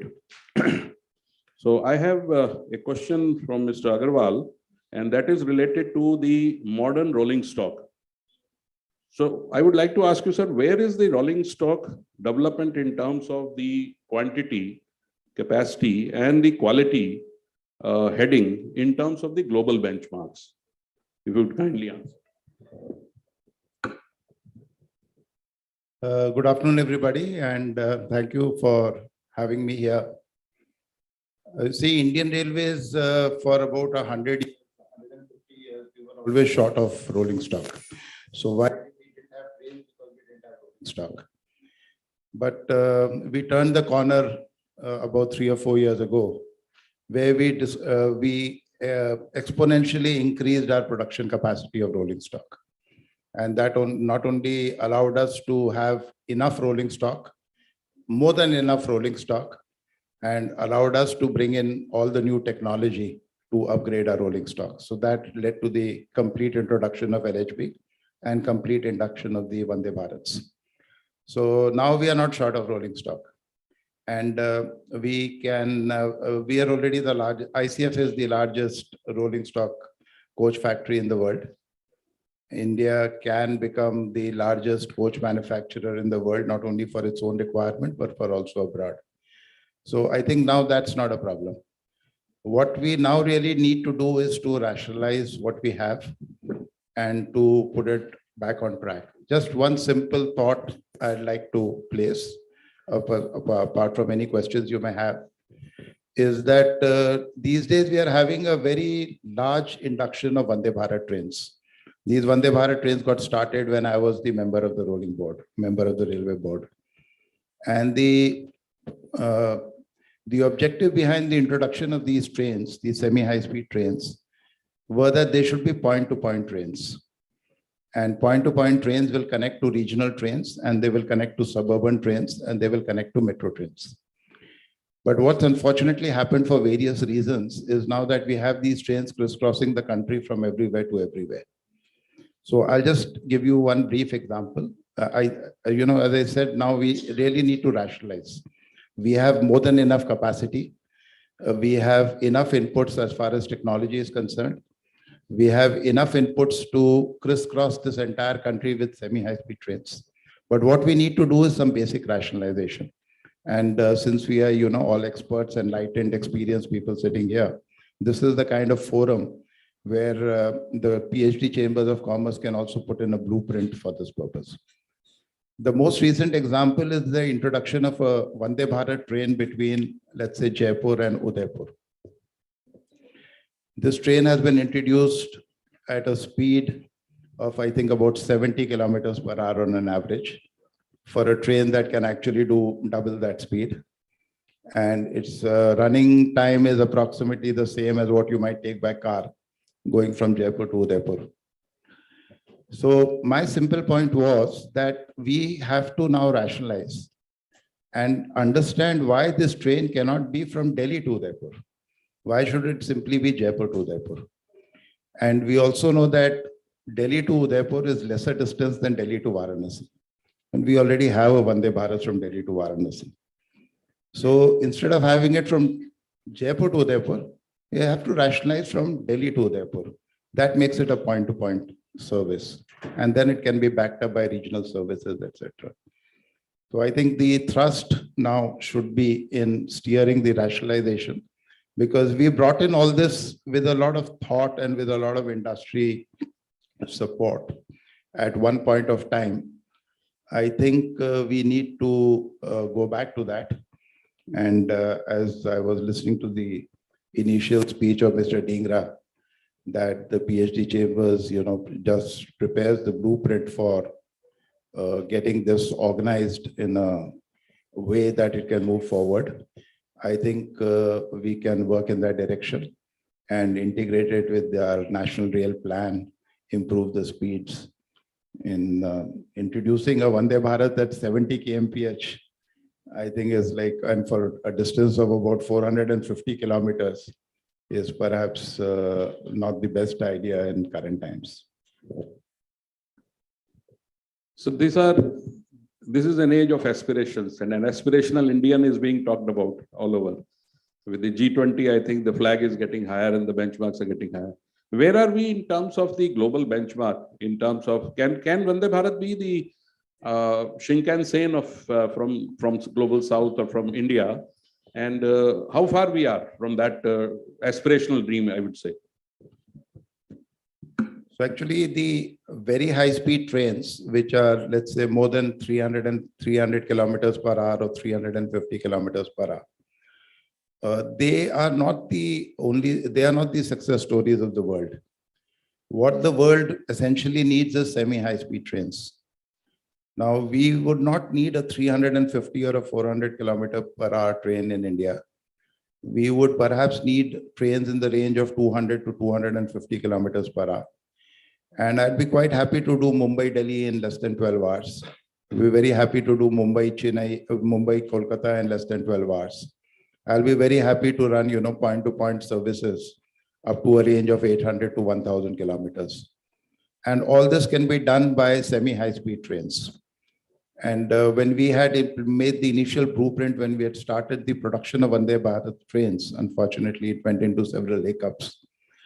We had already export plans for these trains across the world. Several countries, including South America. Even we were in talks for introducing it between Singapore and Malaysia. So there is huge potential for semi-high speed trains. Trains up to 200 to 250 kmph. The very high speed trains, other than France and Japan, they have not really been successful, and even China is now worried whether it's a success or it's not a success. So in the Indian context, I think the Vande Bharat is the main this thing that we should go for, but certainly not the way we are doing it. I mean, I don't need 34 trains going all over like passenger trains. So we need them as very high connectivity point-to-point trains. I mean, earlier when I found a train was introduced between Bhopal and Indore, where a bus service is much more efficient. So why don't we have Delhi to Indore? I had planned Delhi to Indore when I was a member of the railway board. Why don't we run a train from Delhi to Indore? That'll be fantastic. Delhi to Indore via Ujjain and connecting so many places on the way like Mathura, Savai Madhopur, Gangapur, Kota, whatever. So we don't need Jabalpur, and if I want to go to Bhopal, I will as well go to Indore. And that's the advantage of Vande Bharat, which we must take. So I think the traffic planners need to catch up.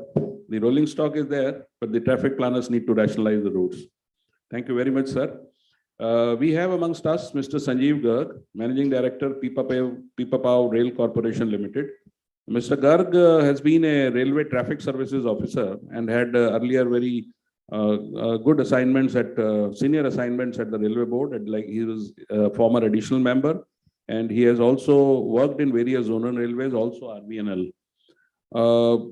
Sir, we would like to really know how Pipavav Railway Corporation is making any difference and how it integrates with the railways growth and the national rail plan. Thank you, Mr. Gupta. Without indulging in any formalities for lack of time, as I think the audience is waiting for the lunch rather than hear us.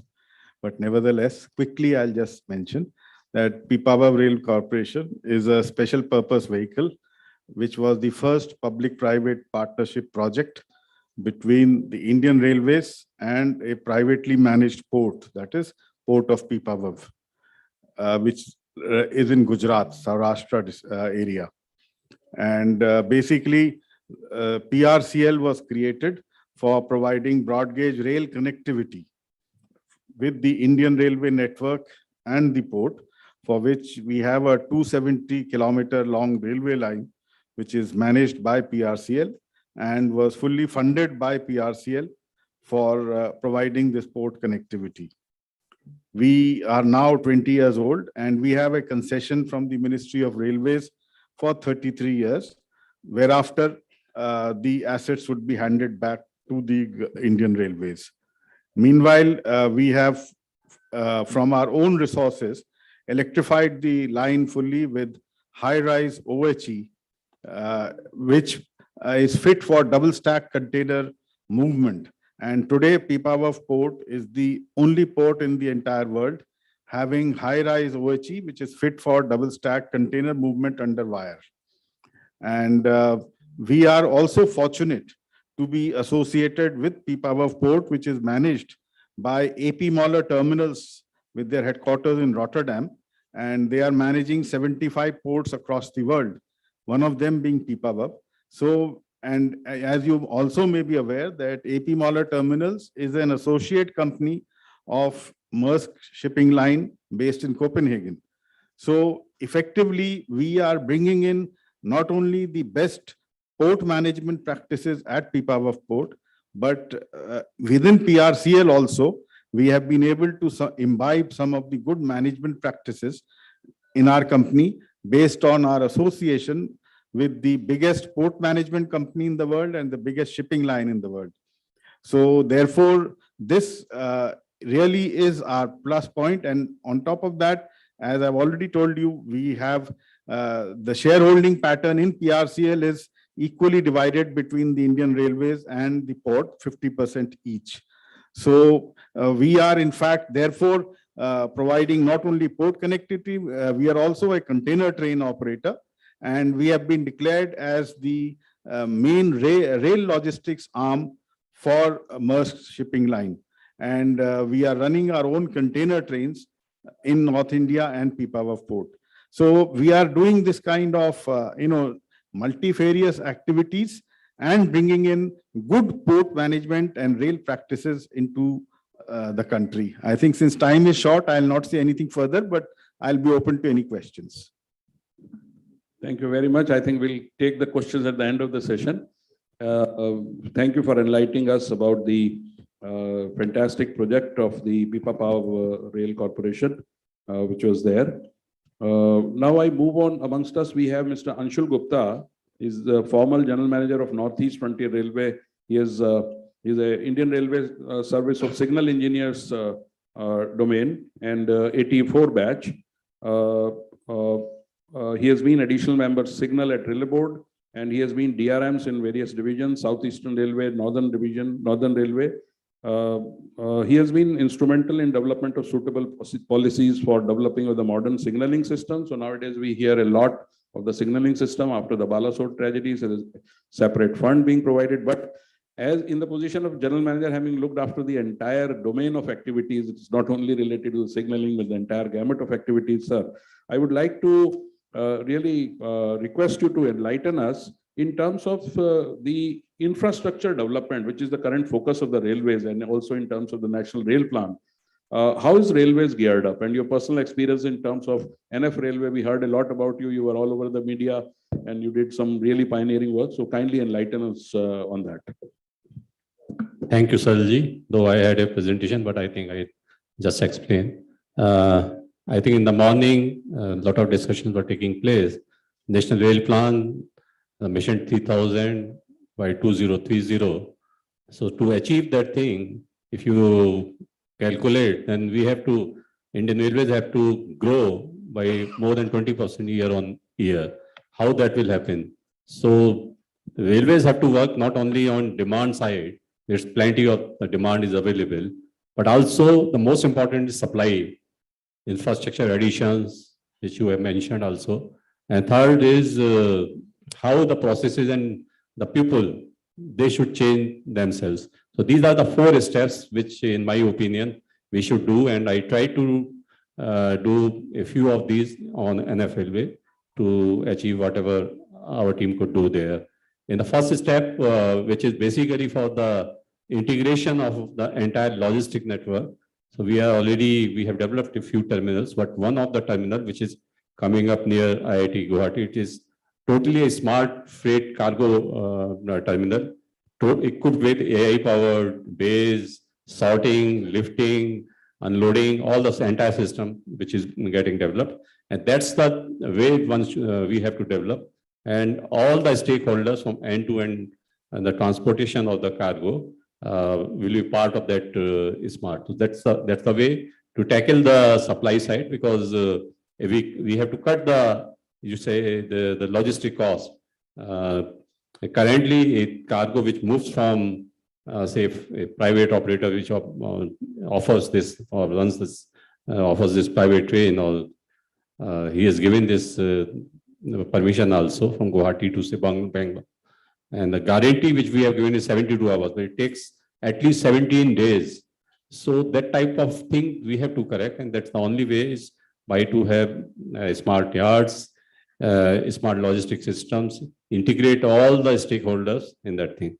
The second is the infrastructure, because in the Northeast, which is I think one of the most difficult railways also, railway zone, and a lot of infrastructure works are going on, and a lot of progress has been made. And by March 2024, these state capitals of these 8 northeastern states, most of them, they will get connected except 1 or 2.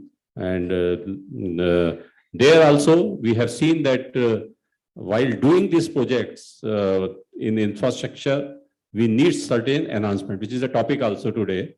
Like a lot of tunnels are coming up. More than 110 tunnels are getting built, including, I think, Arvinal was also sitting here. They are also working on one of the projects.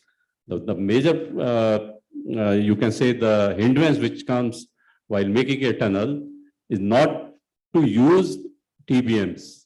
The current policy of Indian Railway doesn't guide whether in what terrain, in what soil strata, we should use the TBM, which you can say that may be costly, but for a certain length of the tunnel, if say 4 kilometers or more, TBM is always should be the choice, because it becomes cheaper, it is faster, and when like a project which is coming up there, it's to connect to say Tawang.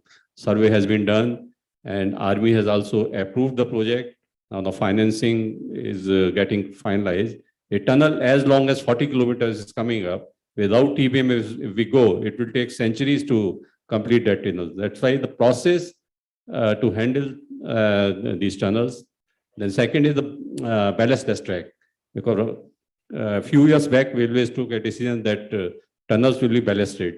And when we built tunnels in Imphal line, and after the first train, when train has already started, one of the Vistatom service we are running on the Imphal line, the entire those I think 12 tunnels, they got filled with the water. And the policy, then we discussed, and the policy got changed. And right now, all the tunnels have to, which are more than 400 meters, have to be equipped with the ballast test track. But the agencies are very few. That is also one of the reasons of delay in these projects on any of the lines, whether it's a JNK project or Northeast or any part of the country. So more agencies have to be developed to construct these BLTs. Then third is the instrumentation, the tunnel ventilation, tunnel communication, many more things are there. Similarly for bridges, a lot of bridges are coming, more than I think 400 bridges are coming. One of the pier bridge is one of the tallest in the world, which is 144 pier bridge, which are coming up on this Imphal line only. And another bridge which was recently in the news also, which was again nearly 100 meters, when while launching order collapsed and few people also unfortunately died. So the mechanism and technologies there also we need certain enhancement. Whenever we do these works, it should be safe. The design, the soil strata, geotechnical analysis, those centers are not there. NF Railway has already started working with one of the universities there, and NF Railway has opened a center of excellence also, because it's a very fragile, you can say, geology. We need that support. And third is the processes. The processes, the way we work, those have to be changed with the, you can say, we have to become smart to use these smart technologies. Only then we can, you can say, get that 20% growth in traffic. And last is demand, which is a plenty, but international business is, you can say, the transport sector is another area. NF Railway has already started working, building railway lines in Bhutan, Bangladesh, Nepal. Those projects have to be expedited, because a lot of, you can say, raw material India can get from these countries. They have opened up their mines, and this will be very advantageous for our country as well. So these are the 4 steps I think we should work on, and NF Railway has done a lot of works. And when we build railway lines as high as, you can say, 13,000 or 14,000 feet, the specialized rolling stock has to be made because of the low oxygen level. So now we have to start thinking of those lines, because Nathula, again, the survey is going on because it's all strategic lines.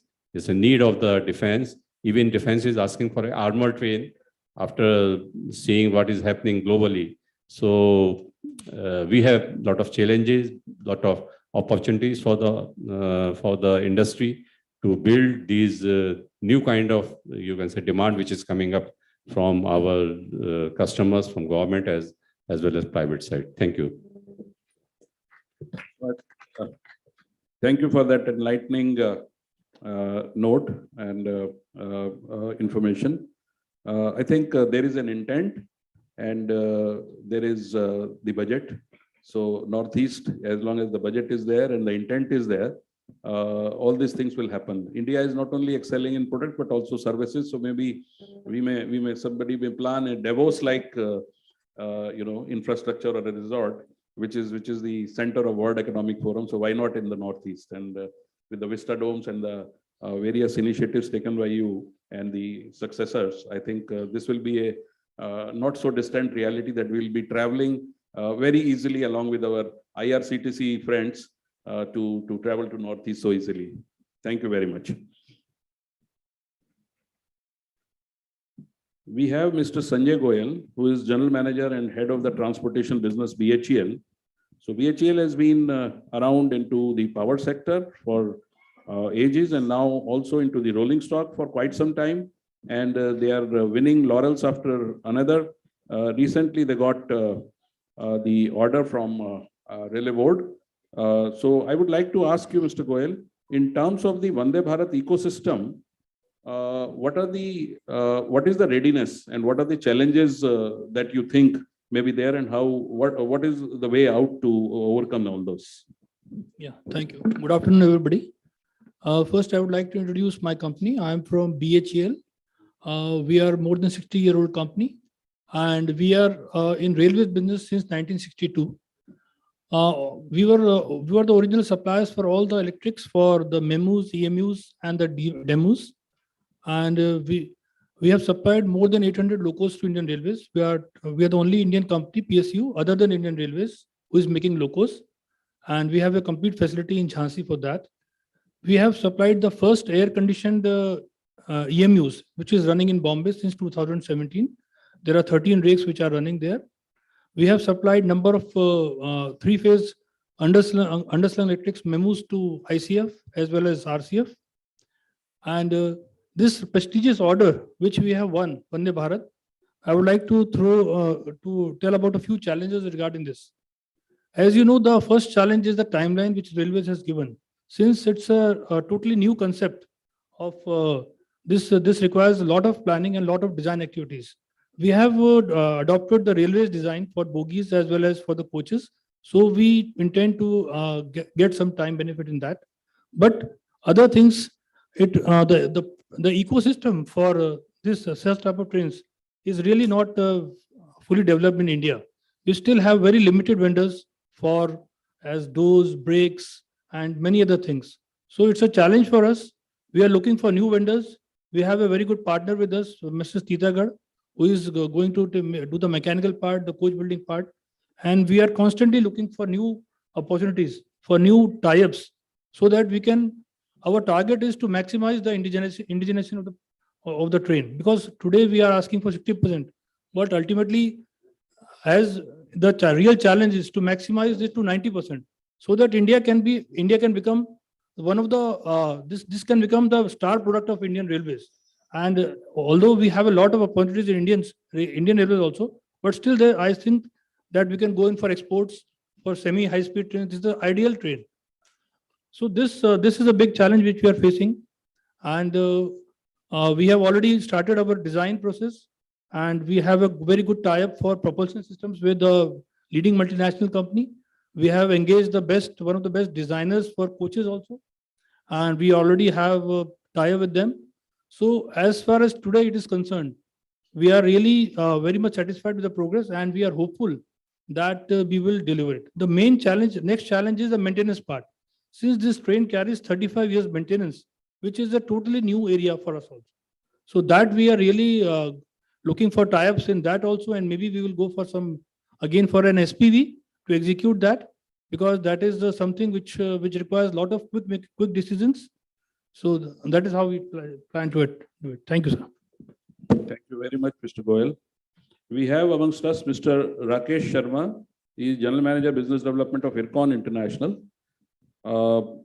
Sharma, I'll come straight to the point since we have a little time constraint. Sir. What is the shortage of EXIM containers? Is it real? Is it mythical? Is it aggravated after the China kind of the cold relations? Or what is the global phenomena happening? Number one. Number two, in terms of ease of doing business, now we have the tracking of the cargo, whether it's a small parcel and you have, and then this is a huge container.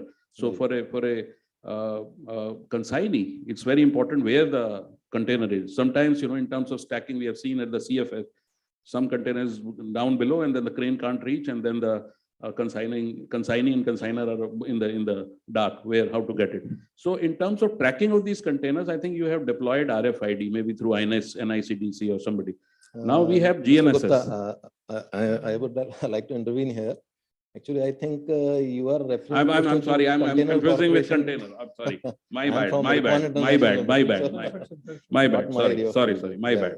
So yes. In terms of the IRCON's way of going into the national rail plan developments and in terms of the constructions, what are your upcoming plans? Thank you and good afternoon to all. I represent Ircon International Limited, and we are a 47-year-old company, PSU under the Ministry of Railways. And during a course of journey of this 47 years, I mean, we have executed more than 400 plus domestic projects, various sectors of infrastructure, but predominantly into railways. We are into highways also. We are into institutional buildings, project management consultancy works. And in addition to that, across the globe, over a period of 47 years, we have executed projects in 25 countries. And right now, our presence is in 5 countries as far as our foreign exposure is concerned. And 5 countries, I mean, basically, these are neighboring countries, which includes Nepal, Sri Lanka, Bangladesh, Myanmar, and a country in Africa, Algeria. There too, we are executing a railway project. So basically, the kind of exposure and the kind of technological development which has been happening in the railway sector in India, and the iconic projects which are being implemented in the country. So that has developed really a good exposure. It has given a good exposure to the EPC contractors and the company like us, and which based on these experiences, I mean, we can leverage it to get entry into an international market. And that is how we are planning. And as of now, I mean, we are seriously targeting the Gulf area, the Middle East region. And with the recent announcement in the G20 summit that the upcoming IMEC corridor, so Middle East becomes a natural choice. I mean, that is the nearest which is to the India. And there are some upcoming projects, connectivity projects from between UAE and Oman. So that's what we are targeting. So substantial presence, I mean, we are looking for in a coming future in international market, and we see that the future is quite promising, and with the kind of capital investment which the government is planning, we are pretty sure that a substantial chunk of business will be coming our way in a course of time. So, thanks. Thank you very much for enlightening us about the good work that Ircon is doing, including 25 countries you mentioned, and with the G20 announcement of this new corridor, which is quite contrasting to the China corridor, which is not coercion-led and which doesn't have a soft loan element. So I hope the planners get to execute it seriously, and it would be a wonderful project in terms of the growth of economy of India. Thank you very much. We have amongst ourselves an industry veteran in Mr. Harsh Dhingra. He has been the former chief country representative and management board member of the Bombardier Transportation. And otherwise, Harsh has worked with, he's a graduate from Delhi College of Engineering, Electrical Engineering, and he has served in various premier organizations of the private industry, Bombardier, Mitsubishi, Crompton Reeves, and so on. Harsh, I would like to ask you in terms of the speed, how the overall speed of the, we say that somebody said mal gadi, you know, the processes and the goods and even the passenger. So how can the speed overall of the Indian railway network, and therefore the economy can be really taken up? So it's a very philosophical as well as a very scientific question. How can we do it? Thank you, Sajal. I think right from morning we have been listening about the very good developments which are taking place in Indian Railways, whether it's the infrastructure or getting the new trains. But one of the area in which Indian Railways has not done good over the last, I think, 30 years is on the speed. And why I say so, because, you know, in India, we have almost 68 to 70,000 route kilometers of network, out of which almost 7,000 route kilometers on the A routes. And majority of the people who are sitting here, and also, you know, the people who travel in the train, have not seen the average speed of train going up in the last about 30 years or so. So we have a goods train still running at 27 to 30 kilometers per hour. We have mail and express trains still running at 45 to 55 kilometers per hour. And so-called super fast trains like Rajdhanis and Shatabdi still are running at 18, 90 or less than 100 kilometers per hour. And now we are saying Vande Bharat 160 kilometers per hour train designed for 180. And as my colleague Rajesh was saying, in some of the sectors, it is running at 70 kilometers per hour. So what are the pain areas? Do we as a commuters happy with these kind of speed? I am sure everybody will say no. So what is it required to be done? You know, Indian Railways imported locomotives, which was designed for 200 kilometers per hour, but running at about 80 to 90. We have Vande Bharat designed for 180, running at about 80 to 90. So what is required to be done now? So like revolutionary idea was taken up by Indian Railways 10 years back, and I would request Mr. Ranjan to take note of it because PhD, I should take initiative on this.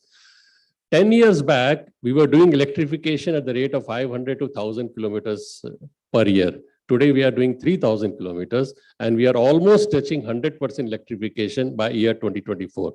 But still, nothing has happened on speed. So again, a revolutionary idea which is required to be taken by Indian Railway is to have a dedicated passenger network, passengers corridor, like we have a dedicated freight corridors. So once we have a dedicated passenger corridors, I'm pretty sure the A routes, which is about 7,000 kilometers of network, if we have a parallel dedicated passenger corridors there and run this 160 kilometers per hour, 200 kilometers per hour, or 250 kilometers per hour train there, with this, we will be able to decongest the A routes and we will be able to increase the speed of the mail express train there, which is currently around 45 to 50. Even if you are able to double the speed, I think majority of the commuters will be happy there. So one of the idea I think PhD chamber should recommend to Government of India is let us construct the dedicated passenger corridor on A routes. Let these A routes get decongested. Today we are running at 120% capacity there.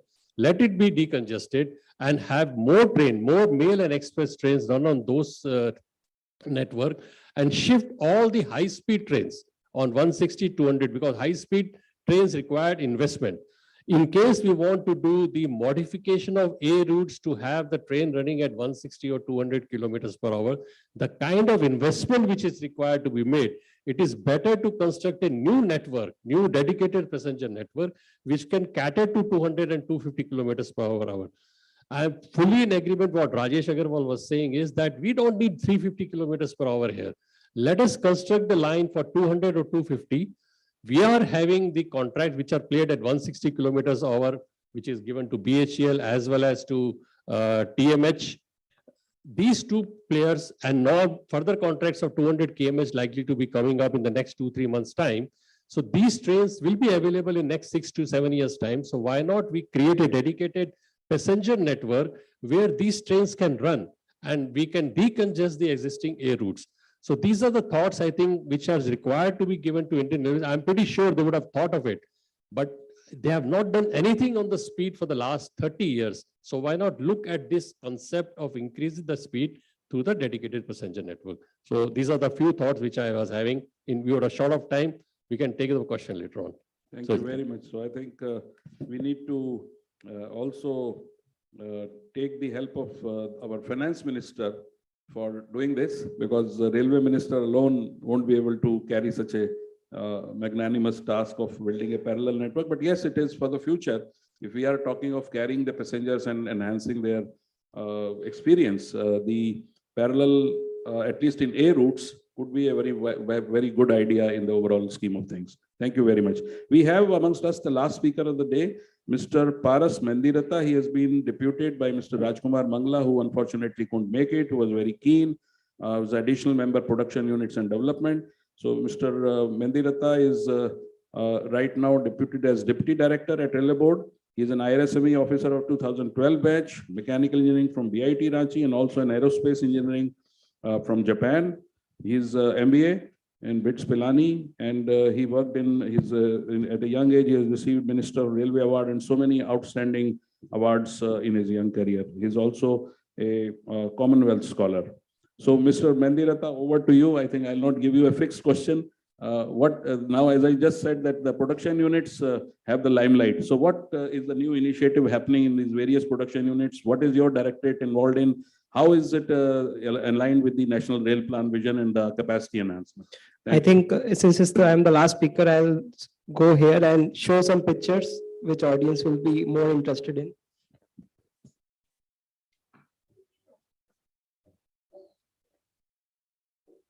Yeah, good afternoon, everyone. My name is Paras Mendiratha. So let's start with the presentation. So first I'll talk about numbers. These are this, as you can see, this is the production of LHB coaches over the last few years. Sorry for the interjection. Paras, can you be just focusing on the key slides and maybe wind up in 3-4 minutes? Just Definitely. convey the key point. 3 minutes only. All right, thank Yeah, you. yeah. Thank you. So just wanted to show how the number of LHB coach production has increased from 2014 to 2023-24, and it will continue the same for at least next 10 years. This is the production of Vande Bharat that we started somewhere in 2018-19, and you can see what is our plan till 2030. Similarly, electric locomotives, we have reached around 1,100 or 1,200 for every year till 2030. So these were these numbers I just highlighted to tell the industry that these are the opportunities where we need to gear up, both as Indian Railways and the industry partners, that we have to supply all the raw material required for the same production. And as far as policy thrust is concerned, I would like to highlight that, as one of our speakers earlier mentioned, we have come up with a policy that we will supply more rolling stock before the demand. And as you all know, all these production, whether within railways or outside railways through private partnership, is compliant of Make in India. We have a massive support from GBS. Vande Bharat is a world-class service. And as far as transparency and trust is concerned, we all know that all the new Vande Bharat contracts and locomotive contracts are coming up with 35 years of maintenance. So we see private players as our partners, but not as a contractors. We have a concept of life cycle costing. We have the MCMA, maintenance manufacturing agreement, in which all the risks and returns are balanced, considering the feedback from the private partners. And rather than telling each and every nitty-gritty of the train or the component which we want to buy, we are just coming up with the functional specification. Also, ISA and TPI are the two major initiatives which Railways has taken to build the trust in the private partners.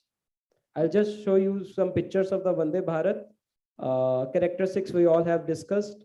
These are the bogie pictures. Executive chair car, I'm sure most of you have traveled, but this is the concept for first AC, which will be coming up within this financial year.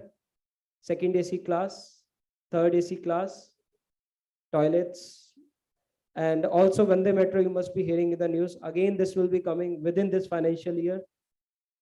These are some of the details of Vande Metro. You can discuss later on. They have wider gangways. They'll be having seating capacity like somewhat like this, luggage racks, route indicators, doorways, toilets. Also, many of you must have heard Gati Shakti train or freight EMU. So just showing you the pictures, how the concept is. I think this will also be rolling out within this financial year. Yeah, MCMA, I think we all know much, but we can discuss later on since we have a shortage of time. This is the latest development in wagon, where for the private industry, just to let you know that now we can load 2 SUV, one above the other, which RDSO has recently developed. And the wagon is called ACT1, AC2, there are 2 versions. Boxen S, we already know. NMGHS is a market hit for auto players.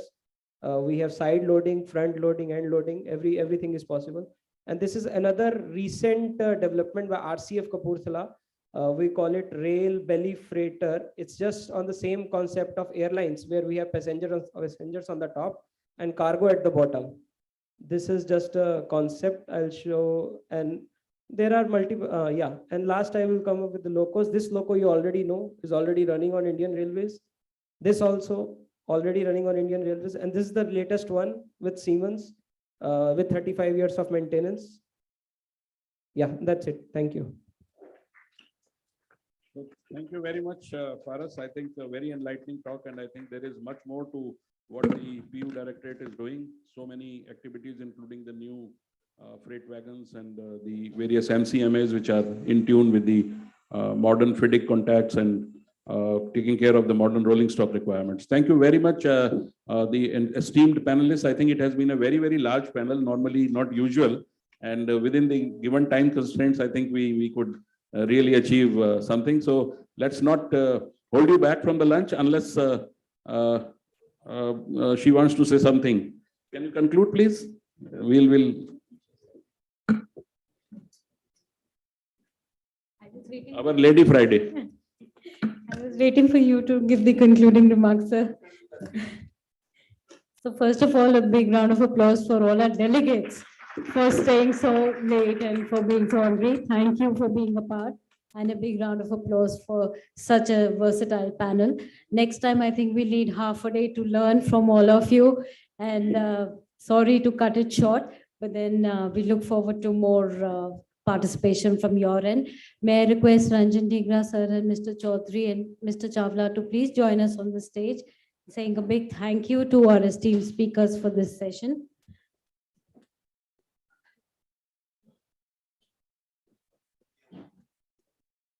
I know lunch is just around the corner, but a big round of applause for them and for yourself. Thank you.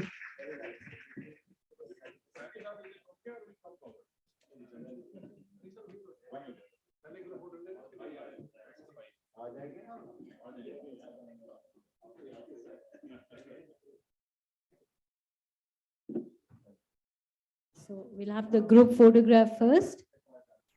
And may I request Dr. Jitendra sir to please join us on stage.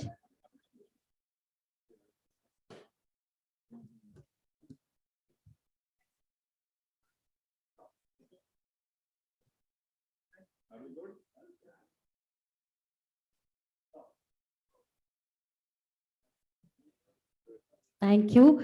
Requesting Mr. Chaudhary and Ranjan Digra sir to please present mementos to Mr. Ankur Dev, CEO, Railway Equipment Business Division, Railway Base Escorts Kubota Limited.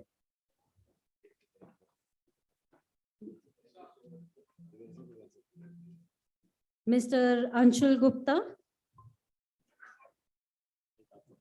Mr. Harsh Dhingra,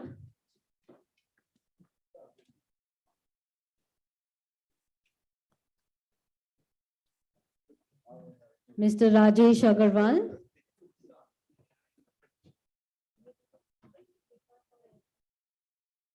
Mr. Rakesh Sharma from IRCON, Mr. Sanjeev Garg from Pepper,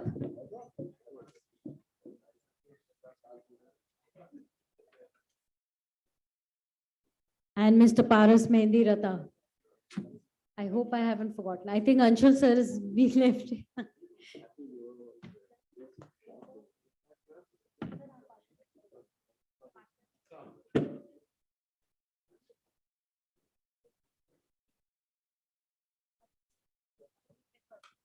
May we also thank Pipavav Railway for being a partner, requesting Dr. Singh to please give him a small memento.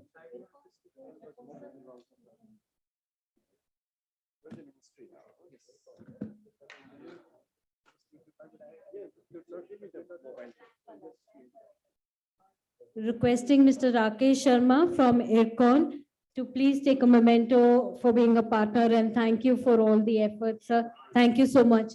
Sir, if you can. Sir, please come on stage.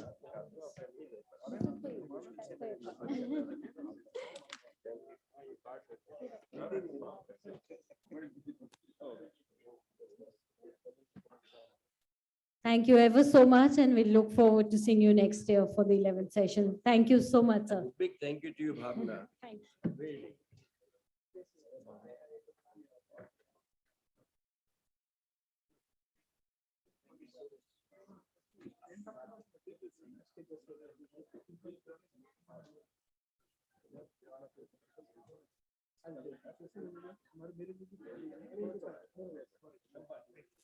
My apologies, Dr. Jitendra. We forgot the most important person, Mr. Sajal Gupta, sir, for moderating the session, for curating the session, and this program wouldn't have been possible without him. So can I request Chaudhary Saab to please give a memento to Sajal Gupta, sir? Please. A big round of applause for him.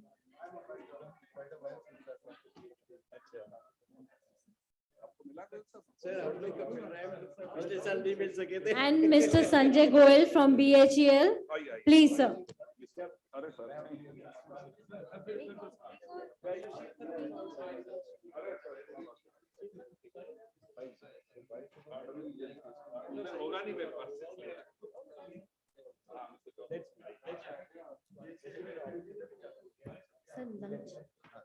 Let's all go for lunch, sir. Thank you so much, Sanjay sir, for coming at such a short notice. Thank you.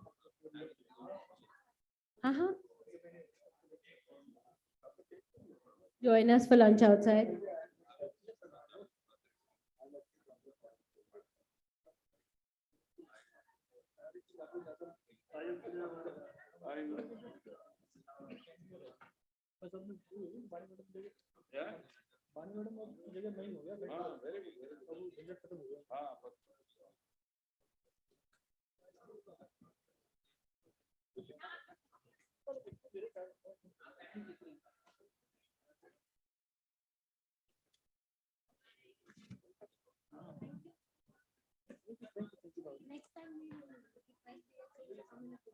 Okay.